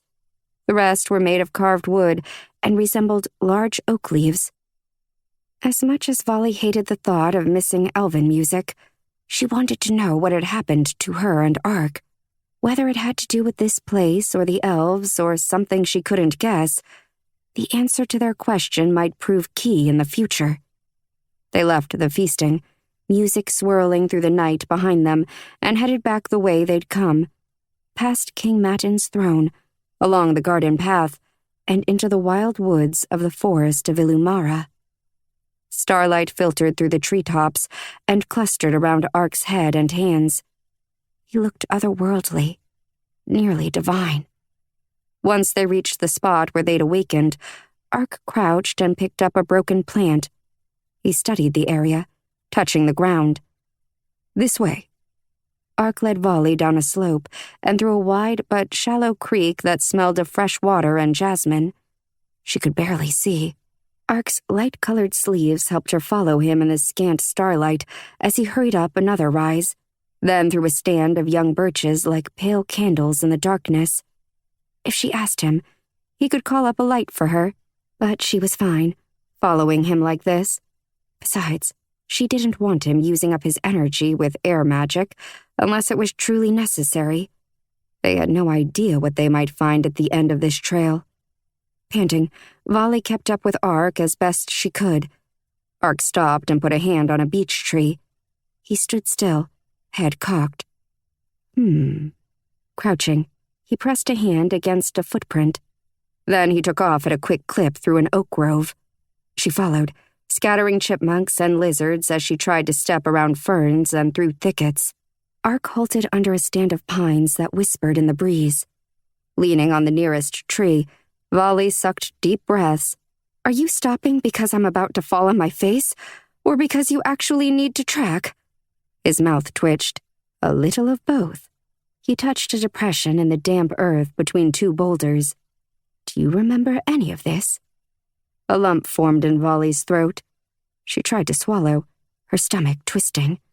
"I don't, and I'm thinking that is a very bad thing." "Agreed." He stood, hair falling from its tie. His face was thunderous, and Volley was glad his anger wasn't directed at her. He was no dragon, but with that look, he would be at least a runner-up in a competition for scariest high beast on the Isle. He lifted his chin and sniffed the air. "Volley, there are dead nearby." Volley's heart froze. Ice sluiced through her veins. "What do you mean?" "Dead." Murmuring, he crashed through the underbrush beyond her, frightening birds into the air. Volley didn't want to follow him, but she had to, and she knew it. Ark drew up quickly at several mounds of freshly turned earth. The ground smelled like rain, sun-warmed dirt, and the oversweet beginnings of decay. "Do you normally bury your dead here?" Volley whispered. "Please say yes." She clasped her own shaking hands to hide the fear from him. "No." He moved like he was shaking a filthy cloak from his shoulders. "Can you feel the foul magic here? Now I know for certain someone spelled us." "I can't sense the magic used, but I feel a distinctly wrong kind of energy. How do we discover who is dead under these mounds of dirt?" Ark put a hand on her shoulder, but didn't look at her. "We dig." Wind blew through the trees. Overhead, branches scratched together, emitting a creaking sound that sent more chills down Volley's back. "I was afraid you'd say that." Shutting his eyes, Ark whispered, "We have maybe 1 hour before the others will begin searching for us. Then someone will grow curious." Volley couldn't seem to talk. She followed him to the closest mound and began shifting earth away from the heap, her hands hardly working as they trembled. Something in the back of her mind knew she was not going to like what they found. As she dug, dirt pressed under her nails until she was bleeding, though it was too dark to tell for sure, and her hands were too numb to feel the injury. And then, her hands found the tip of a dragon wing. Chapter 16. Volley's memory came racing back. Her hands couldn't dig fast enough. "No!" Vaguely, she was aware of Ark speaking to her in a calming tone, but he didn't stop her from clearing the dirt away from a lapis blue wing, mottled with splashes of jade green. Ark joined her in the grim duty, and together they exposed the side of a scaled body, a neck, and finally, the wide, dead eyes of Kemen. She remembered him. Fully. Wholly. She knew about the cider house and her many friends there. Her memory knitted itself back together, only to rip her apart. Volley's stomach seized, and she turned to vomit. Kemen was gone. Her fantastic brute of a friend.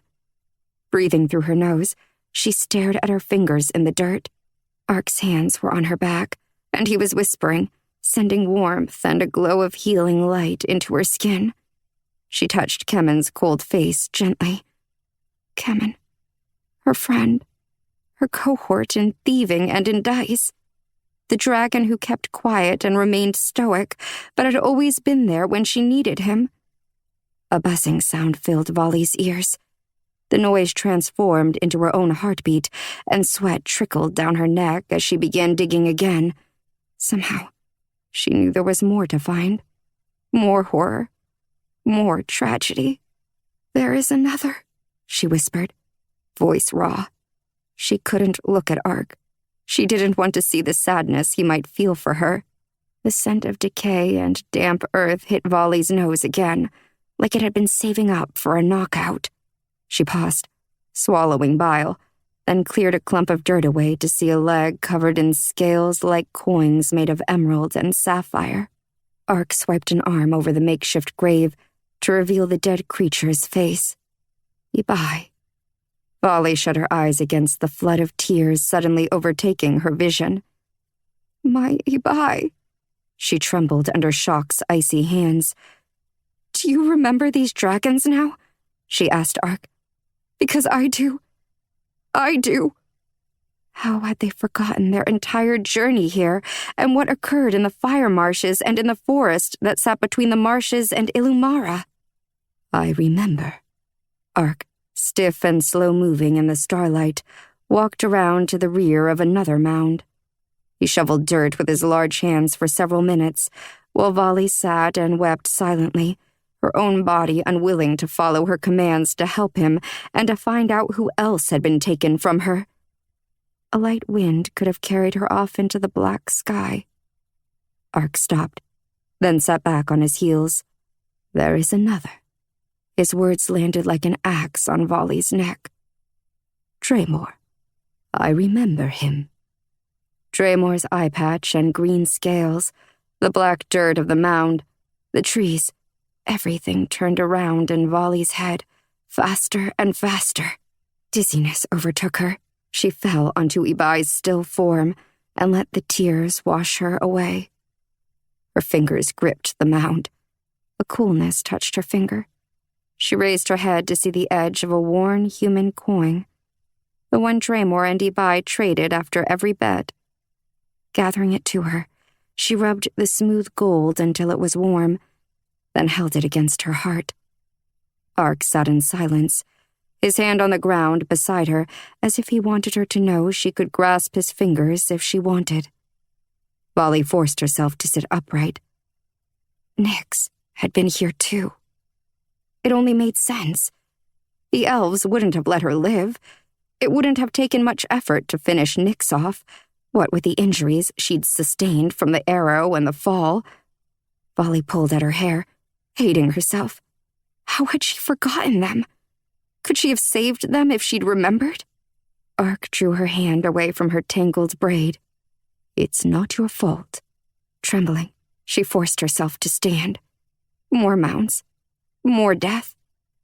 Ark's gentle gaze was like a touch. As soon as she began to dig again, he joined her. She kept glancing at Ibai, Kemen, and Draymore, expecting them to get up, shake the filthy from themselves, and make a joke. They lay so still. Her head pounded. It wasn't as if she had never seen death, but these had been her friends, so full of life. How could that be them, still and silent in makeshift graves? In her mind, she imagined Draymore saying her name. He would never utter it again. He would never say anything ever again. Pushing her storm of emotion away, she shoved more dirt away. More. But there was nothing. Hope sparked inside her chest. She wiped her face with the back of her dirt and blood-crusted sleeve. "Nyx isn't here. We should check that one." Her gaze flitted to the next mound, and her stomach tightened, threatening rebellion. This mound was not as large, but inside, under the earth, among broken bows and arrows, set out neatly, unlike the dragons, the bodies of 3 elves lay side by side. Ark sucked a breath and stood in a motion too fast for Volley to see clearly. "Rigel's son, Pegasi," he said. "That's what was wrong with Rigel. He found out that his son was dead. He must have. That was the grief hanging on him. But why did he forget? Why did we all forget? Even the others? You told me, in the marshes, that someone had spelled foul magic on you. That you felt it, like a sticky darkness. Vali choked on a sob and squeezed her fingers into the earth to keep from falling off the side of the world. And this is Vega. And the porous. I can't believe it. Ark shook his head and his throat moved in a slow swallow. All dead. Except Nyx. Where is she? Vali paced the length of the mounds. Can you track her? Surely there will be evidence of her escape, or her death here. Ark, his face pale as moonlight, scoured the ground, bending and tilting his head, whispering and frowning. She was here. Recently. Vali was at his side in a blink. The dark of the forest stared at her, its unknown depths pressing against her eyes. Nyx arrived here after the dead were buried. She may live still. There are footprints over this mound's turned earth, and they aren't ours. She is barefoot. Barefoot. She hadn't even had time to put her boots back on before her life had veered painfully off course. Vali's eyes shuddered, scared to the core that Ark might be mistaken that Nyx was alive. Can you follow her tracks? He nodded, and they started into an area of oaks growing so close that their branches intertwined to block out what little light had been trickling through the canopy. Ark raised an orb of light with his left hand and released it with a flick of his fingers. The light floated, riding a breeze that was also born of Ark's air magic, illuminating their way. They followed a game trail, its line narrow, obviously not used by large animals. A head-high branch had been broken, and Ark gestured to it. She had been here. Vali had to talk her feet into walking instead of running. Nyx was out here, somewhere, hurting and alone. But rushing Ark's tracking work wouldn't be a good plan. They had no time to waste on getting lost. What kind of animal runs this trail? She asked. Ark glanced her way and paused, his lips parting slightly as if he were about to ask why she wanted to know right now in the middle of this horror. His gaze lighted over the tears that wet her cheeks, and he held back his question. A small slim deer that keeps to the plateau, he said. They have one horn in the center of their foreheads, and their coats are metallic in look. Their hairs reflect and refract light, and mimic the look of golden steel. Sounds lovely. They walked in near silence. Ark made virtually no sound as he crossed the ground. Vali's boots crunched on a leaf or stem here and there, but she too knew how to be quiet when it mattered. Whoever killed the dragons and the elves could still be out here. She listed away from the game trail, Ark whispered. See? He pointed to a large fern someone, possibly Nyx, had snapped along its spine and smashed. And there is a footprint. Vali cupped a hand at her mouth. Nyx? She called into the dark forest, daring to make a sound loud enough for Nyx to hear. I remember now. We are here to help you. Nyx? What was Nyx going through? Had she been forced to watch Ibai, Kemen, and Draymore die? Had she been witness to whatever foul creature had murdered their entire party? Vali drew her sword, the feel of its weight a comfort. Ark pursed his lips. Whoever did this is long gone. I don't smell anything but dragon here now. They stepped around a clutch of what might have been scorch peppers. The air held the slight peppery scent of them, and it reminded Vali of the cider house. Do you have any guesses who did this? It was Canopus, Ark said.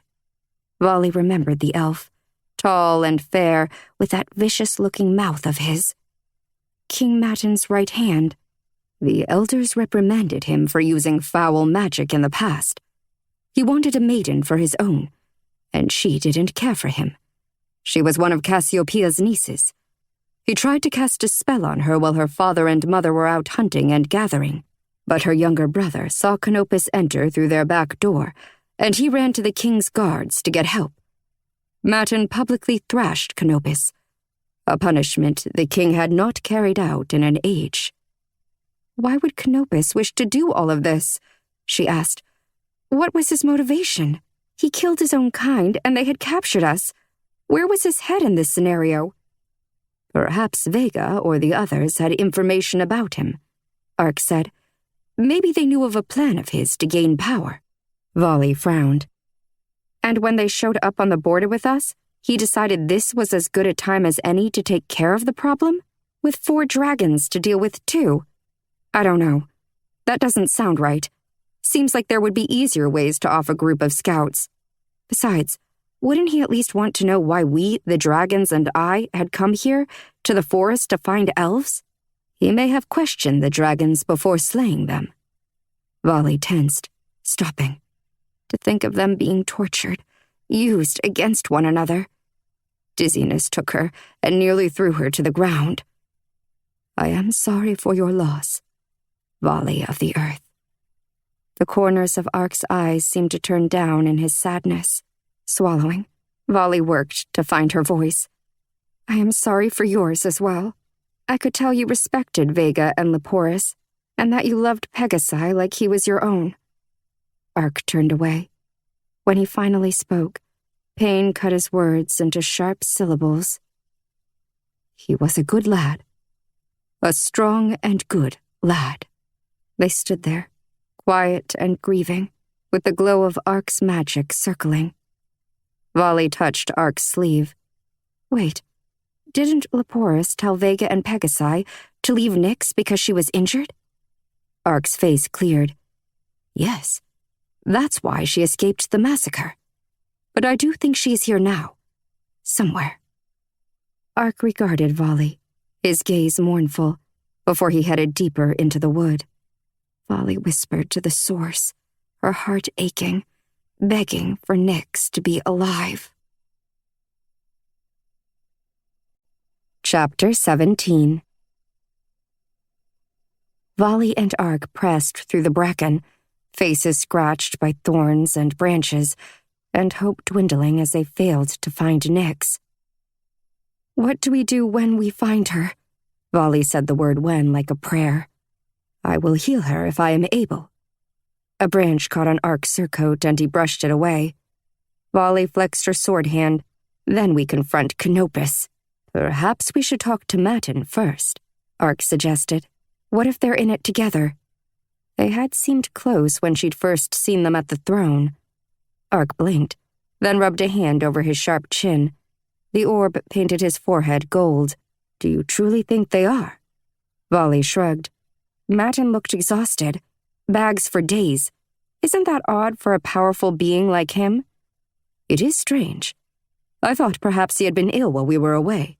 We do suffer from illnesses time and again, as humans did. As humans do." "Possible, but I think a straight-on attack in public might be the way to go," Volley said. "If we expose him, the truth might force the spell from the others." "All right," Ark said. "It's agreed then." His gaze snapped to a spot on the forest floor, at the silvery base of a towering beech. "Volley." Without an explanation, he took off into the brush. Volley hurried after him. Ark directed his orb of light over an area of crushed plants. Nyx lay there, asleep in her human-like form, her broken wing at an odd angle. Volley hurried to kneel beside her. "Nyx?" And then Volley was crying again. Where had her steely resolve gone? "Nyx." Nyx's eyes fluttered open. "Volley." She collected Volley into a hug, and Volley breathed in the rosy scent of her scales. "I thought they killed you too." Holding Volley at arm's length, she studied her face. "I have terrible news." Nyx's eyes tightened, and she squeezed Volley's shoulders, her talons biting into flesh. "I already know. They're gone. They're all gone." And then they were embracing again, Nyx's sobs causing her body to heave. "Who did it?" Volley asked gently. "Do you know?" She didn't want to ask if the murderers had forced Nyx to witness the deaths. "When did you manage to climb up the plateau? They had left you in the marshes, right?" Volley hugged her one last time and then helped her to her feet. "Yes, but I followed them as quickly as I was able." I planned to do whatever I could to fight. My wing is broken, but my fire works just fine." Nick seemed to notice Ark for the first time. Ark bent his head. "I am sorry." "You didn't do this crime, Ark," Nick said. "But it was my kind, wasn't it? It was your king." "I knew it," Volley said. There was no victory in her voice, though. It would be nearly impossible to fight Matin. They had to expose him in front of his kind and hope the spell in their minds would break, forcing them to band together and overtake the monster. Ark sat on the ground and removed his boots. He looked positively stricken. Between the death of young Pegasi and the fact that his king was most likely the one who'd spelled him, his own cousin, he seemed about to break. Volley wasn't sure how to help him. She was still reeling herself. "What are you doing?" Nyx asked, standing with Volley and wiping her tears with the back of her hand. Ark offered the black boots to Nyx. "Please, wear these. It's the least I can do. While you put them on, I'll attempt to finish healing your wing." But Ark's magical strength hadn't changed since the spell dropped away. He was still bogged down somehow, and Nyx wouldn't get the benefit of a fully powerful royal of Illumara. Nyx started to argue, but then agreed. This was a quieter version of Nyx, muted in her grief. After laying hands on Nyx and being unable to heal her completely, Ark stepped away and snapped out a phrase in Elvish. Volley was surprised she understood the curse. She'd have guessed the ability to understand Elvish, put there by whoever had spelled her, would have disappeared when the temporary amnesia and false memories departed. Ark took a deep breath, removed the tie from his hair, and faced Nyx. "My power remains stifled by spellwork. Do you have any ideas on how I might rid myself of this curse? I've never seen anything like it. Not in my alchemy work. Nowhere.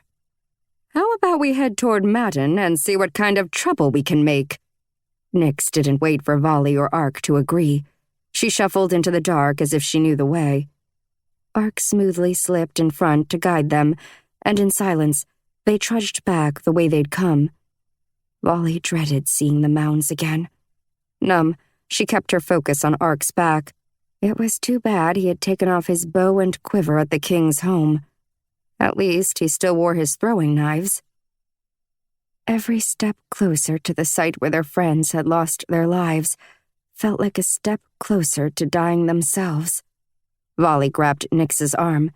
"Can we stop? I need a minute." Nyx's features tightened like she was bracing for a strike. "Of course. Maybe we should say a few words." She closed her eyes briefly and shivered, wings quivering. Ark stood close, forming a circle with them. His glassy orb of light floated above them. "I would like to participate, if that doesn't offend you." "Of course you're participating." Volley used her sword to cut a small line in her palm. A few drops of blood dropped to the damp earth. "I bleed for you, Draymore. I bleed for you, Kemen. I bleed for you, Ibai." Ark obviously wasn't familiar with this dragon tradition of personal mourning. He watched with respectful curiosity as Nyx did as Volley had. Volley held her sword out for him, and he took it with careful hands. "I bleed for you, Pegasi." He cut his own palm, not without some effort. Elv's flesh was stronger than Volley's. "I bleed for you, Leporis." Blood glistened on his shining skin before falling into the dark. "I bleed for you, Vega." The three of them joined hands and bowed their heads in silence. "Source, keep them," Volley and Nyx said in unison. "Be of air." Ark's voice rumbled in his chest, and his fingers twitched against Volley's. "Be of the light and the shadow, never forgotten." The wind stirred Volley's hair and slid across her face, drying the last of her tears. They stood there for a while, and Volley was in no hurry to let go of Ark or Nyx. Both were a comfort, a balm against the raw pain of loss. Nyx finally broke the silence.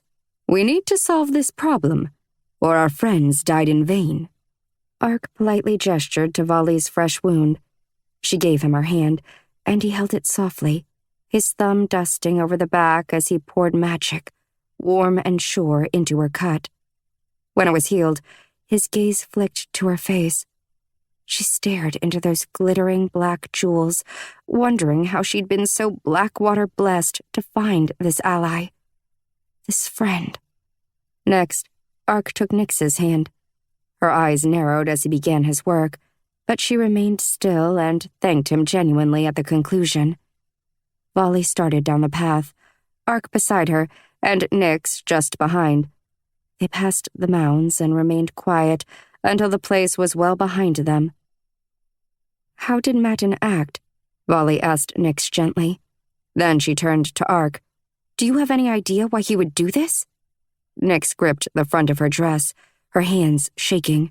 "He came with only one other elf, a fair-haired male wearing a vial around his neck."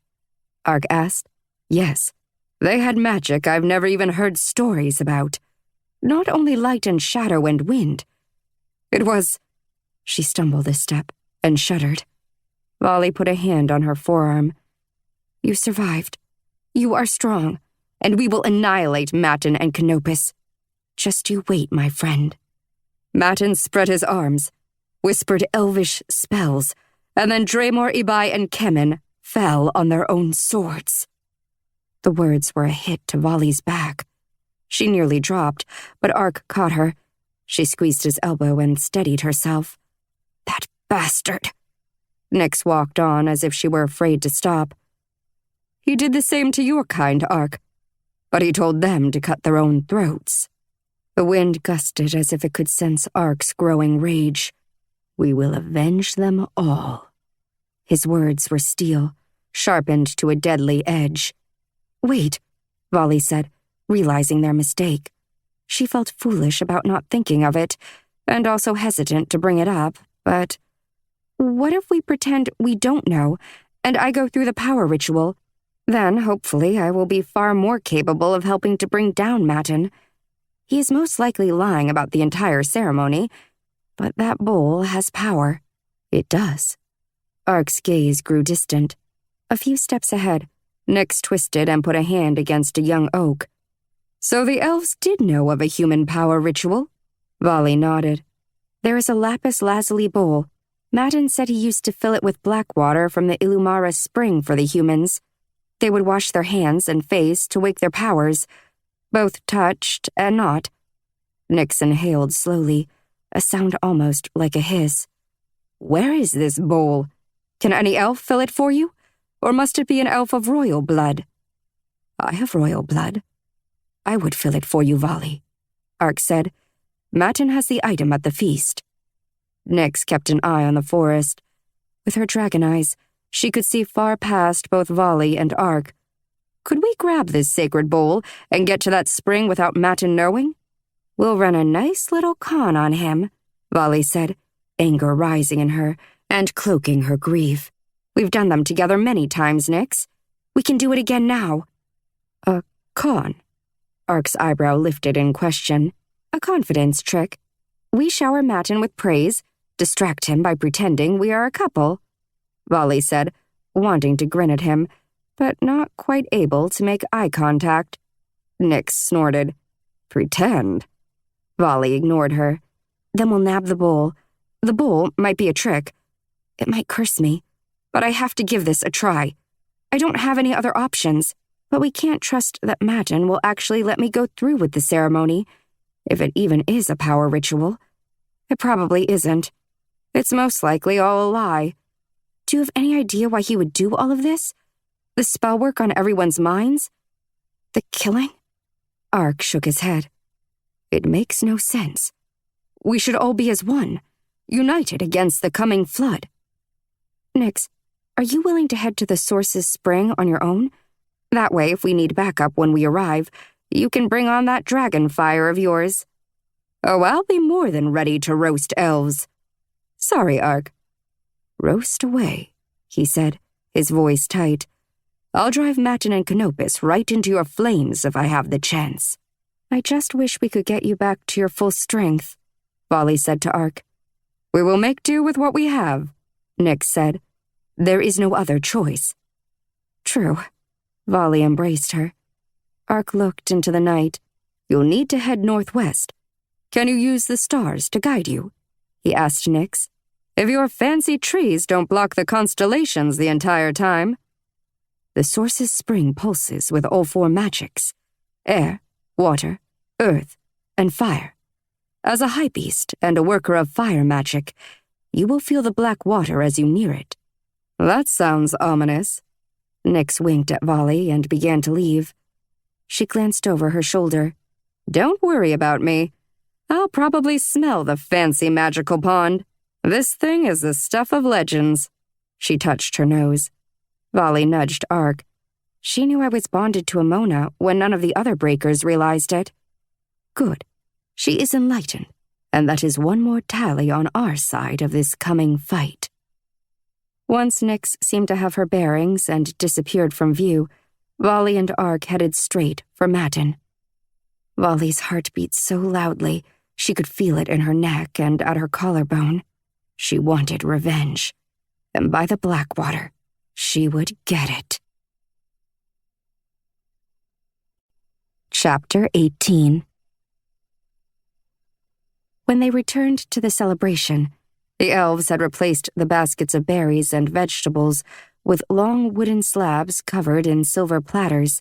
Each platter held slices of venison dressed in mild blue peppers and pearl onions. The elves were seated on the mossy ground, chewing and talking companionably. Around them, the forest sang. Glowing Distura birds chirped like perfectly tuned woodwinds. A warm breeze rustled through thick leaves, and the pool of fresh water inside the oaken castle gurgled. Vali sighed and said a silent prayer. She hated that Matin and Canopus tainted the beauty and peace of this place. Ark talked to Vali as if they had never left to find their kind slaughtered in the forest. He asked her about her preferred bow and what instruments she played. The biggest one I can pull and no instruments at all, she said. Funny, because you look like a music sprite. Vali glared. Ark chuckled, but the joy of teasing her didn't reach his eyes.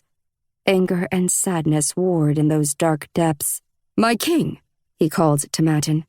The elf sat on the raised root of an oak, a cloak of silver and black sliding over one shoulder and down his back.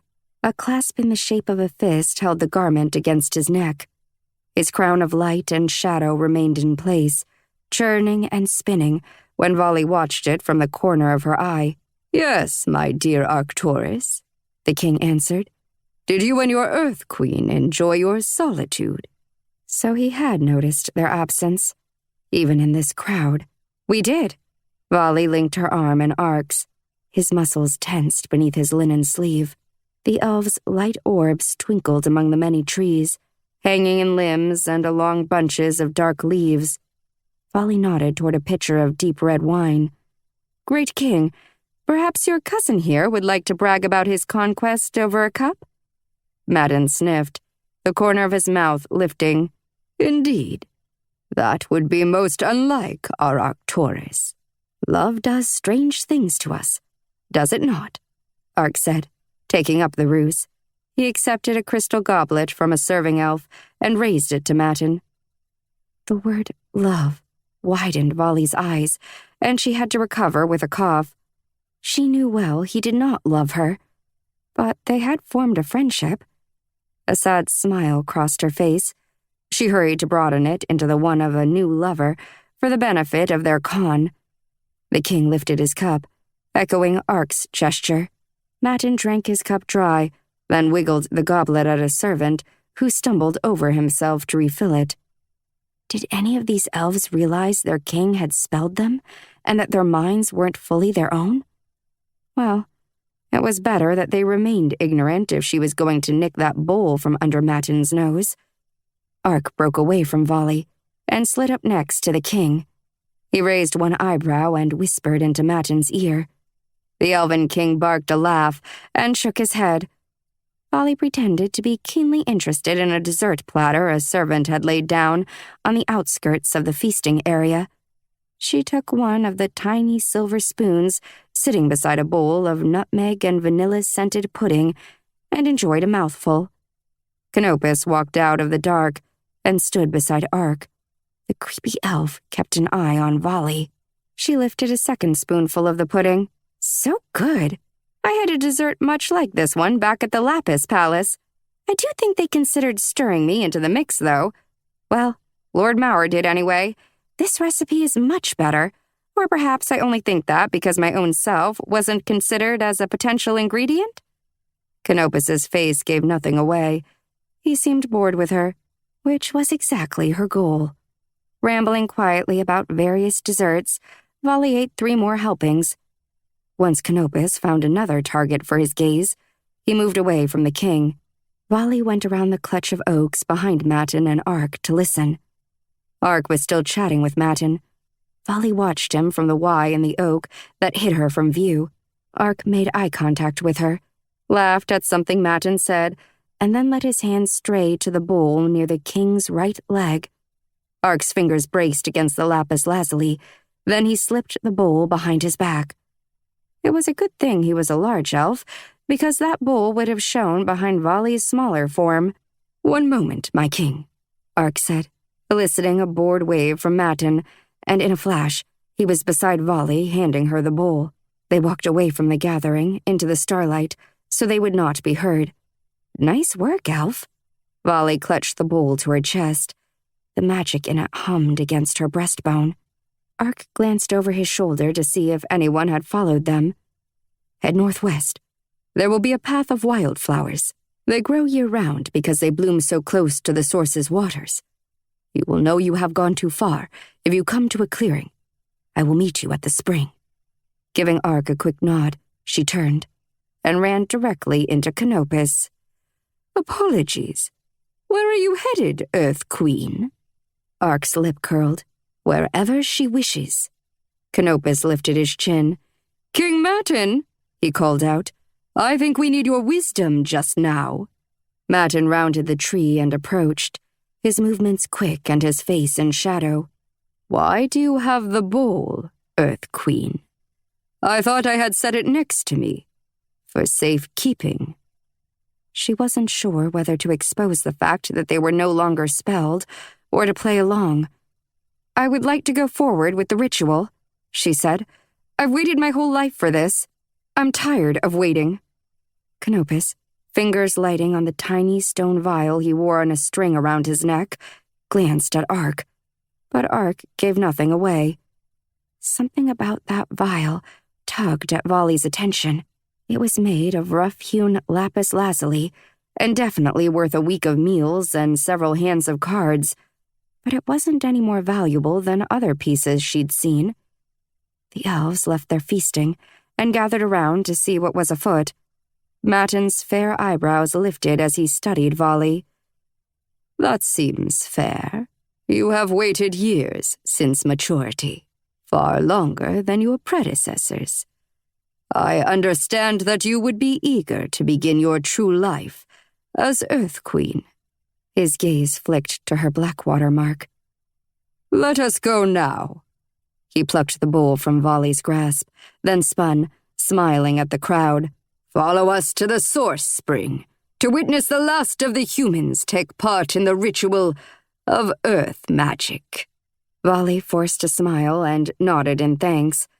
A bead of sweat rolled down her temple, and she wiped it away quickly, wishing she could speak telepathically with Nyx. She looked to Ark. He nodded and curled his hand, so his fingers looked like claws. She had to assume that meant he was thinking the same thing, toward Nyx telepathically. Delighted gasps and grins meted Matin's news. The elves walked in pairs and small groups behind their king, as he led Ark and Volley toward the spring.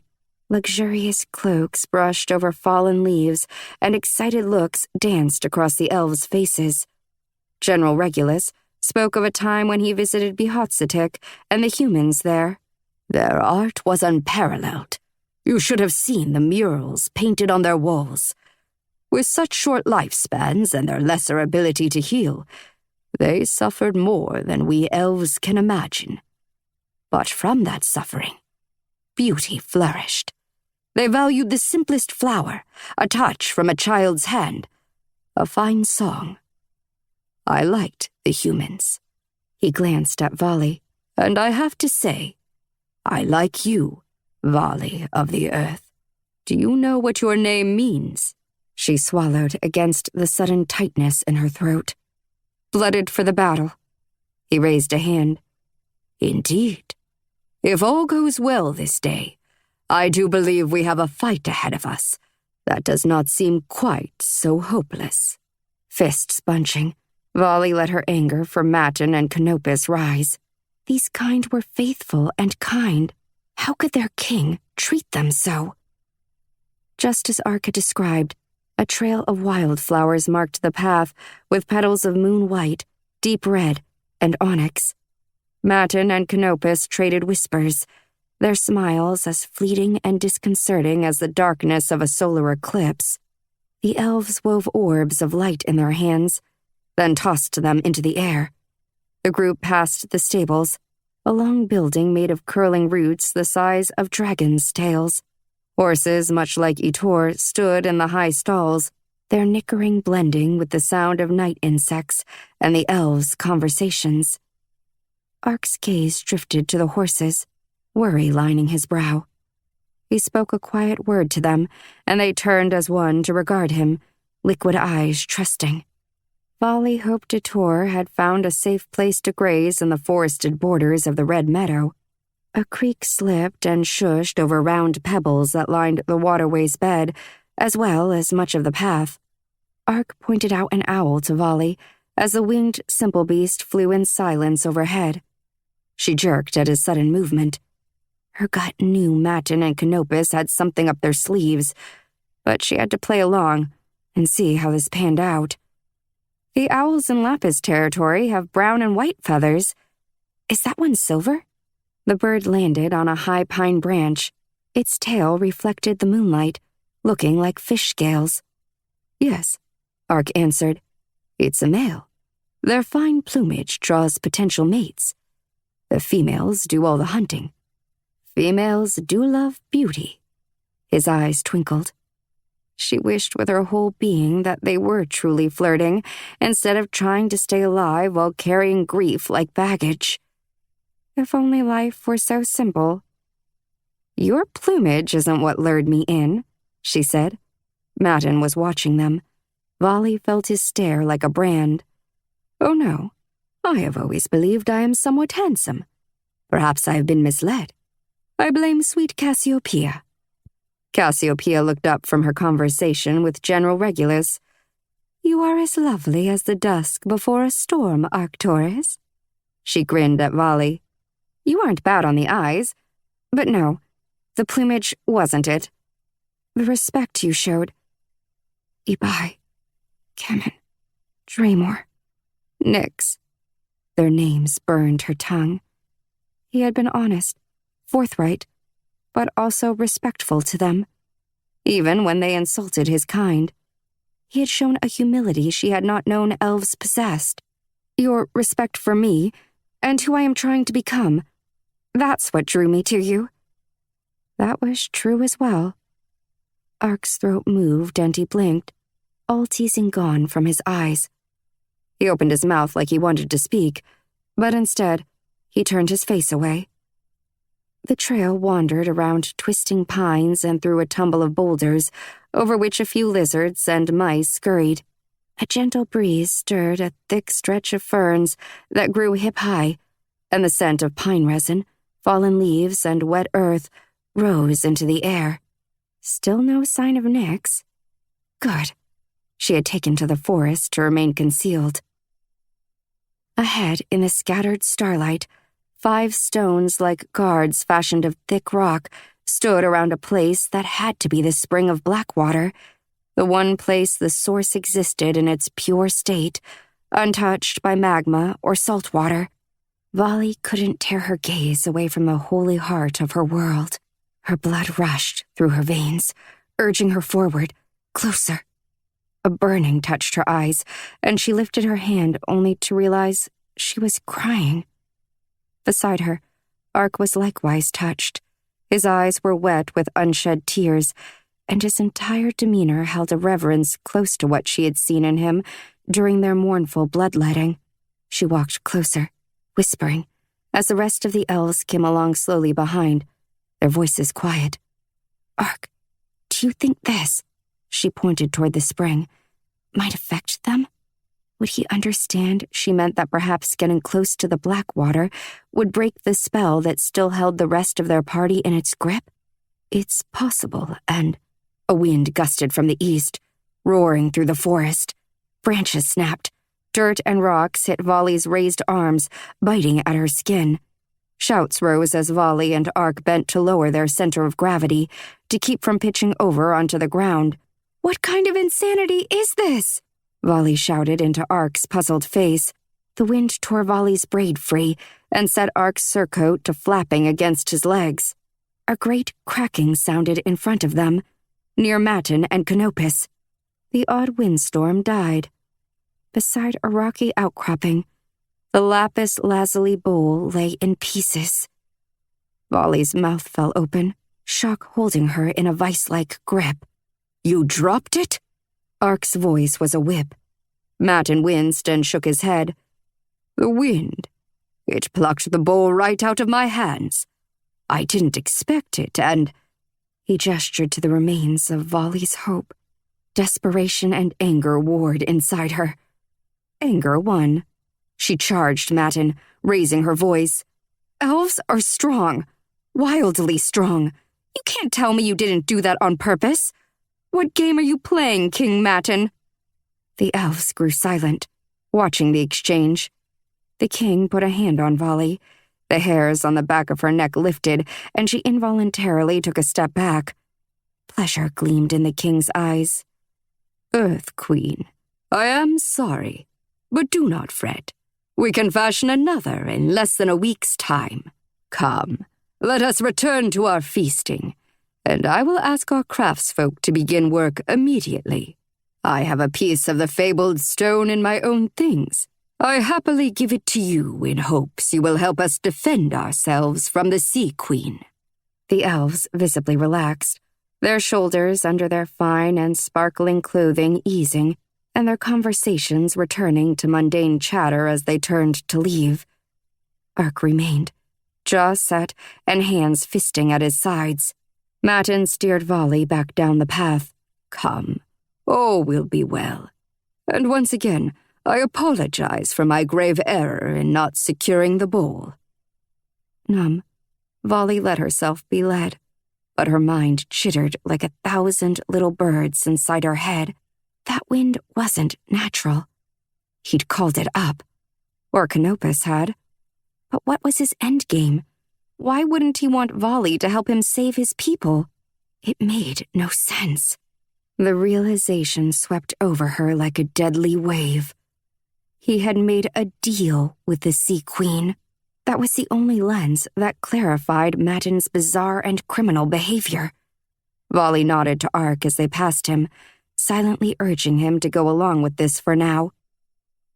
But what was Matin's agreement with the Queen Estrella? She was going to flood every inch of the land, leaving no place for elves to live. Unless she didn't flood the plateau.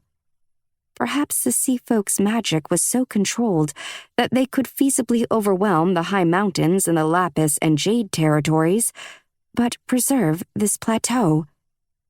That would be worth a promise, seared to the heart. What might the king have sworn to give in return? To delay any potential threat to the sea's advance? Or was this specific to Volley? And when was this promise traded? During this age? Or the last? Matin had been around for a long while. The trail of wildflowers gave way to the moss and grasses of the feasting grounds. The king and Canopus left immediately, presumably to talk to their craftsfolk. Volley grabbed Ark and dragged him behind the nearest oak. "I think Matin is working with the Sea Queen." He called up that wind as an excuse to break the bowl, to be sure. But why would he deal with the sea folk? Ark asked.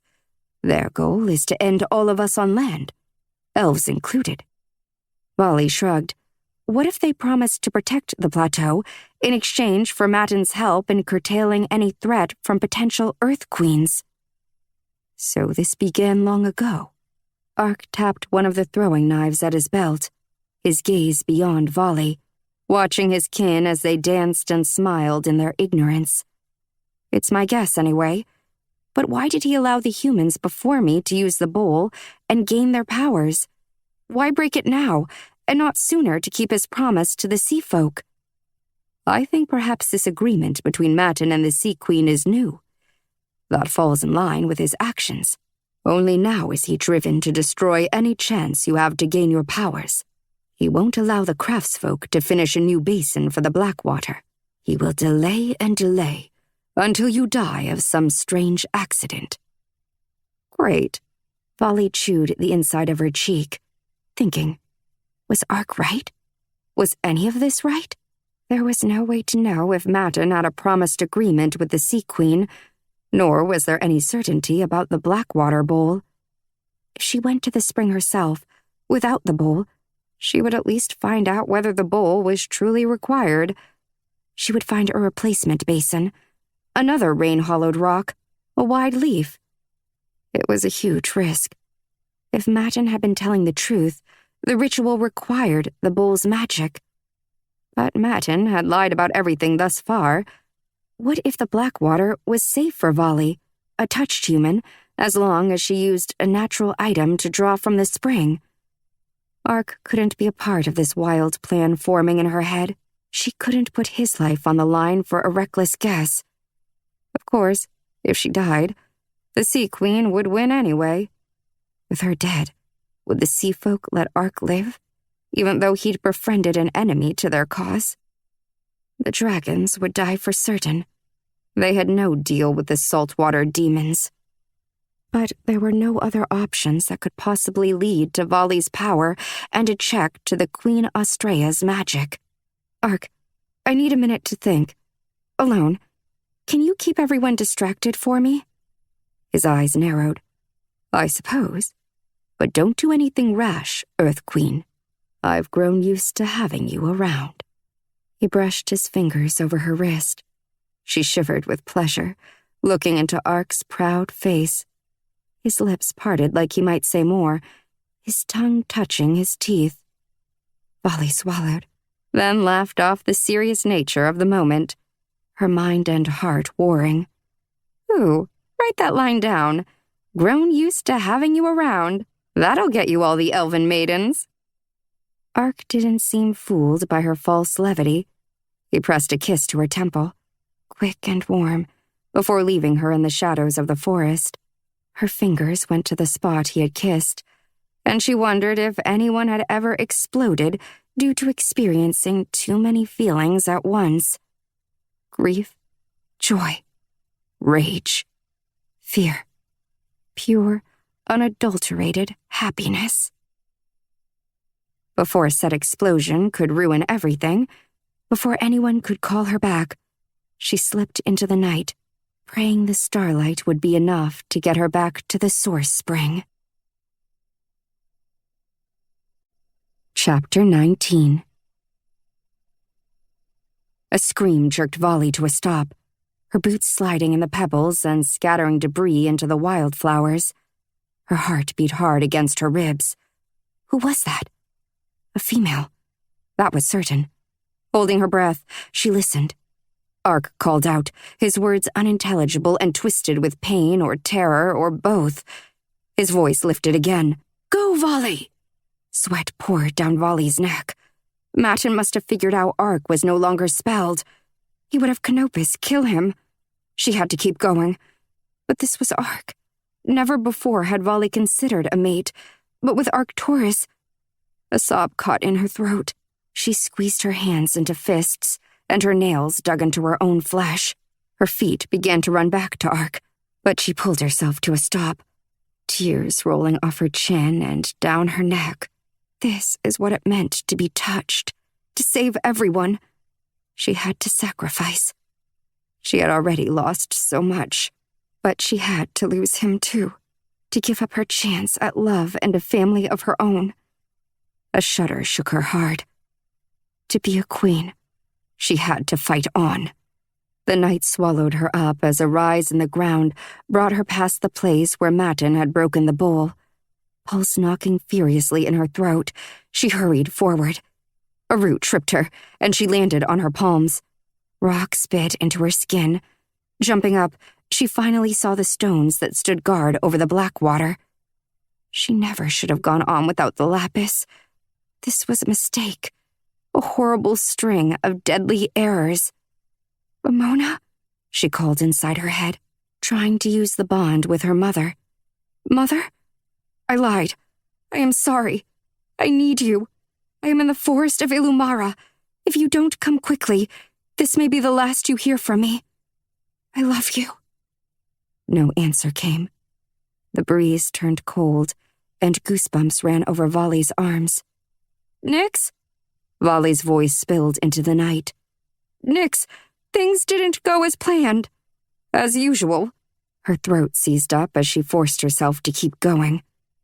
But there was no answer. Slowing, she approached the spring. As she crunched over the rocks and across soft, damp ground, her heart eased into a peaceful rhythm, despite all of the day's horrors. The air was holy, perfumed with jasmine, clean water, and a scent that reminded her of beeswax candles. The tall stones, fashioned with rude tools and chipped at their edges, cast shadows over the spring. Leafy vines and moss in varying shades clung to the pool of sparkling black water. Ark had told her this spring was the origin of all creation. "Stay alive," she thought. "For me, Ark." The depths of the spring were still as glass, and flecks of sapphire, ruby, and amethyst refracted the starlight, drawing Volley closer. A shiver danced over her shoulders, then down to her fingertips. She kneeled and breathed in the power of the place.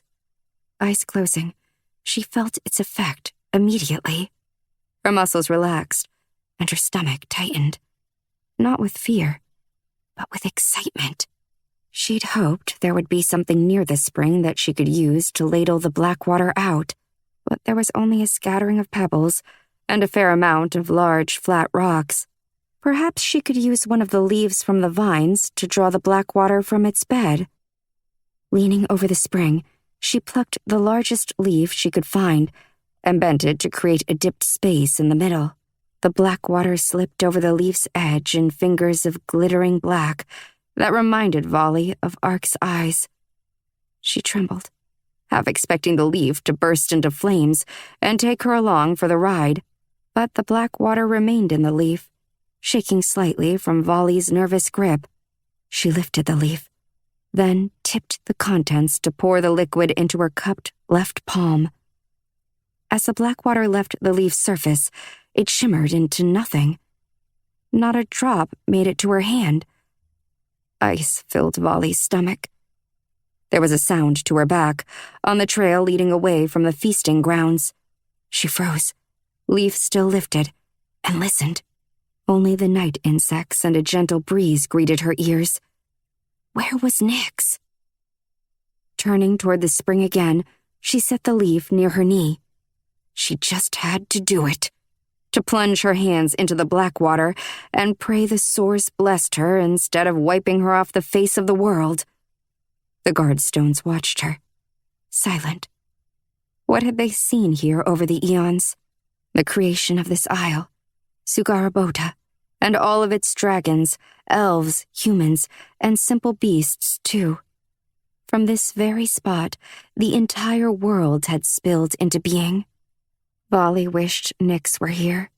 She wished Ark were here. The names of the ones she loved flickered through her mind.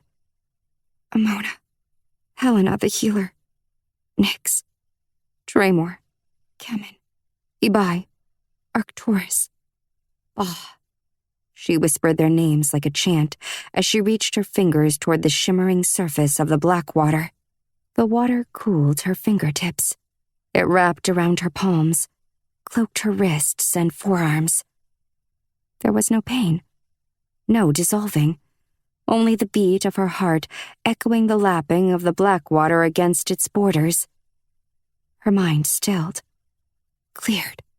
Breathing in the perfumed and holy air, she cradled the black water, lowered her face, then poured the source of all creation over her brow, cheeks, mouth, and chin.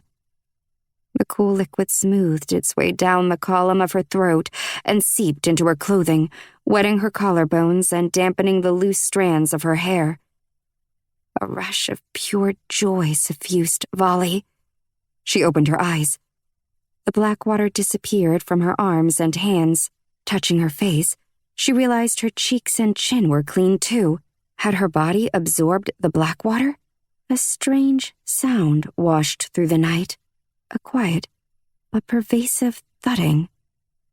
Vali put a hand to her chest. It sounded like a heartbeat, but it wasn't her own. She moved, readying to stand, and placed a hand on the ground. The drumming intensified.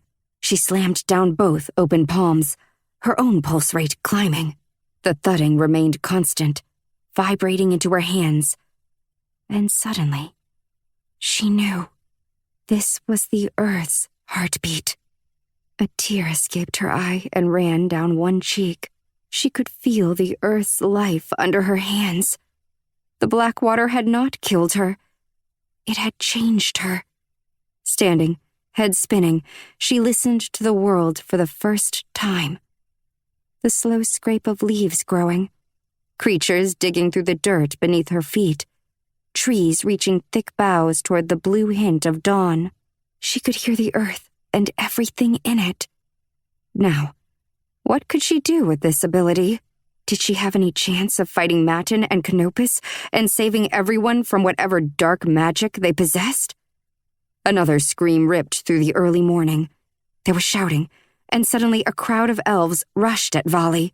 Nyx crashed out of the forest into the clearing beyond the spring. "I'm going to shift," she shouted, before calling up her fire. Matin appeared over the rise, the last of the night painting his face a pearly gray. He held out one hand, cloaked in purple shadows. The darkness stretched above the heads of all, and inside its swirling depths, Arc thrashed, two flashing knives drawn, but useless in the murky magic. He lived. Walking beside him, Canopus also held a captive in a hovering cloud. Cassiopeia. Behind them, the rest of the elves wore faces of fear and rage. A wall of twisting darkness held them, so they could not strike out at Matin or Canopus, who were outside the barrier. Haldus, along with several others, shot arrows that bounced off the spellwork boundary. Then Rigel, Pegasi's mourning father, and Haldus, Arc's sturdy friend, both drew throwing knives. The blades flew, but connected with the barrier, and fell to the leaf-strewn ground. General Regulus's face reddened as he tried his own air magic against the wall, light and shadow peeling away from his scarred hands and shaking Matin's barrier. Vali's hands trembled violently as she drew her sword and stood her ground. Nyx rose onto her hind legs beside Vali, dragon fire rumbling and ready in her throat. "Matin!" Vali's voice was strong, despite the fear lancing through her heart. "Why do you fight us? We are all on the same side against the sea. Why wouldn't you want me to gain what power I can to help you and your kind survive? It makes no sense. Have you spelled your own mind with this dark magic you've wrought?" Matin thrust a tendril of the shadow holding Arc to Canopus, who grabbed the tether. Canopus thrust the haze to the ground. Arc fell, his head banging sharply against the earth. Vali felt it in her own neck and temples. Rigel pounded fists on the magicked barrier, his gaze on Arc's limp form. King Matin sneered. "Listen to the human with her arrogance. Your kind always believe they are the answer to everything. We elves were the first kind, the purest kind. Our blood flows with black water. Well, you were easy enough to fool, the lot of you. I have diluted the black water your kind used in their power ritual for generations. I was tired of your presumptuous behavior, your lording about as if you were the first instead of us." What was he admitting? He had weakened the earlier Earth Queens by twisting the ritual? Is this about the bowl? Of course it is, fool. I spilled that bowl to diminish the Blackwater's effect on your kind. I all but eliminated its ability to alter the touched, as well as the less magically inclined. I tired of you traipsing through our lands like you owned the world. You made all the rules, and used our Blackwater spring as if it stood in your home and not ours.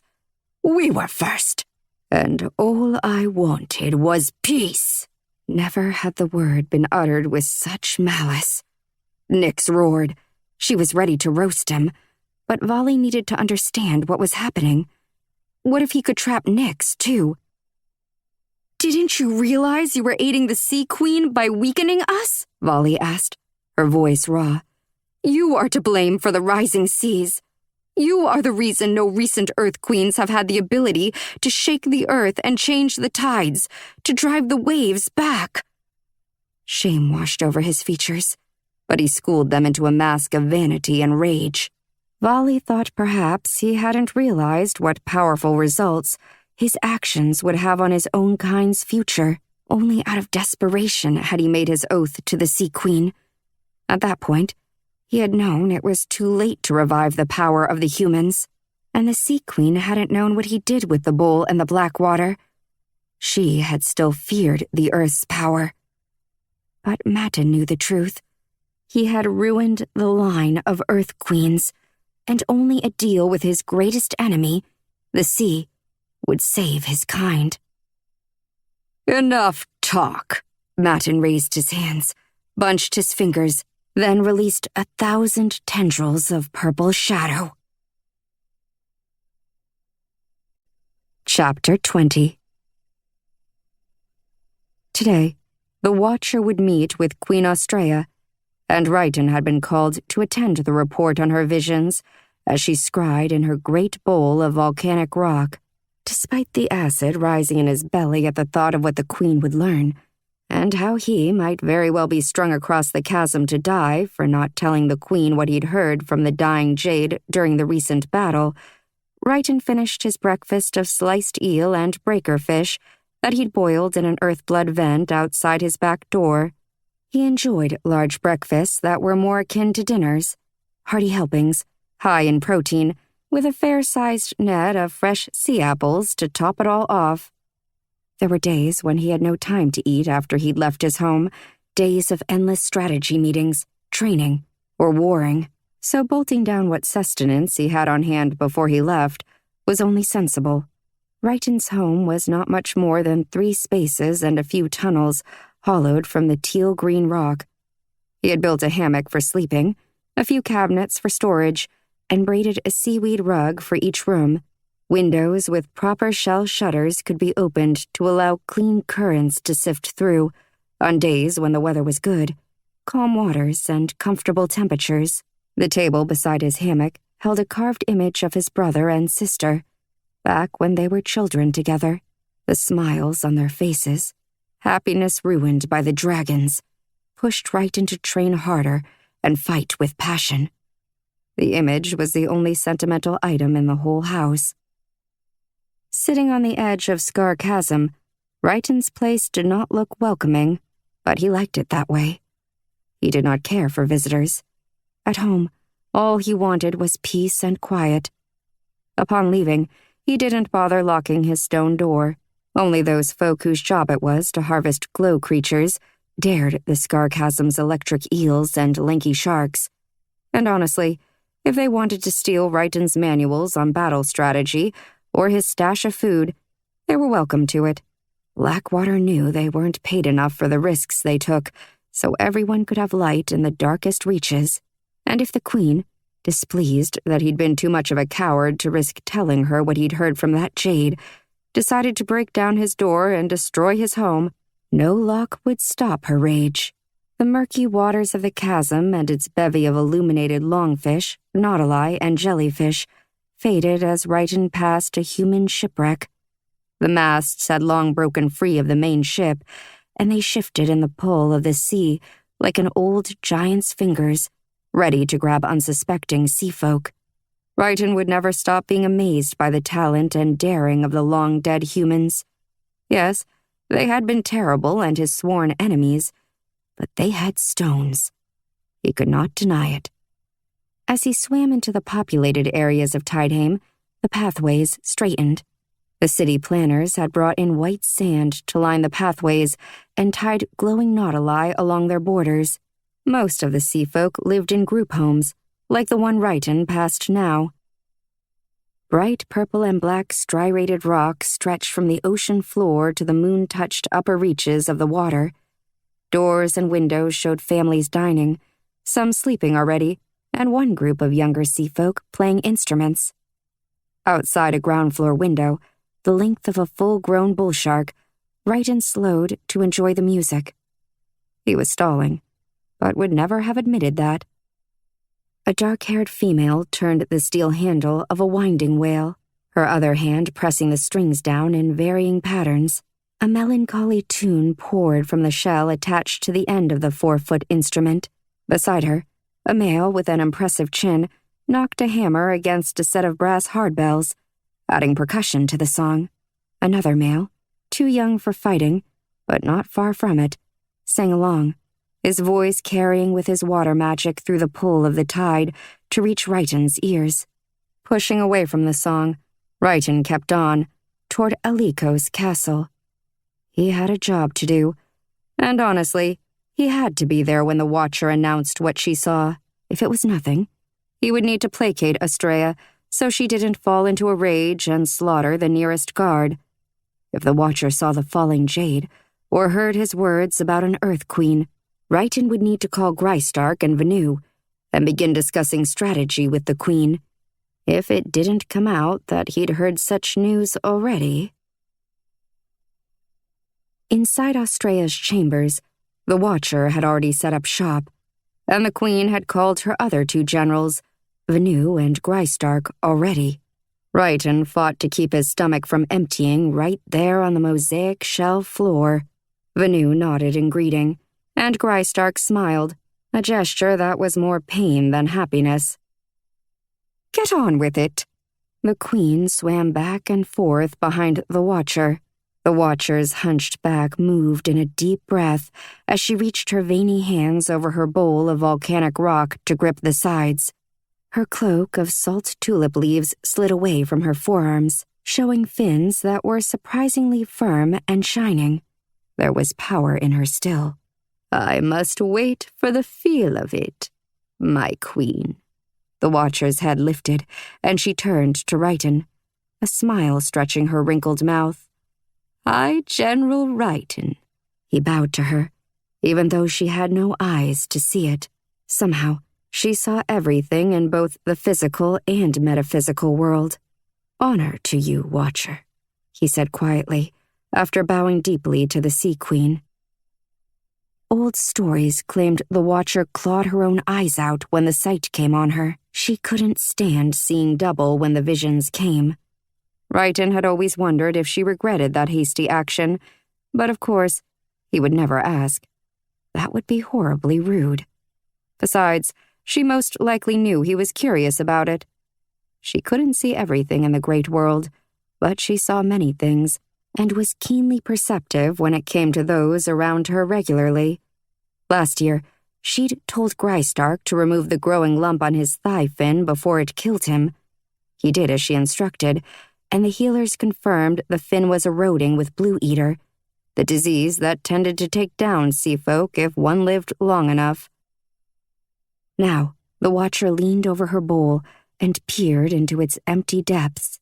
She said the shape of it, the hollow of it, helped her to focus. "I see a storm," she mumbled, wiping spittle from her mouth. "Where? Near the Lapis Lands? Or in the north?" the Queen asked. "In the far, far south. Southern hemisphere." The Queen waved the information off.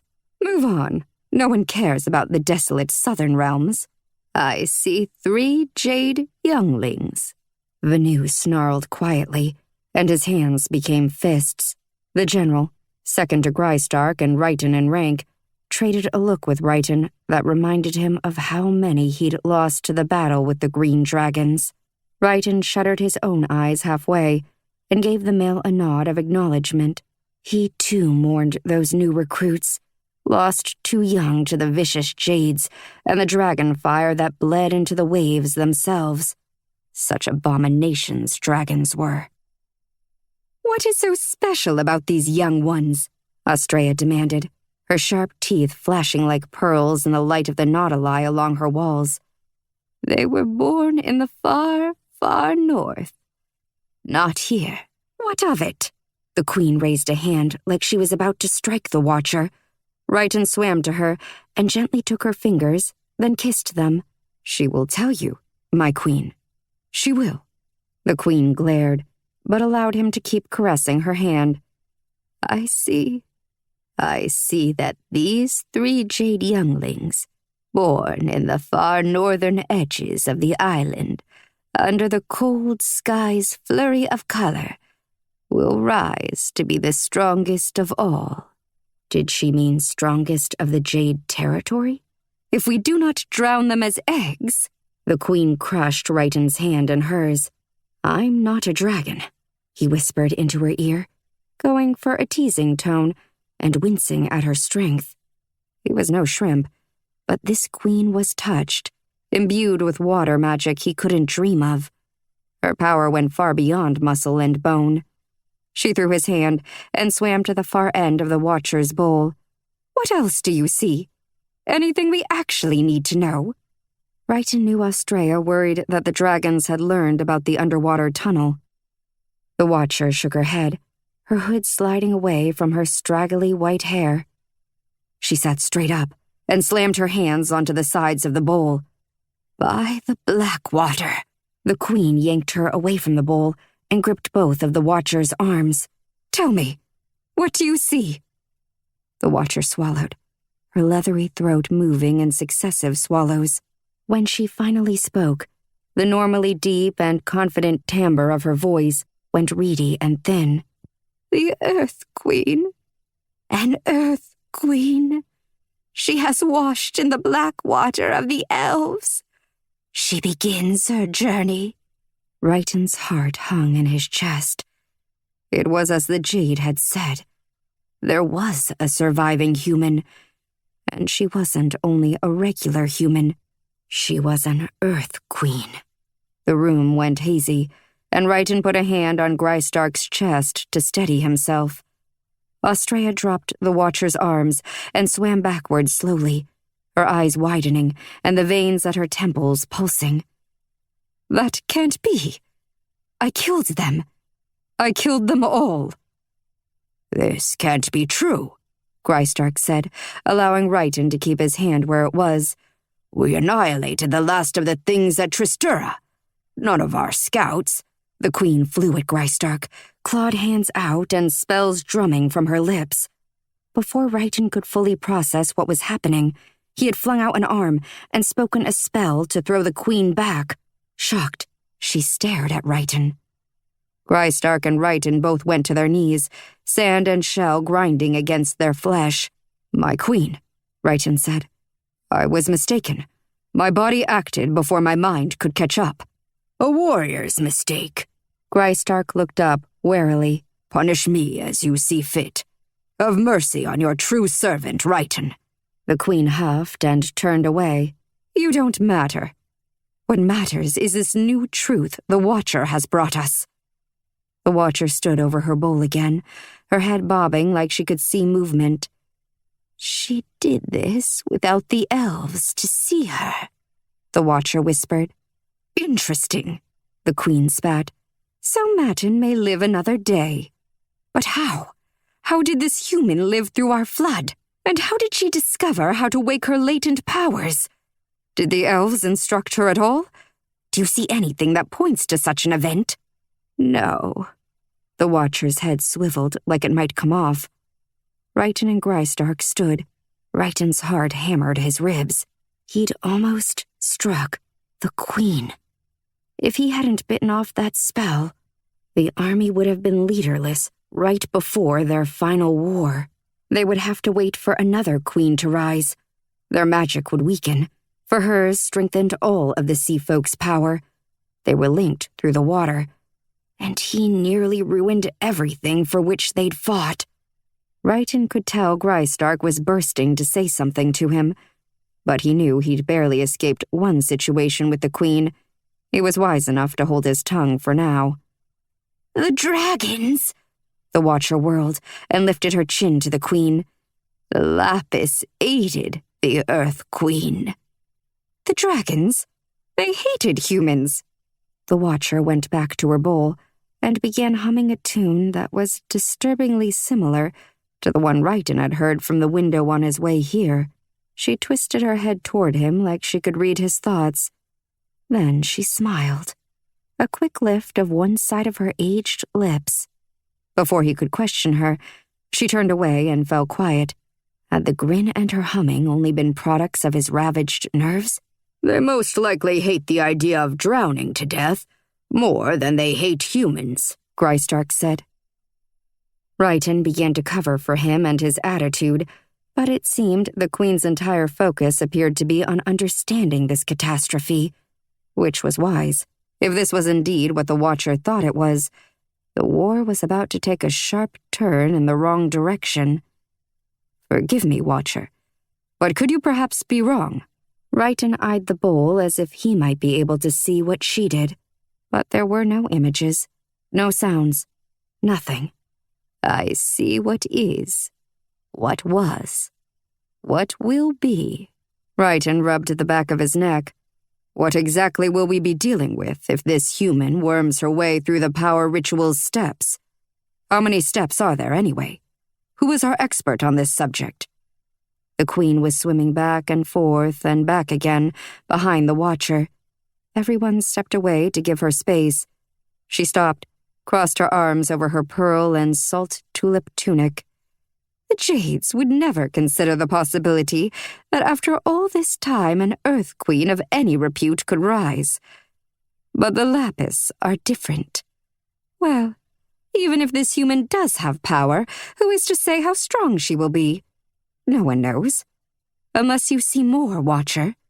Do you see her rising against us in a way that does more than inconvenience me? "I only see the woman. I see her washing in the black water, in the forest of Illumara." The Watcher glanced at Righton, and he nodded politely, not sure why she was looking at him. "There is a shadow in her life," the Watcher added, "but I cannot see it clearly. I do not know what it means. So this Earth Queen might not even be a threat." Vanu finally spoke up, violet eyes hopeful in the dim light. Astrea shrugged. She still must find her familiar, speak the spell at the place of her birth, and visit the sacred oak before she will be capable of doing much of anything. This human only completed the first step. By the time she begins the next, she will be dead, along with the rest of them. Her familiar. Righton hadn't heard much about human power rituals. Humans had guarded their ceremonies and kept them secret, holy. And in the passage of time, during their diminishing strength, those secrets had become mostly forgotten. Only a few living today knew of them. Righton had heard Grystark mention them once. She will need to follow her magic to a simple beast who will aid her in her journey, the Queen said, looking distracted. That is the next step after washing in the black water. Will the elves and dragons help her find this familiar? I doubt they even know she needs to do this. She most likely doesn't know. How would she? She was probably hiding in some rotten cave when we finished off her kind. She is most likely ignorant of her own capabilities. But she made her way to the elves and their source spring. Grystark kept his voice respectful. She did. Astrea eyed Grystark. Her gaze held a warning. But King Matin promised me. She must have acted without his knowledge. He will find out about this and strike her down. The Queen's face broke into a wide grin. She tapped Grystark on the chest. Indeed. I don't think we have much to worry about. But to be sure, we will send our spy to our contact within the ranks of the elves. We will find out everything, and we will be ready if this Earth Queen does indeed prove to be worth our time. Our inside contact is alive still. Righton knew of the gray-haired elf who had turned on his own kind in exchange for a rare sea tuber that gave elves an exhilarating high. The elf had an illness that would take him before Australia flooded the land, so the elf saw no problem with the deal. I believe so. We shall see. The Queen began to throw orders. Righton was to organize the meeting with the spy and gather any further intel possible.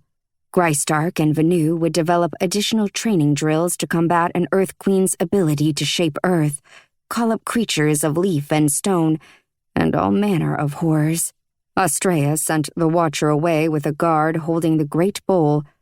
The Queen commanded her to continue watching, with only a few hours of rest at night. Everyone swam away to their duties, leaving Righton alone with the Queen. He paused at her door, drumming fingers on the archway. He had to ask about the strategy she had suggested, the one where Graystark's units took the brunt of the dragon fire in a reckless, full-front attack. I know what you're going to ask me, Righton, the Queen purred from across the room. She turned her back to him, her skin showing, smooth between the two flaps of her elaborately designed tunic. Don't bother. I will either use that strategy or I won't.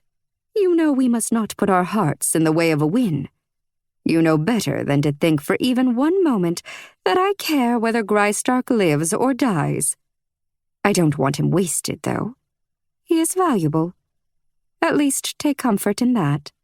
Graystark was valuable. She could never understand exactly how valuable he was to Righton. Australia knew nothing of friendship.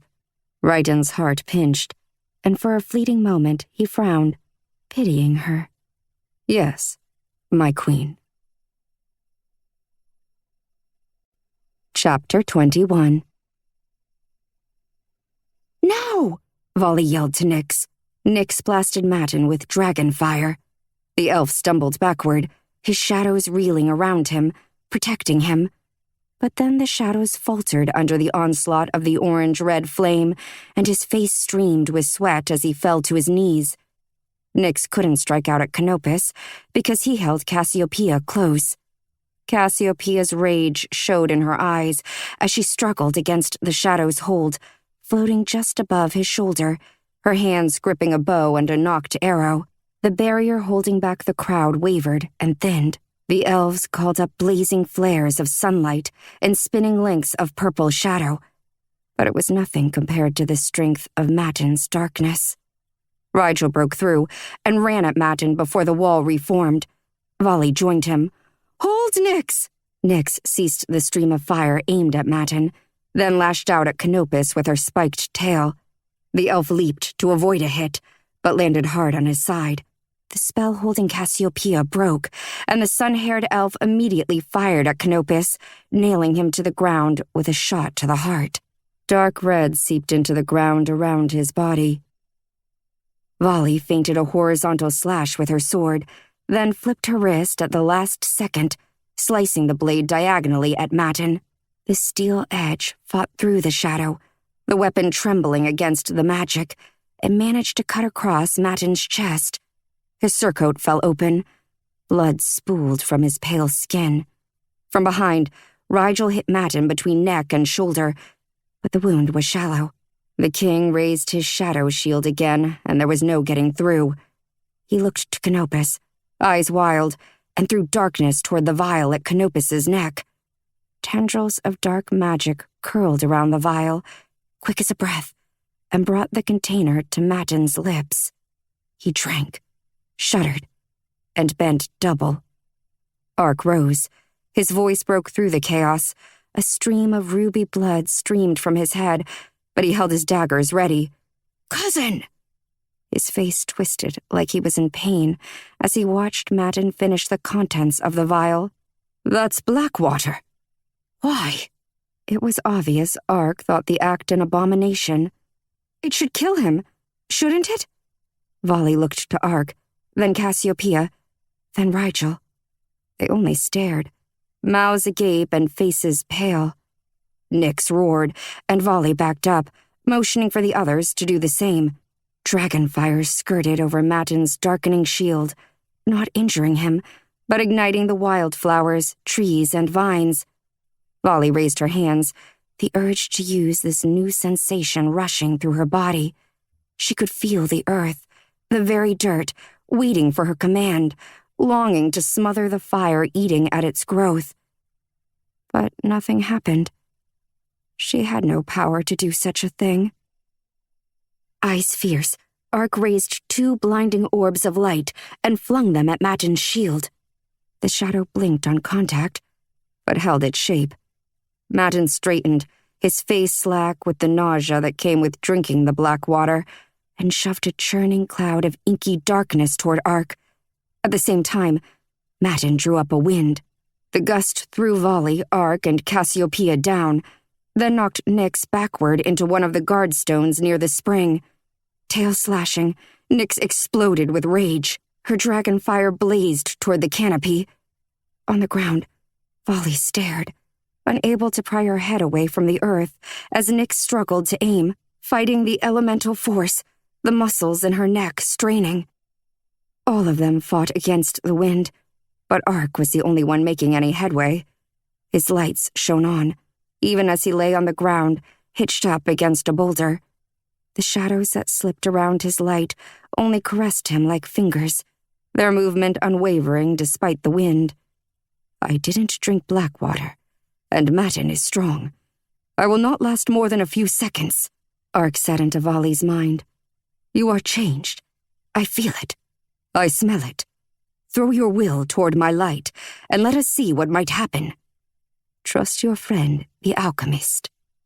But I can't do anything. It didn't work. It will. Just try it. Tears pricked Volley's eyes. She looked to Nyx, who broke away from her pinned position to breathe fire over Matin once more. He trembled as if he might feel the heat of it, but still his shadows and his elemental wind crushed her and the rest. Ark's nose began to bleed, and his eyes rolled like he was about to lose consciousness. Matin's gusts blew Nyx back. Her head slammed against the tree where she was pinned. She roared in pain, throat trembling. This was it. Matin would kill them all. The Sea Queen would flood the land, and every hawk, sparrow, stag, fawn, steed, and dragon. All the creatures, simple and high, would perish in the crashing waves, burned by spellwork or ripped to pieces by the sea folk's teeth. Only Matin and the elves he chose would live on. An abomination, their magic twisting the way the world was meant to be. This beautiful place, the forest of Illumara, would crack, and decay would seep into its emerald glens and lofty towers of oak. All would be ruined. Pull yourself together, Volley, she told herself. You will not go down like this. Fight for Kemen, for Ibai, for Draymore, for the innocent elves, Vega, Leporus, and Pegasi, who died by the hand of someone they trusted. Fight. Fight. Fight! Taking a deep breath, she opened her senses to the earth, to the tree roots, to the vines, and to the rocks. The ground cooled her cheek, its touch like a friend's hand. Not at all sure what in the world she was attempting, she poured her will toward Ark's light. Bind, she thought. Join and grow. The ground between Ark and Matin churned. Then the earth rose into a mound, as if a wild, crazed animal crawled under the surface. The earth burrowed straight toward the king. Volley's lungs squeezed, and she sucked in a breath, already exhausted. Her temples pounded with the effort. Sweat rolled down her face, her limbs shaking with the effort. Her control began to slip. The earth reared under Matin's feet and threw him to the ground. His concentration broke, just as the sound of 100 dragon wings filled the air. I am here, Amona said into Volley's mind. Volley's concentration broke. She lost her ability to move the earth, but happiness soared inside her regardless. "Amona!" she shouted through the bond. "Only torch King Matin. Trust me, please." The Lapis's great bodies appeared above the canopy, their scales like glittering water in the dawn light, and their talons long and fearsome. The elves cloaked in the shadow barrier shrieked in anger and terror both, their hands drawn up to cast light and dark. "No!" Volley ran toward them, and Cassiopeia joined her. "The dragons will save us. Do not hurt them, and they will not hurt you." Cassiopeia bent her head, and Volley guessed she spoke to her kind telepathically. The dragons circled, but only one breached the forest ceiling to blow fury down. The massive stream of dragon fire roared with a strength that could only come from a matriarch, enveloping Matin entirely. Nothing of him or his shadow work remained visible. The ground bubbled under the heat of Amona's flames. Volley, instinctively knowing what to do, whispered to the ground. The earth rolled up and over the fire that reached beyond Matin, suffocating the errant blaze. Ark was standing now, beside Nyx and Cassiopeia, and the Lapis landed one by one in a clearing beyond the spring. Amona ceased her dragon fire and eased her way to stand beside Volley. A pile of ash was all that remained of Matin's body. Volley blinked, realizing Amona had also obliterated Canopus's body. Ark's gaze latched onto Volley's. A sad smile lifted one side of his mouth, and he bowed his head to her. "Our friends did not die in vain," he murmured gently inside her head, his deep voice soothing and genuine. Volley wished she could speak alone with him right away. What had they done, combining their magic like that? The wall Matin created shivered and fell away, a sign that his soul had fled the remains of his body. A few elves raised their weapons at Amona and the Lapis approaching from behind her. Volley sheathed her sword and put a hand on a hip. "Truly, elves? They fly in here and save you all from your own problem, and you're going to fire at them?" Most had the grace to look ashamed as they tucked their knives and bows away.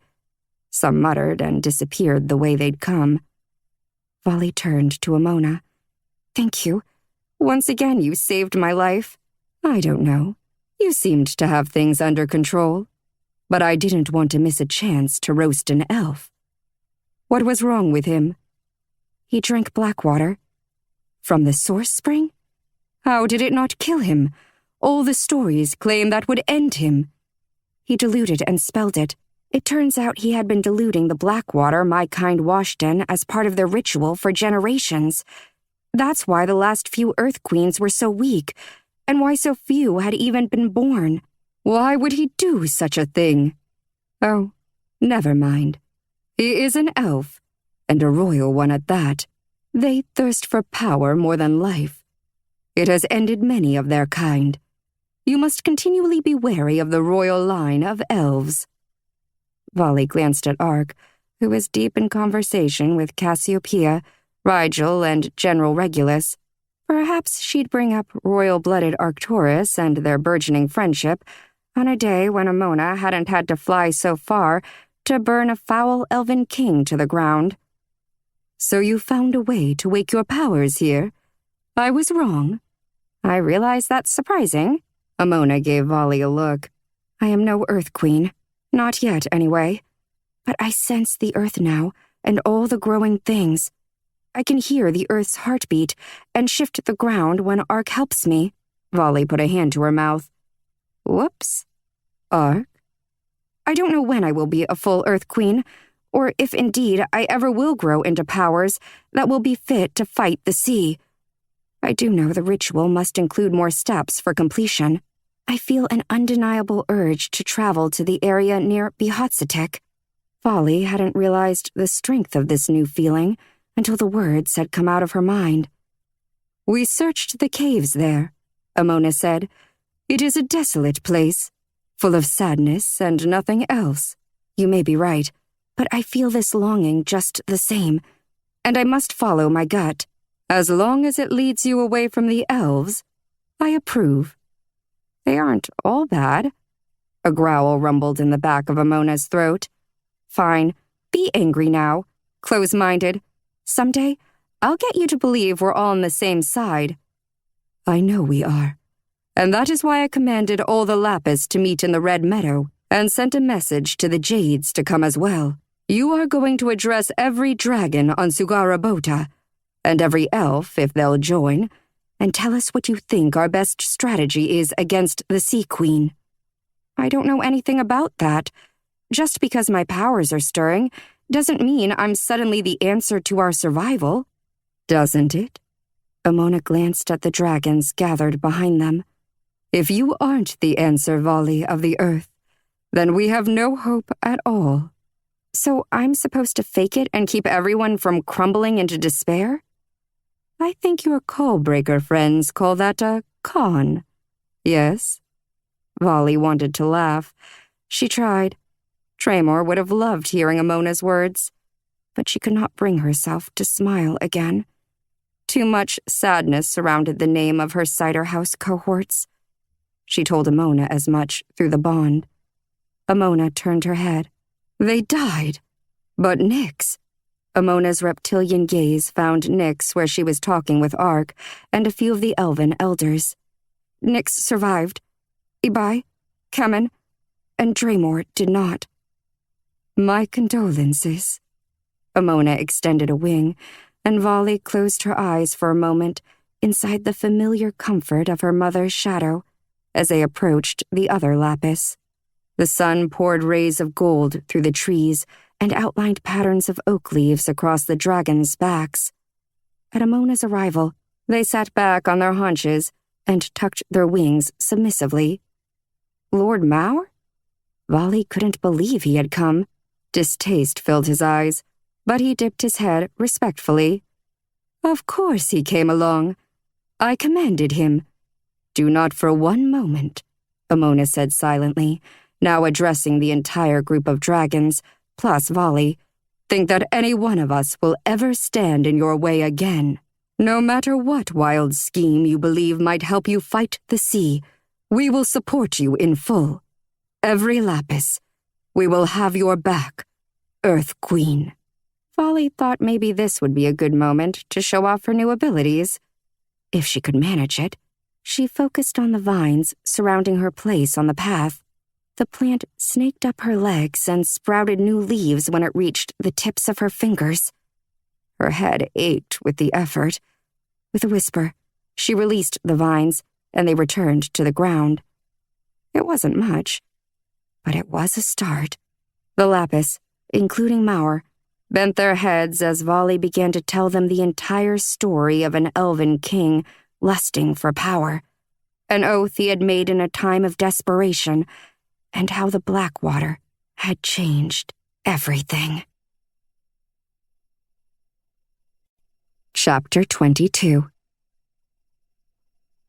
Righton swam through a school of striped redfish and they scattered, dashing toward the distant surface of the sea.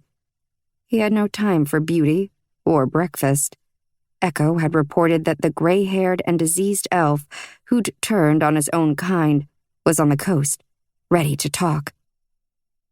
Jaw tight and gills flaring, Righton couldn't swim fast enough. They needed to know everything about this supposed Earth Queen. Hopefully, the elf would tell them Matin had killed her. If not, well, this might be the day Righton killed his first elf. The elves had once warred with his kind, but they'd given up fighting the sea before Righton's birth. Their air magic did little against crashing waves. True, the spelled salt water did not affect them as it did dragons, but they could drown like the humans had. The elves had powerful flesh, but if a sea warrior sharpened his coral spear correctly, the elves' bodies split beneath the weapon's edge with only a dose more strength behind the blow. Righton's curiosity begged him to get a closer look at an elf. He hadn't seen one close up, and wanted to know how they moved and spoke, what their mannerisms were, and how they differed from sea folk. Of course, Elves had no fins along their skulls, arms, back, or legs. But more than the obvious contrasts, he longed to see how they gestured when angry, and how they behaved in greeting.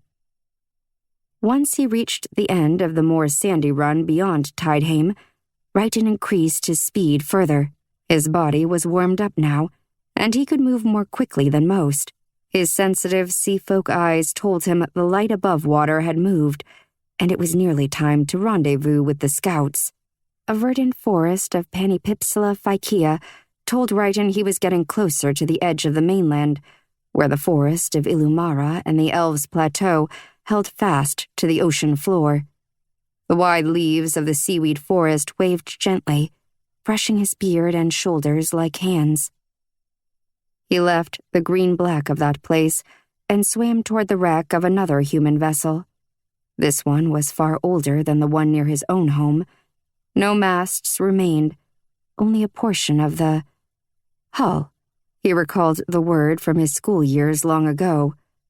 Wishing he had time to scour the place, he began to glide past, but a glint flashed from the sand near the last section of the hull. It was something made of silver, that material the humans loved almost as much as their gold. As he dug around the object, trying to free it, sand billowed around his fingers. It was a human coin. Blackened nearly to the point of being completely unreadable, the disc had 2 crossed lines across the side that was less damaged by age and water. The lines divided the coin's face into 4 sections, with a few squiggly marks directly in the center. Righton tilted the silver piece this way and that. He rubbed it with a thumb, but he still couldn't quite tell what the symbols in each section were. Maybe a flame at the top right? Righton tucked the coin into the sea linen bag attached to his shell belt and kicked away from the wreckage. Later, he would study the coin in the privacy of his own home, away from the Queen's prying eyes. He knew exactly what she would do if she noticed his interest in a land artifact. Astrea's 2 scouts floated above an algae-covered outcropping along the edge of the island.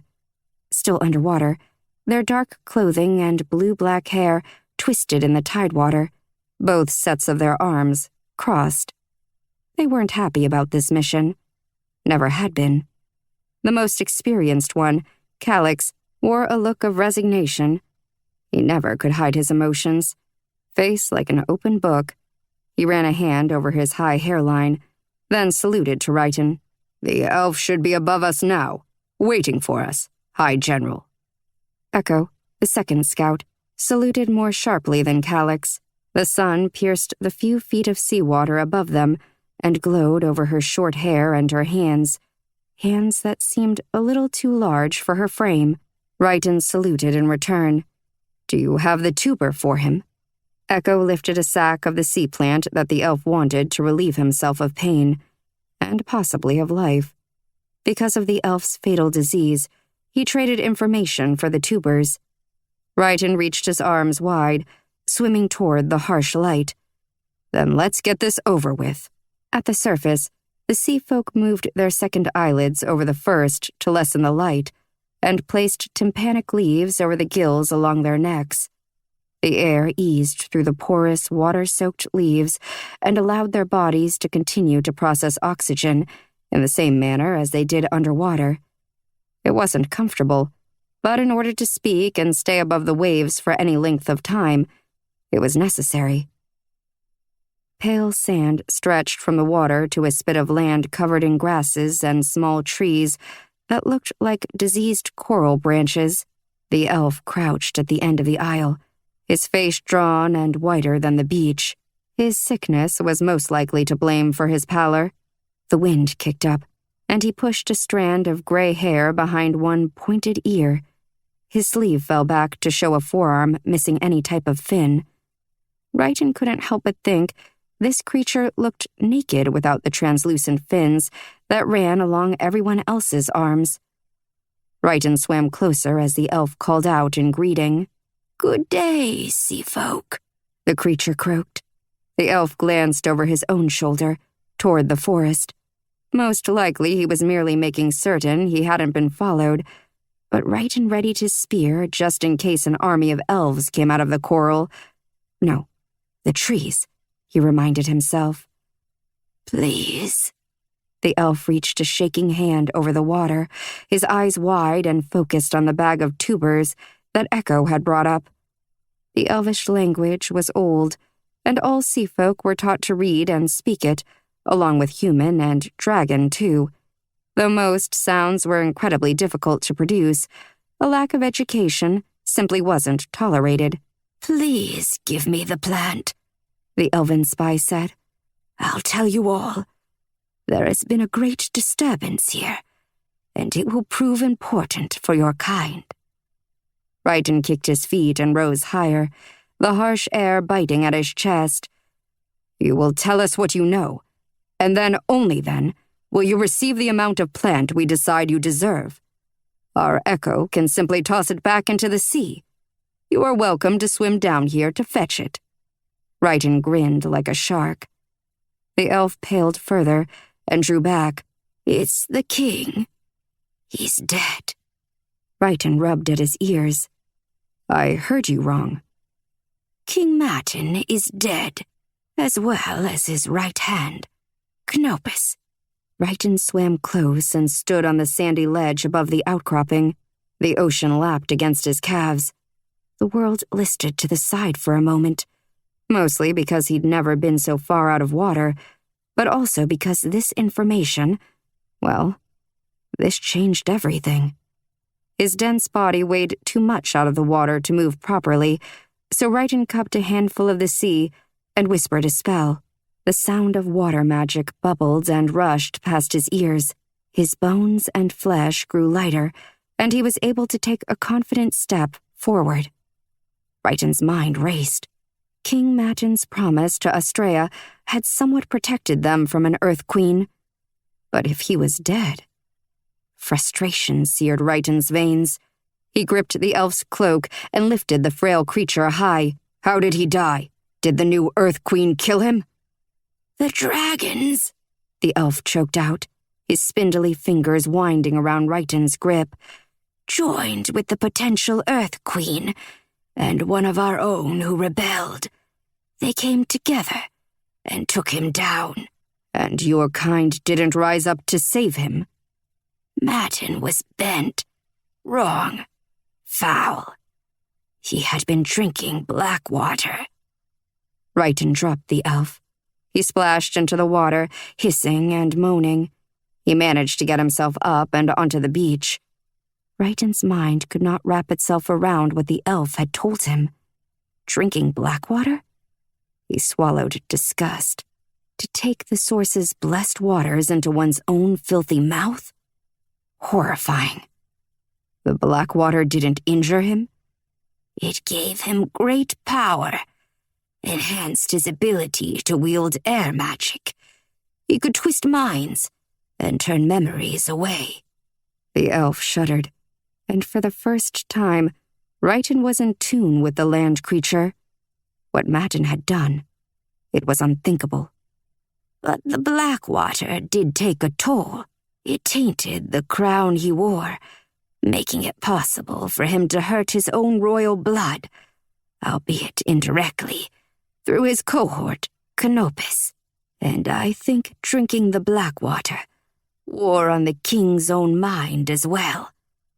Now, I have told you plenty. Give it over. Give over the plant. Where is this potential Earth Queen now? Righton demanded. The dragons and elves banded together and made an oath to her. The Lapis matriarch claims she is in their palace, arranging strategy to fight you. But the wind says otherwise. Don't speak in riddles, elf. He swallowed, gaze too wide and focused still on the bag. The wind has told many of us that she travels to the place where the humans once reigned. Toward the Bk1 ruins. Exactly so.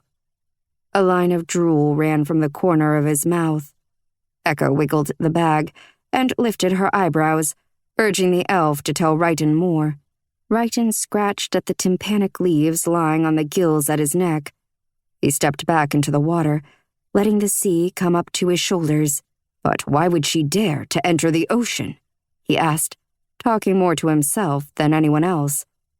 That I do not know. Now fulfill your end of the bargain, and I will listen further for you. The elf's voice cracked with want. Did you know Matin had been diluting the black water we gave the humans for a long time? To weaken them? Righton had no room in his mind for more information. He waved at Echo, and she tossed the bag of tubers to the elf. Despite the creature's obviously diseased and skeletal limbs, the elf leaped and grabbed the sack from the air. Echo and Righton dove back into the sea, leaving Calyx above water for a moment to be sure the elf returned to his plateau and brought none else to the water. "Hi, General." Echo swam beside Righton, her spear catching a bright beam of sunlight through the shallows. Righton stripped the leaves from his neck and relaxed as much as one could, knowing what he did. That there indeed was an Earth Queen, and she had already slain one of Austraya's allies. "Hi, General," Echo said again. "Yes? If the Earth Queen heads into the water, won't we simply kill her? I don't understand your anger. Please forgive me if I'm overstepping, sir. Because when a mission or a duty appears easy, simple to solve, it absolutely never is. You will learn that when you've spent year after year after year at war. But hopefully I won't have to." Righton smiled briefly. "Indeed. I do hope you do not have to learn, and that we find peace. We can win, but I don't have any illusions about how difficult it will be to finally claim the last of the land. Especially now, with all the creatures on the island joining forces, there was no way to fully predict how this development would affect the war. What would dragons and elves do together in a battle against them? They'd always faced the creatures separately, with the elves hardly putting up a fight. Their magic didn't work well against Righton and his kind, thank the Blackwater. But could they use their shadow, light, and air to aid the dragons? Outside Aliko's castle, Calyx gave Righton his full report. The elven spy had returned to the forest and would sink a rock-filled red cloak when he had more information. Righton's mind wandered to past battles and long-ago losses as he dismissed Calyx and Echo and swam through the emerald coral and yellow fish in the castle's courtyard. Queen Austraya herself appeared at the outer castle door, flanked by 4 guards. Pulse-tripping, Righton bowed low. She must have been too eager to wait for him in her chambers. Whispering a spell, she raised her arms, pearly skin shimmering in the glowing lights set above the red coral archway. A membrane of turquoise flowed over her body, then stretched to envelop Righton. The guards stood outside the membrane, eyes wide with panic. They remained where they were and did not act rashly. They knew their queen well enough not to act without being ordered to do so. "None can hear us. Now, what did you learn?" Austraya's voice was dangerous, her eyes half-lidded. The sea lifted the edges of her blue-green sea tulip dress and tossed her long hair. A crown of scarlet coral nested in the braids over her ears. "Matin is dead. The Earth Queen is headed for Bk1. Austraya's eyes closed, and her hands fisted. "Go, High General Righton." Her gaze flashed open and bright, power surging from their depths.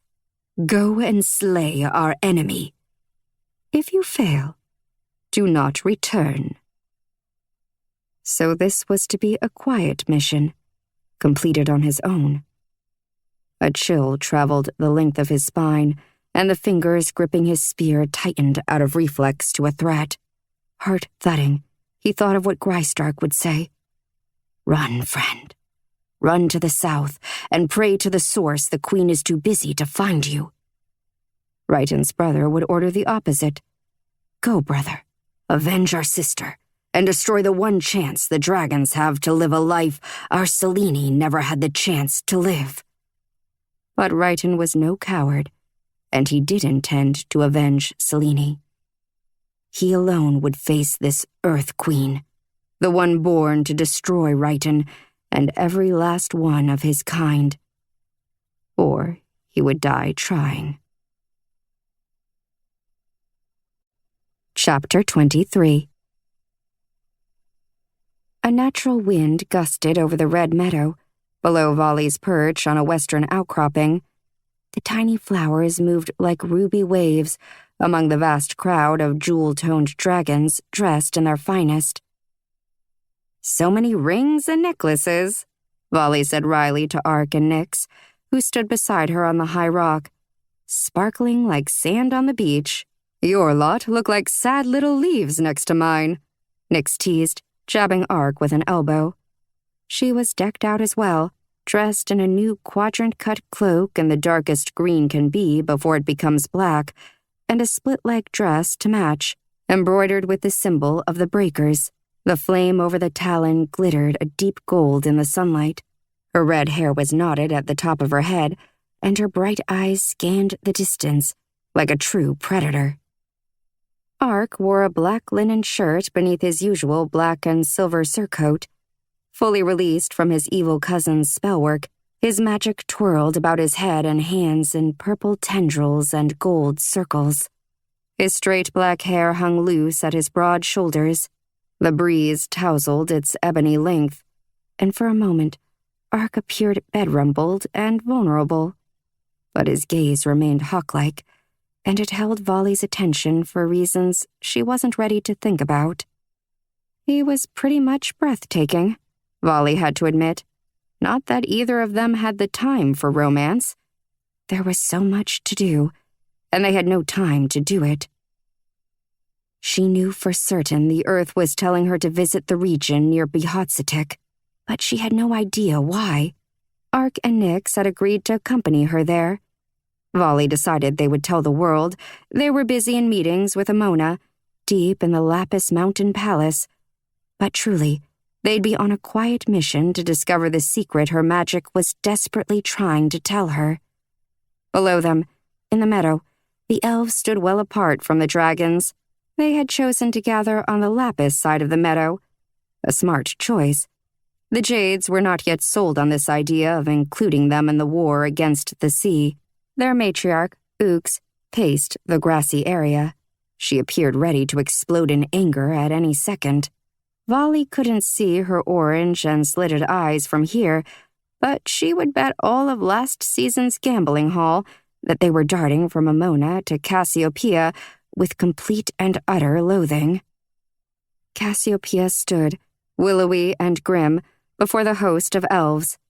From the small pool of elves with royal blood, the elders had crowned her the new ruler of Illumara, and she looked every inch the queen. Her crown of spinning light and curling darkness was visible even from this distance, if Volley tilted her head the right way and slid her gaze side to side. The peaks of the magical diadem stretched higher than Matins ever had. She couldn't trap anyone with a massive barrier wall, or bend minds like Matin had. Her magic was true. But she could do enough damage with her own elemental wind, piercing light, and controlling shadow. Ark's power was the only one of their kind that was nearly equal to hers, now that she wore the crown. Nyx raised an eyebrow at Volley, and pointed down to the Jades. "I think you'd better speak up, Queenie Vol. If they're bunched up together for too much longer, it's not going to be pretty." Ark grinned and glanced at Volley from the corner of his eye. Volley stepped forward. "Wish me luck, you two, because if I go down, you'll likely be salted right along with me." "I don't like my odds against Ux, or Mauer, for that matter." Ark's eyes widened as he gazed at the dragons. Volley waved him off. "You'd give them trouble before you died." "Comforting," Ark muttered. Nyx smiled. "Our Volley isn't known for coddling or mincing words, Arcturus. I thought you wished to call me Ark." "Well, now everyone is using the nickname," Nyx said. "It fails to be rebellious at this point. I'm going back to Arcturus." The ghost of Draymore drifted through the conversation. Volley could almost hear his laugh and see him adjusting his eye patch. She gritted her teeth. She couldn't break down again now. That would have to wait as well. After a meeting with the elves and their elders, Volley, Ark, and Nyx had brought together every elf and dragon who wished to mourn the lost. They'd all visited the burial mounds in the forest and set flowers and pine boughs over the graves. More tears had been shed, and none had argued when Ark, Volley, and Nyx joined hands in silence there, as they had before. Grief had bonded these three, and Volley was so glad to have them. She never could address this crowd without them by her side. She belonged with them, her small band of breakers. Spreading her hands, she spoke as loudly as she was able to the legions of dragons and elves. "We are united in our fight. From this day forward, we are never enemies. If we fight amongst ourselves, we will fall, and fall quickly, for the Sea Queen prepares for the final flood. Her forces are visibly stronger, raising massive waves and churning whirlpools in the waters off the Lapis territory as well as in the Jade. Her army has grown in power and ability, for they practice their maneuvers in many places at once now. Scouts from all corners of our island have reported increased activity and sea levels surpassing every high water mark. Matriarch Ux's scouts reported an unusual tide this morning. This is unprecedented. We must unite. As the hopeful Earth Queen, determined to wake my powers in full, I ask that today, all high beasts take an oath to defend and fight for all others in our midst. That Lapis will support Jade. Jade will back elves.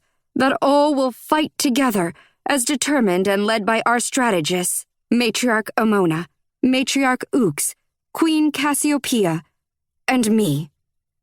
The dragons lifted their heads and blasted dragon fire into the sky, Nyx doing the same at Volley's side.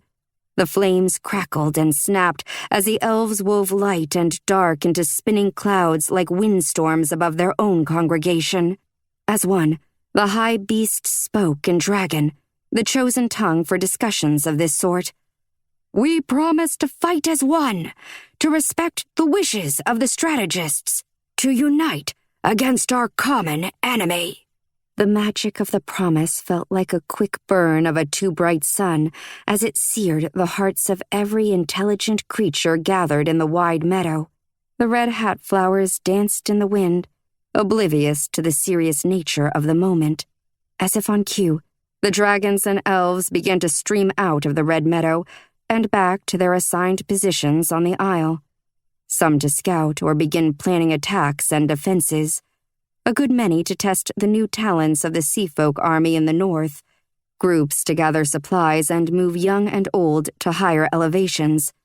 Battle dragons, both green and blue, shifted and flew into the skies to run drills. "Ah," Nyx pointed high. "Uskul and Mirren are there, with those jades." Sure enough, the Cider House Callbreakers had joined up with a unit of jades and were practicing quick dives and flying rolls. Their bodies reflected the sunlight and were nearly too bright to look at.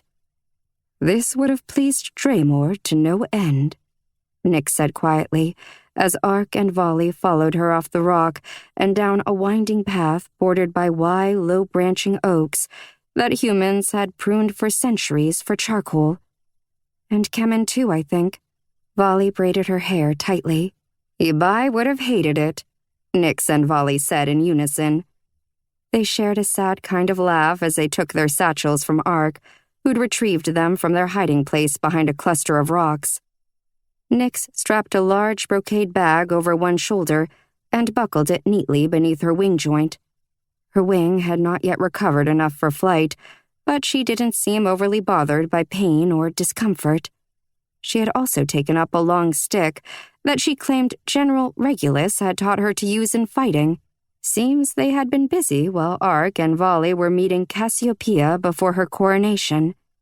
Who could have guessed that a dragon and an elven general could become allies in such a short time.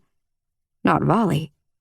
Surprises, some wondrous and others gruesome, now filled her life, and it wasn't going to get any easier. Ark wore a satchel strapped to his back, bow and arrows sticking out from the top near a rolled-up sleeping mat. His knives gleamed from where they hung on his wide black belt. He'd met privately with Volley last night, during a bonfire to celebrate the coronation. With his hand in hers, he'd sworn full allegiance to her, saying that Cassiopeia had insisted upon it. Ark, royal-blooded elf that he was, had embraced the ceremony of this situation, going to his knee and presenting his knives to Volley, hilt first. The gesture was not lost on Volley. She had kissed his head primly and raised him up, accepting his fealty with pleasure. So, are we ready?